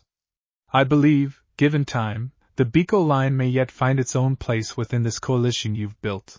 I'd welcome that, Issei said, genuinely pleased by the prospect. Thank you, for staying long enough to see it through, even after everything today. As the evening deepened into night, the sacred grove's careful defensive wards giving way to warm, scattered lantern light as the celebration continued, Issei found himself, once more, surrounded by the steadily growing family of allies who had chosen, through danger and diplomacy and every uncertain turn of the preceding months, to stand beside him. Shiro's quiet presence anchored one edge of the gathering, her clan's wards having proven instrumental in the ceremony's ultimate success. He found her there a while later, standing slightly apart from the main celebration as she so often did, watching the warm scattered light with the same careful, thoughtful attention she brought to everything. Your wards held, Issei said, settling beside her. Through everything. You said they would, and they did. I am relieved they did, Shiro admitted, a rare openness entering her tone. I do not often allow myself to feel uncertain about my own clan's craft. But this ceremony carried stakes considerably beyond anything my wards have ever been tested against before today. I found myself, more than once during the battle, genuinely afraid they might not hold. You never showed it, Issei said. Not once. That is, I think, simply the nature of my clan's training, Shiro said. Fear is permitted. Allowing it to show, in the middle of a task still requiring your full attention, is not. She glanced at him, something softening in her usually careful expression. I am glad, however, that I no longer feel the need to hide that same fear from you specifically. That is new, over these past months. I am not entirely certain when it changed. I'm glad it did, Issei said simply, and Shiro's small, answering smile carried more warmth than any of her earlier careful words had managed. Kuroka's easy laughter carried across the grove as she recounted her portion of the battle to anyone willing to listen, embellishing details with obvious relish while Kiba, standing nearby, offered occasional dry corrections that only seemed to make her retelling more entertaining rather than less.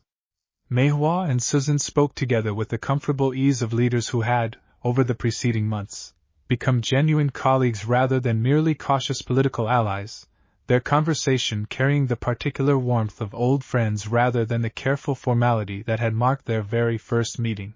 A messenger arrived from the underworld shortly after, one of Surzex's own attendants, delivering a sealed letter with considerably less ceremony than the original summons that had first brought Issei before the council months earlier.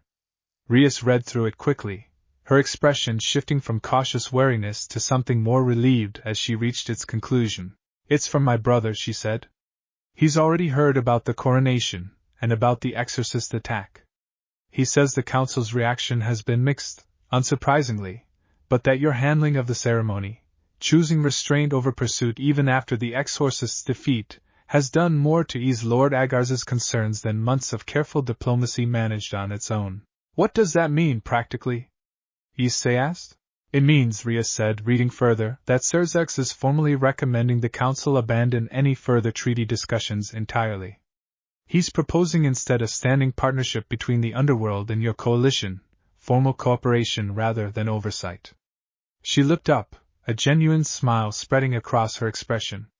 "Issei, this is exactly what we hoped for, back when this all started. Recognition as an equal, not a threat to be managed." The news settled warmly alongside the day's already considerable accomplishments, and Issei found himself, once again, marveling at how far the patient, careful work of the preceding months had carried him, from a nervous, uncertain first meeting in the Gremory Estate's Grand Hall to genuine partnership, earned one honest choice at a time. "I'll need to send a proper response," Issei said. "Thank him properly. And Lord Agar's too, honestly, even if he'd probably rather I didn't. He would grumble about it," Rias said, laughing. "But I think, deep down, he'd appreciate the gesture more than he'd ever openly admit." 5 months, Issei said quietly, mostly to himself, watching the warm, unlikely gathering with a sense of settled wonder that had been entirely absent during those first disoriented hours in Yasaka's tatami guest room. 5 months, Rias agreed, settling beside him with the same quiet, steady presence that had anchored him through every one of those months. "And considerably more still ahead, I imagine, given how quickly this coalition seems to keep growing. I'm actually looking forward to it," Issei admitted, surprising himself slightly with the genuine confidence behind the words. "Whatever comes next." "I don't think I would have said that, back when this all started." "No," Rias agreed, a warm, knowing smile touching her expression as she watched the celebration continue around them. "But you're not the same person you were back then, Issei. None of us are, honestly. I think that might be the point." Across the grove, Meihua and Susan had drifted closer to where Issei and Rias sat, their earlier conversation apparently concluded, and Meihua offered a small, formal nod before speaking.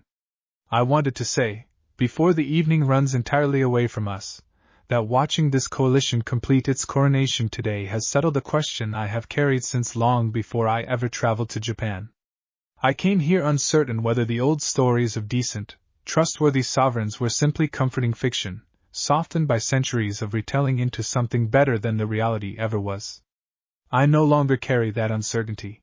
Nor do I," Susan added, her usual careful reserve giving way, if only briefly, to something warmer. "The Nine Peaks clan spent a century believing isolation was the only way to protect what we valued from the corrupting weight of power.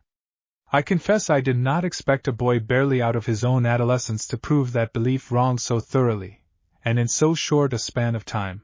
I had a lot of help," Issei said, the same familiar deflection rising instinctively, though this time it drew a round of gentle, knowing laughter from everyone within earshot. "You always say that," Susan said, echoing Kunou's earlier observation with clear amusement.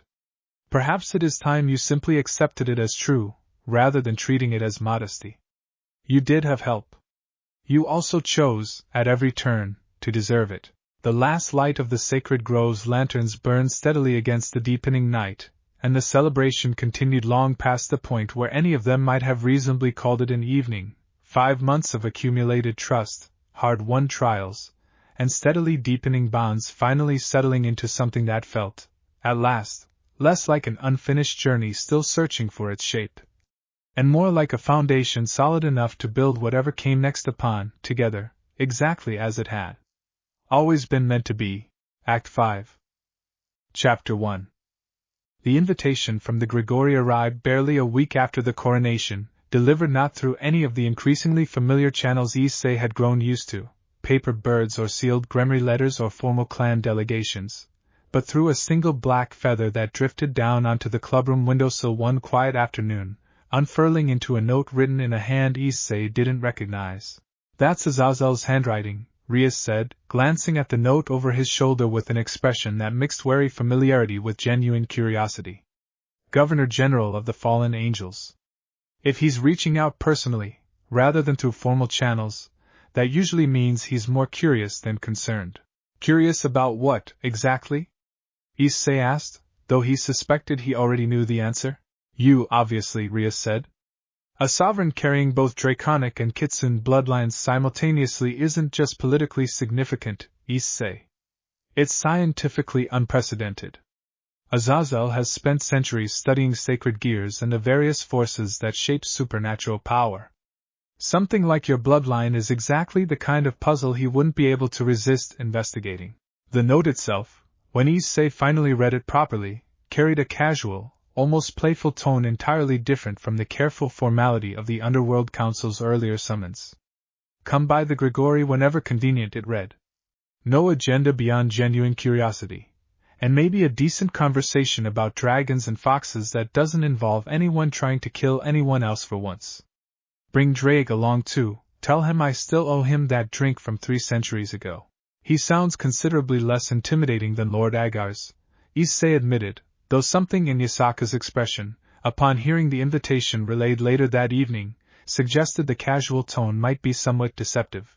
"Azazel's informality is not the same as harmlessness," Yasaka said carefully.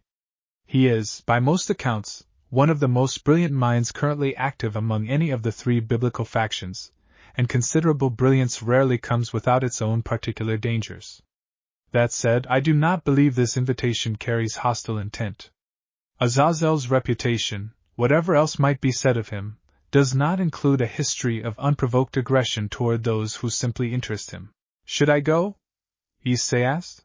"I believe you should," Yasaka said. "Understanding the full scope of your bloodline, including whatever insight the Gregory's considerable research might offer, seems worth the visit, provided you go in with appropriate caution rather than naive trust." Meihua, present at Kyoto for an unrelated matter of coalition business, offered her own perspective when the conversation reached her later that same day, her expression thoughtful as she considered the implications. "I have heard of Azazel's research, even from across the continent," she said. "His work on sacred gears is considered, among those who study such things carefully, some of the most rigorous currently being conducted by any faction.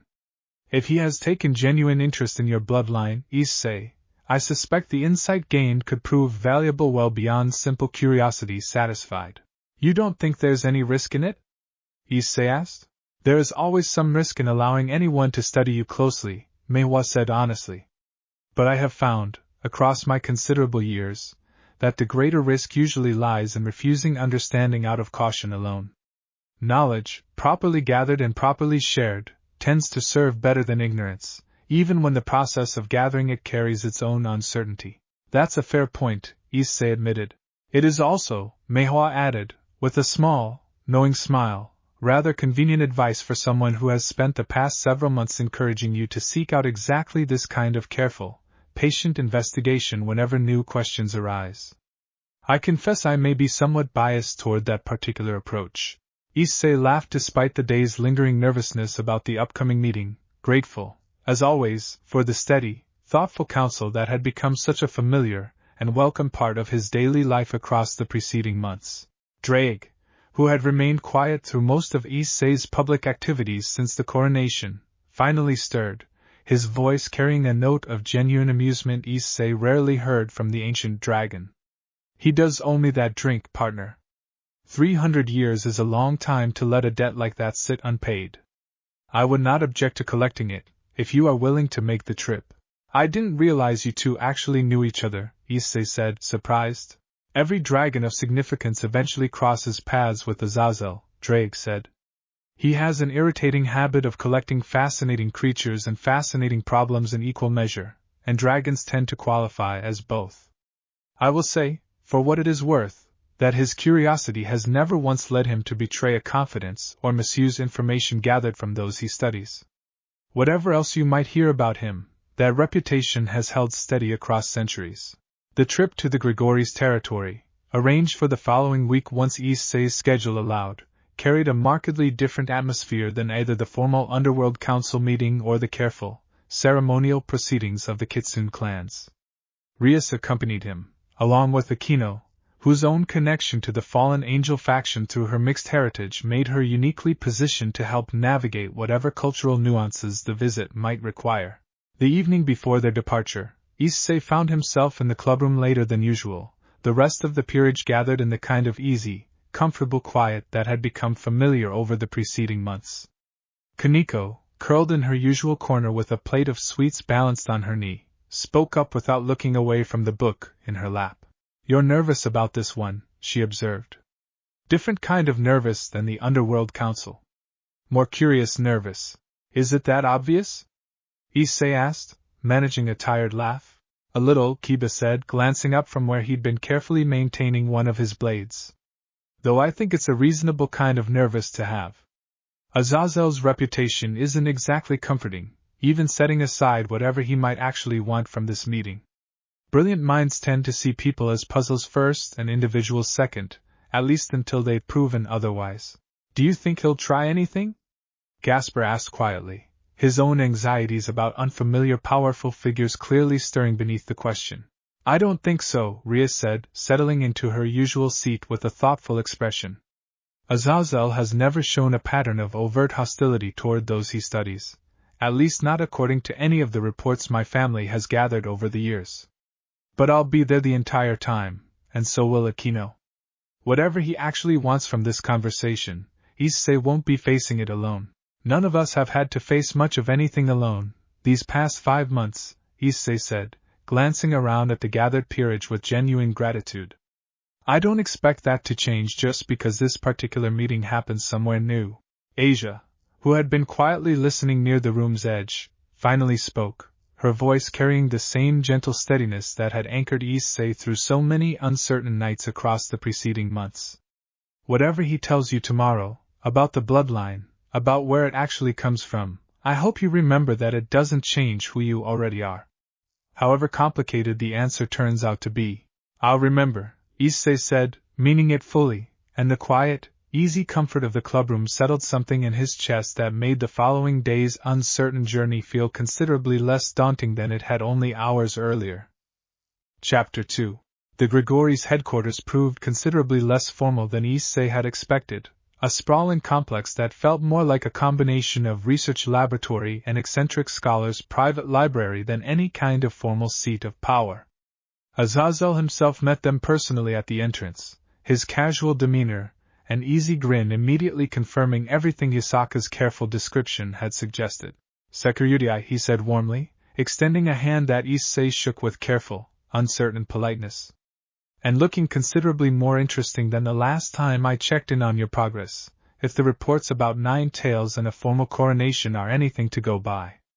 Come in, come in. I've got about a dozen questions I've been saving up, and I promise, at least half of them aren't purely academic."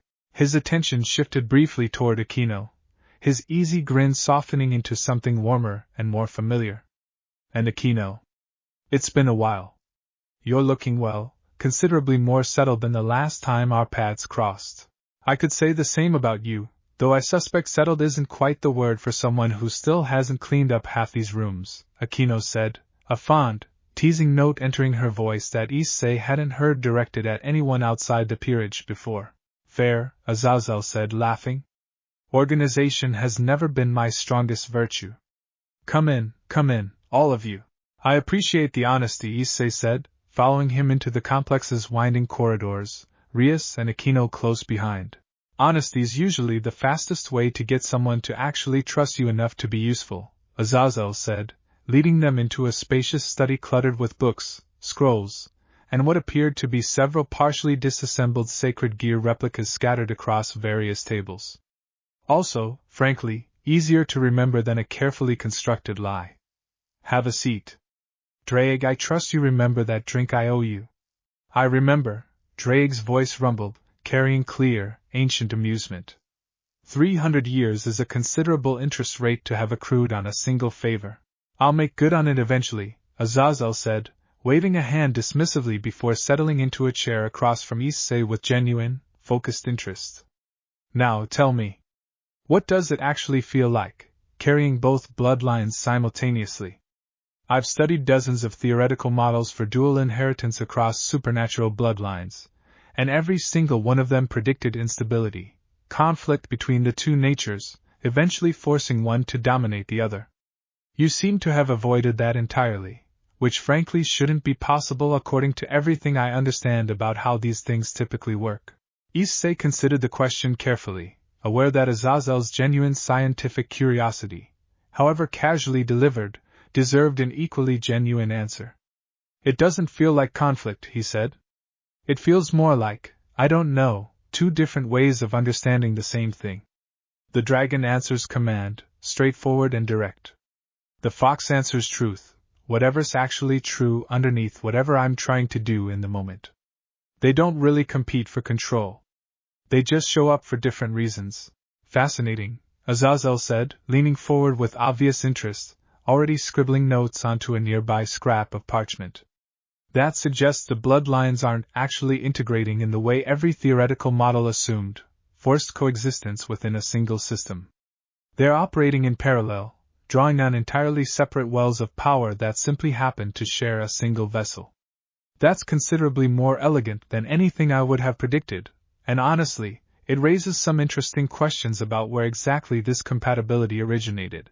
Before continuing, Azazel rose and gestured for them to follow, leading the group deeper into the complex's winding corridors, past shelves crowded with artifacts Issei couldn't begin to identify and rooms where younger fallen angels worked quietly over instruments humming with faint, contained energy. This is where most of my actual research happens, Azazel explained, pausing at the entrance to a larger chamber filled with charts mapping what appeared to be centuries of sacred gear classifications, family trees of supernatural bloodlines branching outward in intricate, overlapping patterns. Every sacred gear, every significant bloodline I've encountered across my considerable lifetime, catalogued and cross-referenced against every other pattern I could find. It's tedious work, most days, but every so often it produces something genuinely useful. Like, for instance, being able to tell you almost immediately that your particular combination has no documented precedent anywhere in these records. None at all? Rias asked, studying the charts with evident interest despite the clear complexity of the information displayed. None, Azazel confirmed. Which either means it's simply never happened before in recorded history, always possible given how rare both a Securidii and a sovereign bloodline are individually, or it means the precedent exists somewhere these records never reached, buried in traditions or eras my research simply hasn't uncovered yet. He turned back toward Issei, his earlier casual amusement giving way to something more genuinely focused. I'd like your permission to run a few careful observations, nothing invasive, nothing that would put you at any risk.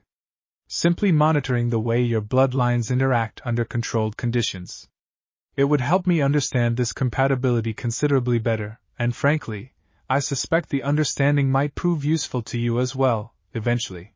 Issei glanced toward Rias, who gave a small, encouraging nod, her own curiosity about the deeper implications of his bloodline clearly outweighing any lingering caution about the fallen angel's methods. All right, Issei said. As long as it's nothing that puts anyone at risk. Nothing at all, Azazel assured him, already moving toward a nearby table cluttered with delicate instruments. Just a bit of controlled observation, while you summon each aspect of your power separately, then together. Should take no more than an hour, and I promise, the tea afterward will be considerably better than anything the Underworld Council probably offered you. The observation session that followed proved surprisingly comfortable despite its clinical framing, Azazel's genuine, unhurried curiosity putting Issei considerably more at ease than the tense formality of the Underworld Council meeting ever had. He summoned the boosted gear first, then the 9 tails, then both together, Azazel's instruments humming and flickering with each transition, while the fallen angel governor murmured observations to himself, occasionally pausing to ask a clarifying question about exactly what Issei felt during each shift. Remarkable, Azazel said finally, setting down his instruments with an expression of genuine, satisfied fascination. The two energy signatures don't just coexist, they actually seem to reinforce each other slightly when active simultaneously, a small but measurable amplification neither one produces alone. That's not something I've seen documented anywhere, in any bloodline, dual or otherwise. Is that dangerous? Issei asked, unable to fully shake the instinctive wariness that came with hearing his own body described in such clinical terms. Not inherently, Azazel said. Though it does suggest your full potential remains considerably underexplored. Whatever you've accomplished so far, Issei, and I understand it's already been considerable, I suspect you haven't yet approached the actual ceiling of what this particular combination is capable of producing. He settled back into his chair, his earlier casual demeanor returning even as the weight of his next words carried clear seriousness. Now tell me, what does it actually feel like, carrying both bloodlines simultaneously? I've studied dozens of theoretical models for dual inheritance across supernatural bloodlines, and every single one of them predicted instability, conflict between the two natures, eventually forcing one to dominate the other. You seem to have avoided that entirely, which frankly shouldn't be possible according to everything I understand about how these things typically work. That suggests the bloodlines aren't actually integrating in the way every theoretical model assumed, Azazel continued, before Issei could point out the question's familiar repetition, a small, self-aware smile touching his expression. Apologies, I tend to circle back to the same core question a few different ways when something genuinely fascinates me. Old habit. But it raises some interesting questions about where exactly this compatibility originated. What do you mean? Rias asked, her own strategic curiosity engaged by the direction of the conversation. I mean, Azazel said, that draconic and kitsune bloodlines shouldn't be compatible at all, by any established understanding of supernatural inheritance. Dragons and kitsune draw their power from fundamentally different sources, different cosmological origins entirely.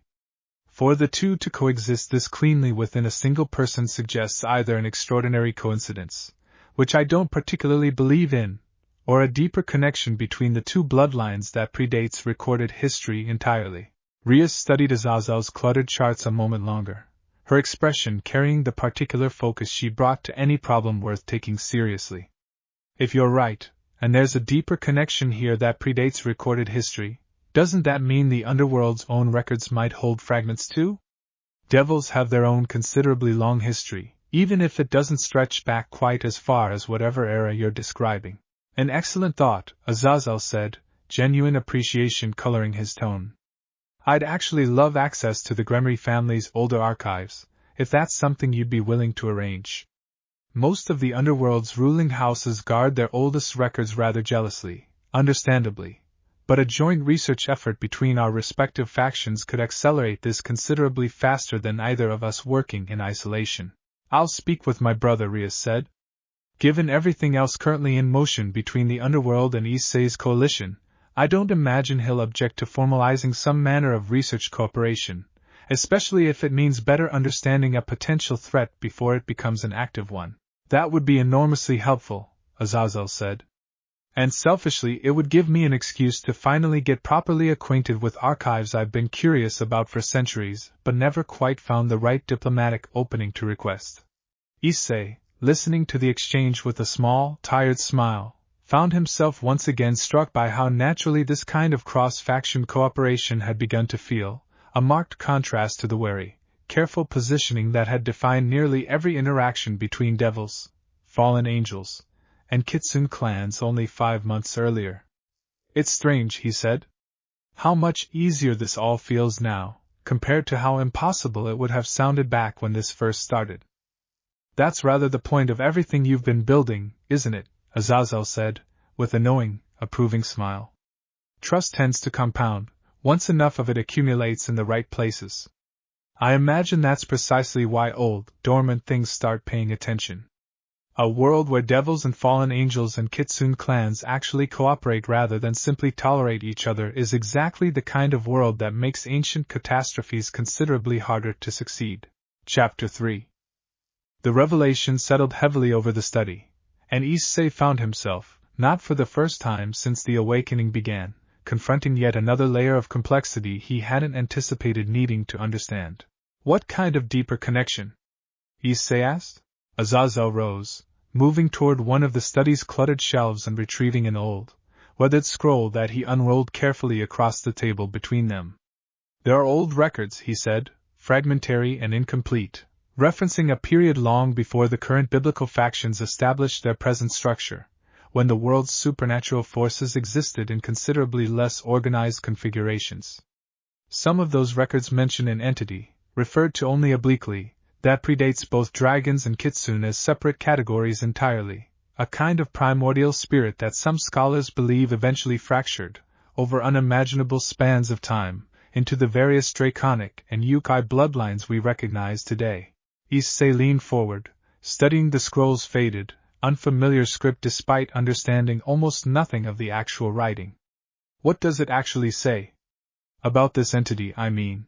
Frustratingly little that's directly useful, Azazel admitted. Most of what survives are fragments, references made in passing within other, unrelated texts, as though whoever wrote them assumed their readers would already understand the context without needing it spelled out. I've spent the better part of 2 decades trying to piece together a fuller picture from scraps like this one, and I'll admit, progress has been slower than I'd like. What does it call this entity? Rias asked, studying the scroll with the same careful attention she gave every piece of strategically relevant information. Different fragments use different names, which is part of what makes this so difficult to properly research, Azazel said. This particular fragment refers to it only as the root, in a translation that's admittedly rough around the edges. Other sources I've cross-referenced use terms that translate roughly to the first flame, or occasionally something closer to the undivided. I suspect these are all attempting to describe the same underlying concept, filtered through different cultural and linguistic lenses across considerable spans of time and geography. You're saying dragons and kitsune used to be the same thing? Issei asked, struggling to fully process the implications. I'm saying it's a theory, Azazel said, one I've never had sufficient evidence to properly confirm or dismiss, until now. A sovereign bloodline compatible with the dragon's power in this specific, elegant way is exactly the kind of evidence that theory has always lacked. It doesn't prove the theory correct, but it makes it considerably harder to dismiss. If that's true, Aquino said slowly, working through the implications with obvious concern, what happened to this original entity? If it fractured, was that a natural process, or did something cause it? Azazel's expression grew more serious at the question, the casual, playful energy that had characterized most of the conversation giving way to something more careful. That, he said, is where the records become considerably less reliable. Some suggest natural evolution, a gradual differentiation over unimaginable time. Others suggest something more deliberate, a conflict or catastrophe that shattered the original entity's unity, scattering its power across the various draconic and Yokai lineages as a kind of last resort, a survival strategy rather than a natural process. And if it was deliberate, Rias said, her strategic mind already several steps ahead of the conversation, that suggests whatever caused it might still exist, somewhere, and might have reason to take notice now that a bloodline capable of reuniting fragments of that original power has emerged. That is precisely the concern that occurred to me the moment I first heard about your coronation, Azazel said, meeting Issei's gaze directly. I want to be clear, Issei, this is theoretical. I have no confirmed evidence that anything is actually stirring in response to your bloodline's awakening. But I have spent enough centuries studying patterns like this to know that theoretical concerns have a habit of becoming very real, very quickly, once the right catalyst presents itself. And a sovereign uniting fractured kitsune clans while bonded to one of the most powerful dragons currently active in the world, that qualifies as exactly the kind of catalyst old, dormant things tend to notice. Aquino, who had remained largely quiet through the more technical portions of the conversation, finally spoke, her expression carrying a thoughtfulness that suggested she'd been turning the implications over carefully in her own mind. If this theory holds any truth, doesn't that mean fallen angels might carry some connection to it as well? Not directly, perhaps, but if this fractured entity's influence touches both dragon and kitsune bloodlines, it seems unlikely the biblical factions developed in complete isolation from whatever else was happening in that same ancient era. Azazel's expression shifted, something like genuine surprise crossing his features before settling into approving consideration. That's a sharper observation than most of my own research staff have managed on this particular subject, he said. I don't have a confirmed answer, but I'll admit the possibility has crossed my mind more than once. The current biblical factions, angels, fallen, devils, all trace their organizational structures back to a period that overlaps, at least roughly, with when these old kitsune and draconic legends suggest this fracturing event occurred. Whether that overlap is coincidental or connected, I genuinely don't know. It's exactly the kind of question I'd love several more decades to properly research, assuming several more decades is a luxury we actually have. That's not exactly reassuring, Issei admitted. No, Azazel agreed, with characteristic honesty. But I'd rather give you an honest, uncertain answer than a confident, false one. That's generally served me better across the centuries, even when it's less comfortable in the moment. The weight of that warning settled uncomfortably over the study, and Issei found himself, once again, confronting the familiar, exhausting realization that every answer this journey provided seemed to open onto 3 new questions, each carrying its own considerable weight. Before the visit concluded, Azazel offered one final piece of guidance, his casual demeanor giving way, briefly, to something more genuinely serious. Whatever you decide to do with this information, Issei, I'd recommend proceeding carefully rather than urgently. Old, dormant things tend to stay dormant longer than anyone expects, provided nothing forces the issue. Rushing toward confirmation before you're properly prepared for whatever you might find carries its own considerable risk. I'll keep that in mind, Issei said, genuinely grateful for the advice despite the unsettling nature of everything else discussed that afternoon. Good, Azazel said, his easy grin returning as he walked them back toward the complex's entrance. And Issei, for what it's worth, whatever this turns out to be, I'd rather see a sovereign like you standing between the world and whatever old catastrophe might be stirring than nearly anyone else currently active across any of the factions I keep tabs on. That's not flattery. That's just an old scholar's honest assessment, for whatever it happens to be worth. Chapter 4. The return journey from the Gregory's territory passed largely in quiet, contemplative silence, Issei turning Azazel's theory over carefully, aware of how much it complicated an already complex understanding of his own bloodline's origins and implications. Rias, watching him from across the transportation circle's quiet aftermath, finally broke the silence once they'd returned to the familiar surroundings of the clubroom. You've barely said a word since we left, she observed. Talk to me. What's actually sitting with you the most, out of everything Azazel told us today? Issei considered the question carefully, aware that several distinct threads of worry had tangled together over the course of the journey home. I think it's the not knowing, he admitted finally. Everything else so far, the exorcists, the Ashen Court, even the Underworld Council, all of that felt like problems I could actually understand, even when they were dangerous. This feels different. Azazel himself doesn't fully understand it, and he's spent decades studying exactly this kind of thing. If someone that smart doesn't have real answers, I don't know how I'm supposed to feel confident about facing whatever this turns out to be. You don't have to feel confident yet, Rias said gently. You just have to keep doing what you've always done, taking it one honest step at a time, gathering the people and the information you need before acting. You're not required to have all the answers today, Issei. Nobody is. I know, Issei said. It just feels like a bigger unknown than anything we've faced so far. Maybe it is, Rias acknowledged. But you've handled bigger unknowns than you expected to before, more than once. I don't think this will be any different, even if it doesn't feel that way right now. Akino, settling nearby with a cup of tea she'd prepared for each of them, offered her own quiet reassurance. For what it's worth, I don't think Azazel would have shared any of that with you if he genuinely believed it was an immediate threat. He's careful about what he reveals, even when he seems casual about it. If he thought you needed to panic, he would have made that considerably more clear. That's a fair point, Issei admitted, some of the tension easing slightly from his shoulders. I guess I just need to actually talk to Yasaka about all of this properly, see what she makes of it.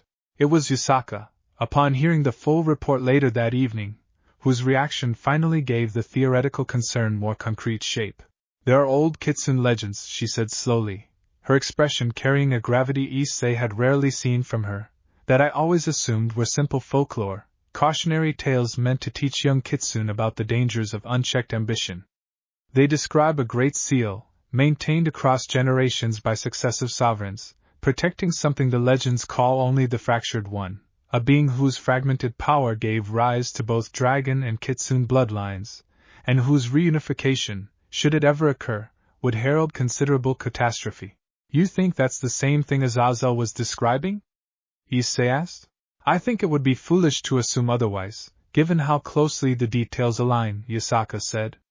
If the legends carry any truth, and if Azazel's theoretical concerns hold weight, then your bloodline's very existence, a sovereign capable of drawing on both fractured aspects of this ancient power simultaneously, may represent exactly the kind of catalyst the old legends warned successive generations to guard against.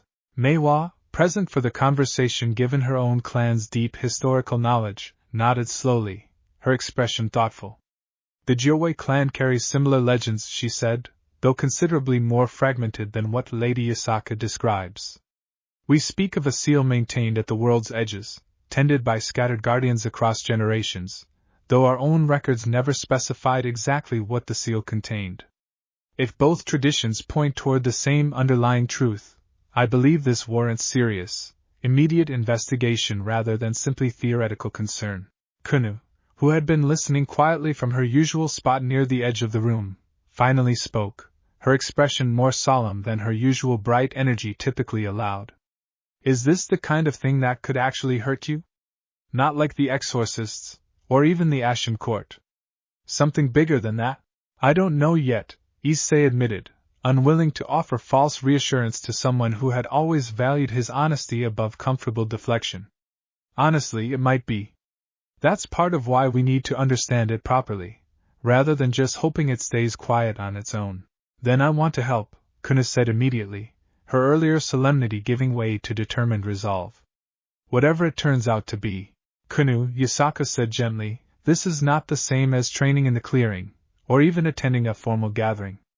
Whatever this proves to be, it may carry genuine danger, considerably beyond anything you've faced so far. I know, Kunou said, meeting her mother's gaze steadily. But I've watched Issei face every single dangerous thing that's come along since the beginning, and I've always wanted to help more than just watch from the sidelines. I'm not asking to fight anything.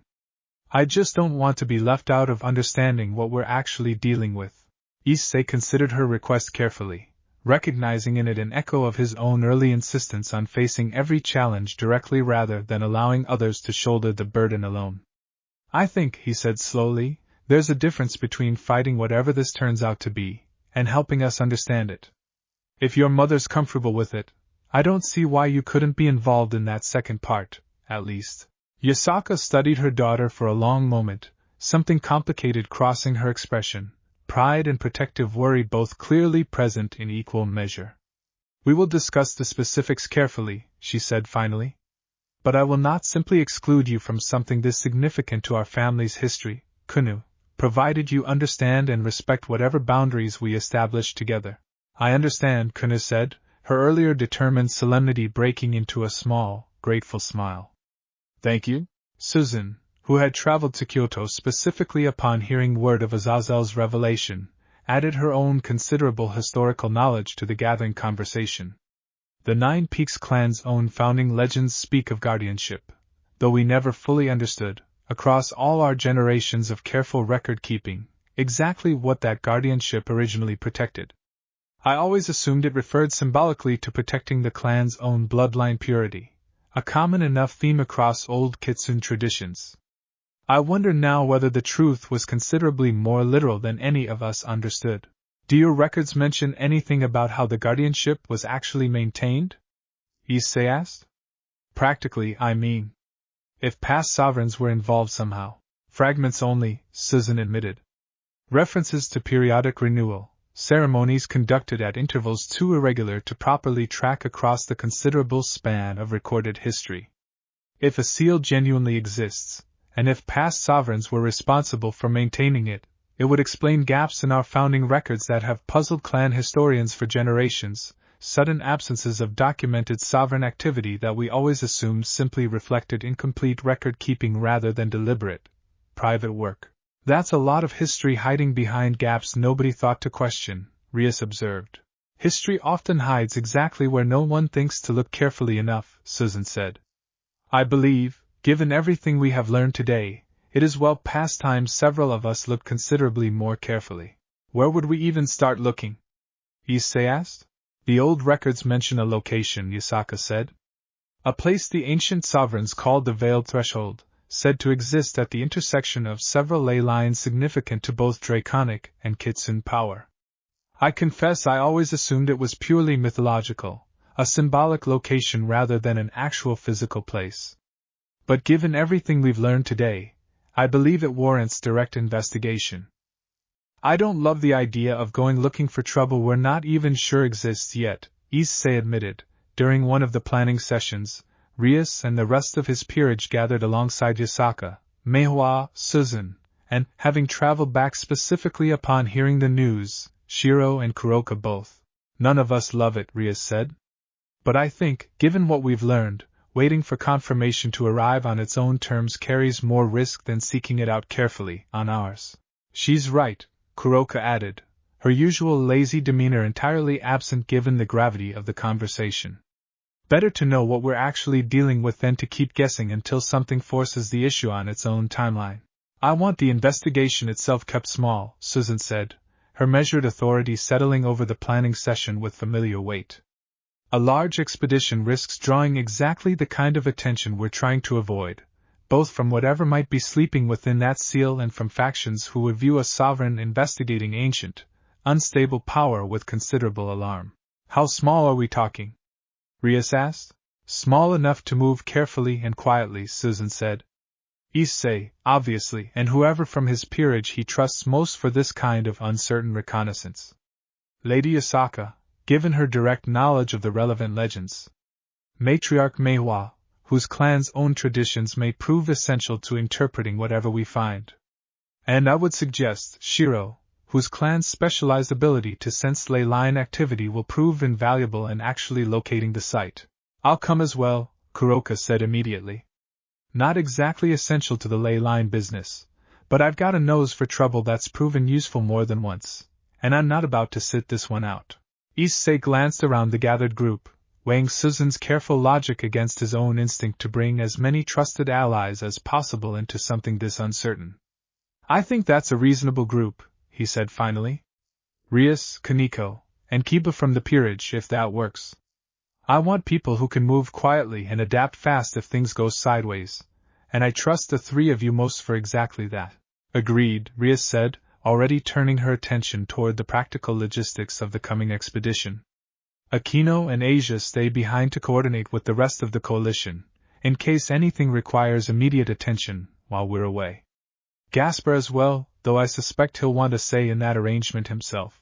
I don't mind staying behind for this one, Gasper admitted quietly, when the question turned to him directly.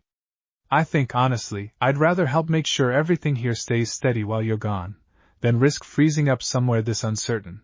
That's a completely reasonable choice, Issei said, offering him a warm, encouraging smile. Having someone steady here matters just as much as whoever goes. Asia, standing quietly beside Akino as the group's composition finalized, added her own thoughtful contribution before the planning session concluded. I'd like to prepare whatever I can in advance, in case anyone comes back injured, she said. I don't fully understand what you might be facing out there, but I'd rather be ready for the worst and not need it, than be caught unprepared if something goes wrong. That's exactly the kind of steady thinking this whole coalition depends on, Rias said warmly. Thank you, Asia. I'll feel considerably more at ease knowing you're here, ready for whatever we might need when we return. I just want everyone to come home safely, Asia said simply, and the quiet sincerity of it settled something reassuring into the room despite the considerable uncertainty still hanging over the coming expedition.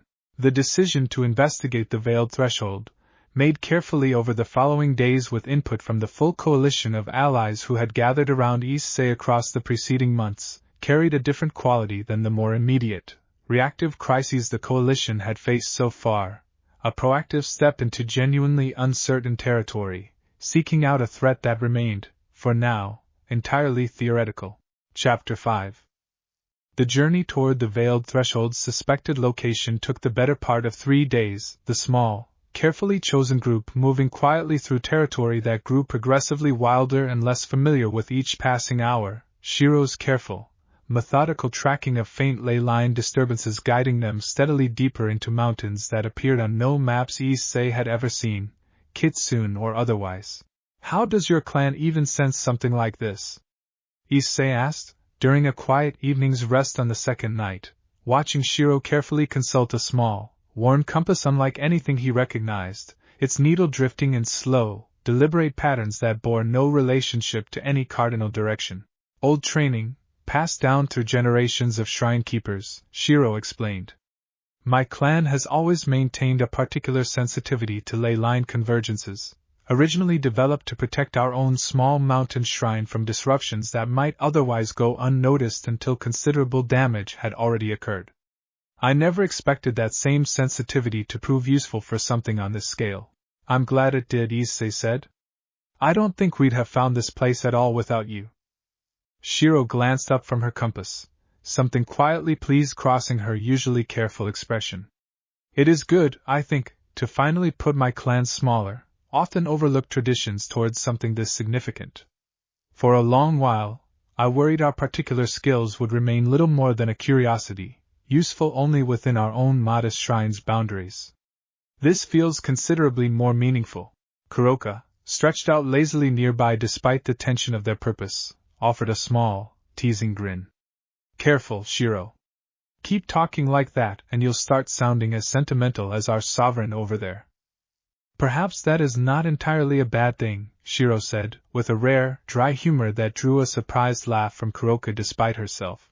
By the third day, the group's careful progress brought them at last into a valley thick with unnatural mist, the air itself carrying a faint, heavy weight that made even Rias, usually so composed, visibly tense as they descended toward the valley's center. The veiled threshold, when the coalition's careful investigation finally located it after several days of painstaking searching guided by fragments of old records and Shiro's clan's specialized ability to sense ley line convergences, proved to be a remote, mist-shrouded valley deep within mountains that bordered no clearly defined territory, either fully part of the Kitsune clan's domain nor the underworld's. Nor any recognized human settlement's boundaries either, existing instead in a kind of quiet, forgotten liminal space that had clearly gone untouched for centuries. At the valley's center stood a massive, ancient seal, carved stone arranged in a pattern that echoed both Draconic and Kitsune iconography simultaneously. Dragon scales interwoven with nine-tailed fox motifs in a design that predated, by every visual indication, the current separation between the two lineages entirely. "This is it," Yasaka said quietly, studying the ancient carvings with evident reverence. "Exactly as the old legends described, though I confess I never expected to actually stand here myself." The seal itself, upon closer inspection, carried unmistakable signs of strain, hairline cracks spreading across its ancient surface and patterns that suggested gradual, accumulating weakness rather than any sudden, recent damage. "It's been weakening for some time," Meihua observed, tracing one of the cracks carefully without touching the stone directly. "This isn't new damage. This has been building for years, possibly longer." "Since before my awakening, you mean," Issei said, working through the implications carefully. "So it's not that my bloodline caused this. It's that whatever's been happening to this seal might be connected to why my bloodline awakened in the first place." "That is a more comforting interpretation than the alternative, and possibly a more accurate one," Yasaka said. "The sovereign bloodline has always been described as answering need, awakening when circumstances required it. If this seal has been weakening for years, perhaps the ancient bloodline sensed that danger building and finally responded, providing exactly the kind of guardian capable of understanding and, potentially, addressing it. Drake's voice rumbled quietly within Issei's mind, carrying a note of genuine unease Issei had rarely heard from the ancient dragon across their considerable time bonded together. I can feel something within that seal, partner. Faint but present. Whatever the legends describe, it is not merely theoretical. Something genuinely ancient and considerably powerful rests within that stone, and it is not entirely dormant. Can you tell what it actually is?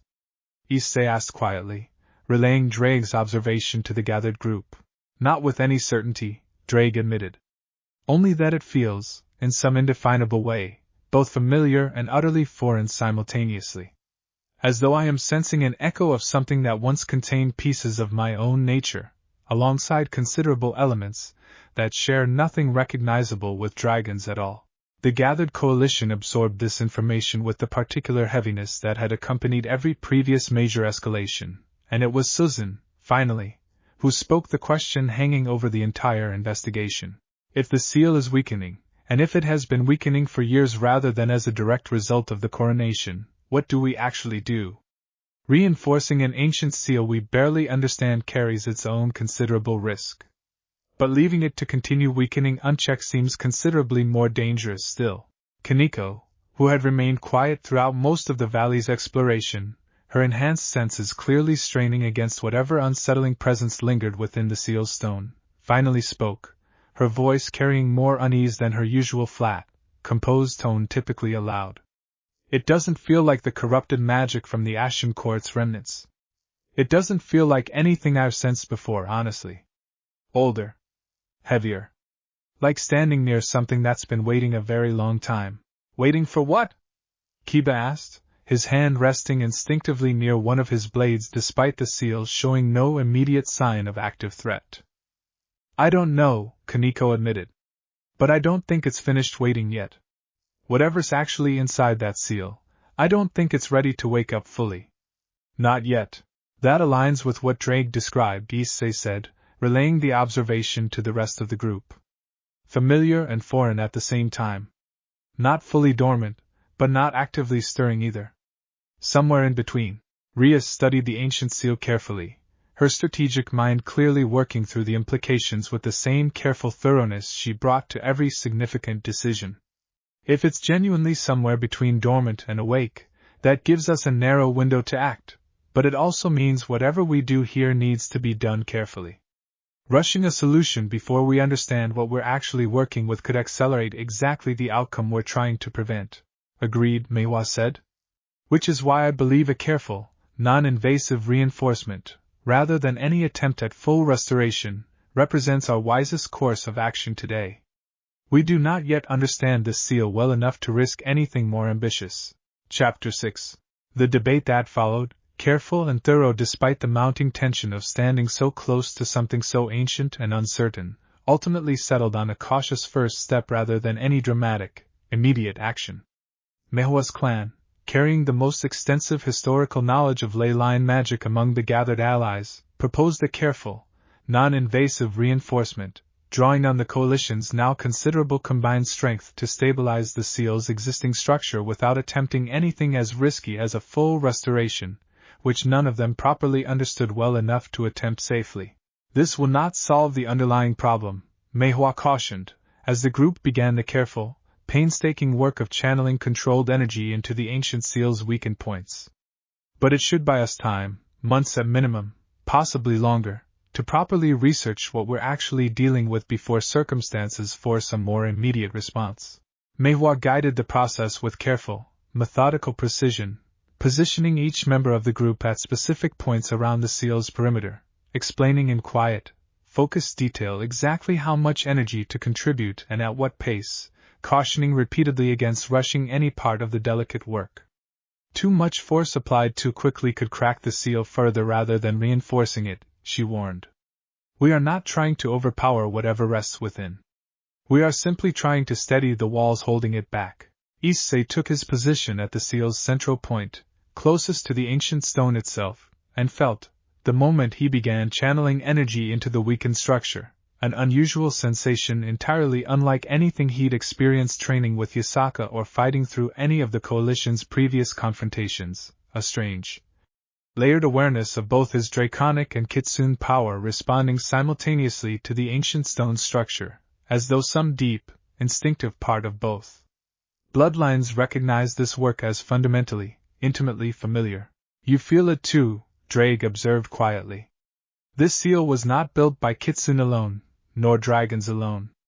Whatever crafted it understood both natures intimately, the way only something that once contained both could have managed. Does that scare you? Issei asked quietly, focusing carefully on maintaining the steady, controlled flow of energy Meihua had instructed. Scare is not quite the word, Drake said, after a long moment's consideration. Humbles, perhaps, is closer.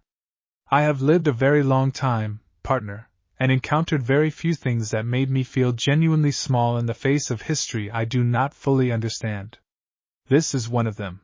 The reinforcement itself took the better part of the day, each member of the coalition contributing carefully controlled energy under Meihua's precise guidance, Issei's own contribution, drawing on the combined strength of his coronated bloodline, providing a stabilizing anchor point that the ancient seal seemed to recognize and respond to with something Issei could only describe, afterward, as relief. By the time the work concluded, exhaustion had settled heavily over the entire group, considerably deeper than the physical fatigue of ordinary combat, a bone-deep weariness that came from sustained, careful concentration rather than any single dramatic exertion. The hairline cracks that had spread across the seal's surface had visibly diminished, though not vanished entirely, and the faint, unsettling presence Drake had sensed earlier had receded into something considerably quieter, though not, Issei understood clearly, gone. It's not permanent, Drake said once the group had withdrawn a safe distance from the valley. But it should hold. For now, Issei repeated, aware of the weight those two words carried, the understanding that whatever ancient, fractured power slept beneath that valley's mist-shrouded stone represented a threat considerably larger and more uncertain than anything the coalition had faced across the preceding 5 months. Yasaka, walking a short distance ahead with Suzun and Meihua, paused to glance back toward the retreating valley, her expression carrying a complicated mixture of relief and lingering unease.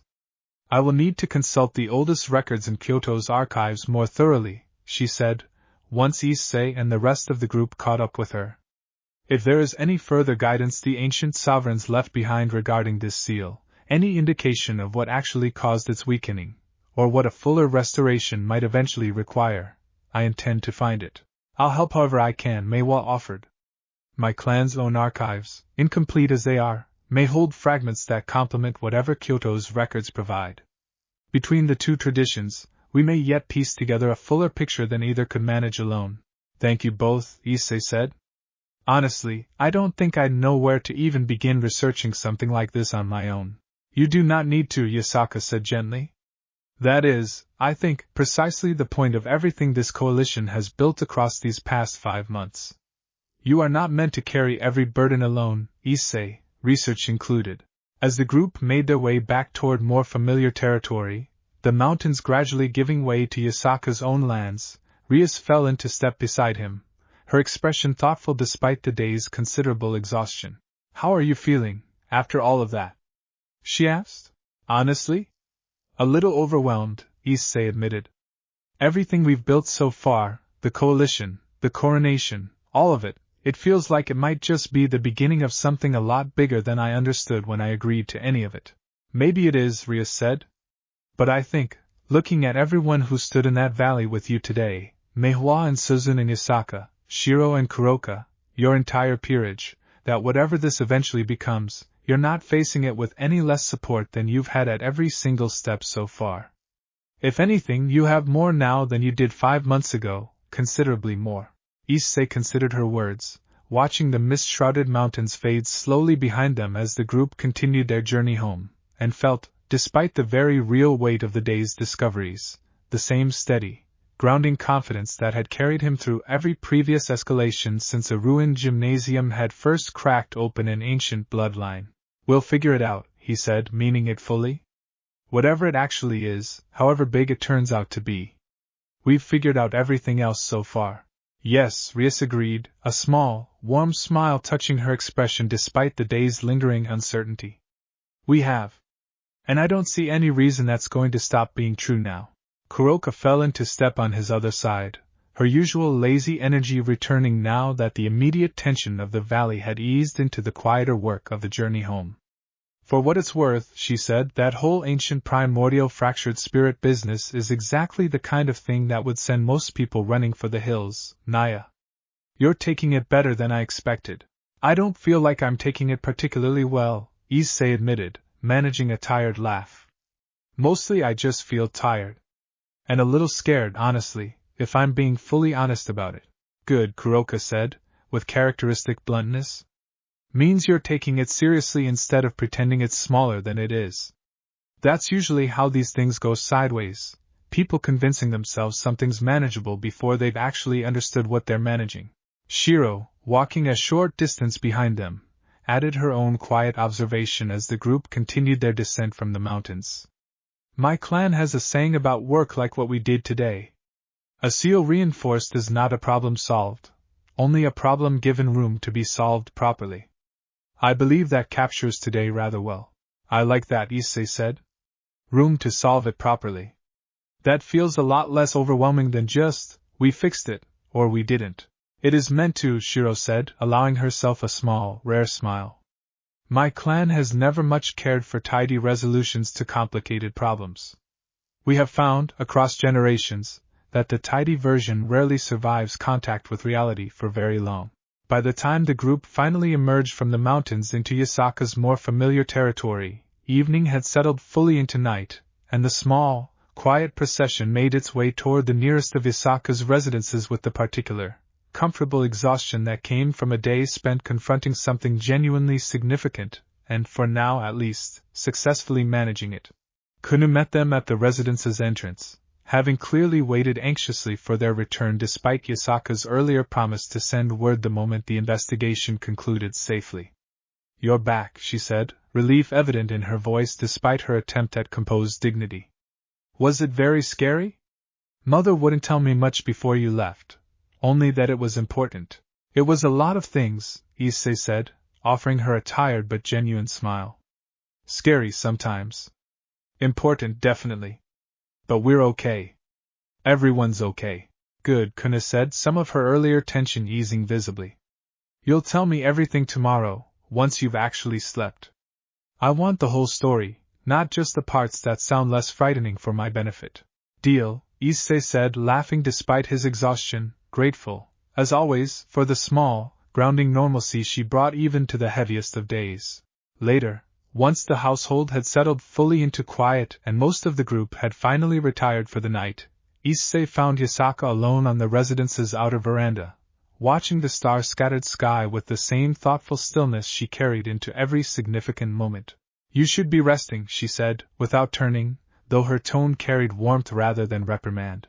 I will, Issei said, settling beside her regardless. I just wanted to ask you something first. Are you worried? About all of this, I mean. The seal, the theory, everything as Azel told us. Yasaka considered the question for a long moment before answering, her gaze remaining fixed on the distant stars. I am, she admitted honestly. More than I have allowed myself to show today, in front of Kunou especially. But I want you to understand something, Issei. Worry and confidence are not opposites, whatever most people assume.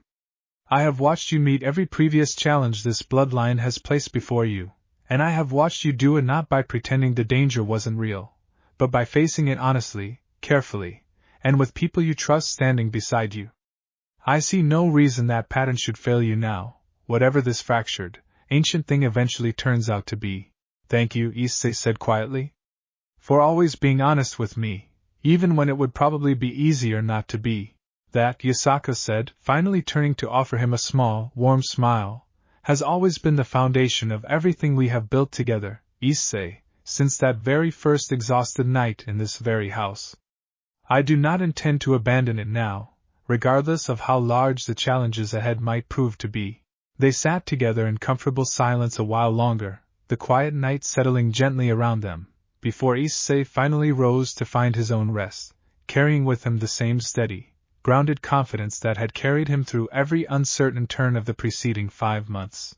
Somewhere behind them, deep within a mist-shrouded valley at the intersection of ancient ley lines, a weakened seal held, for now, the fractured remnant of something that predated dragons and kitsune both, its cracks reinforced but not healed, its presence quieted but not silenced, waiting, patient and old, for whatever came next. Thanks for listening.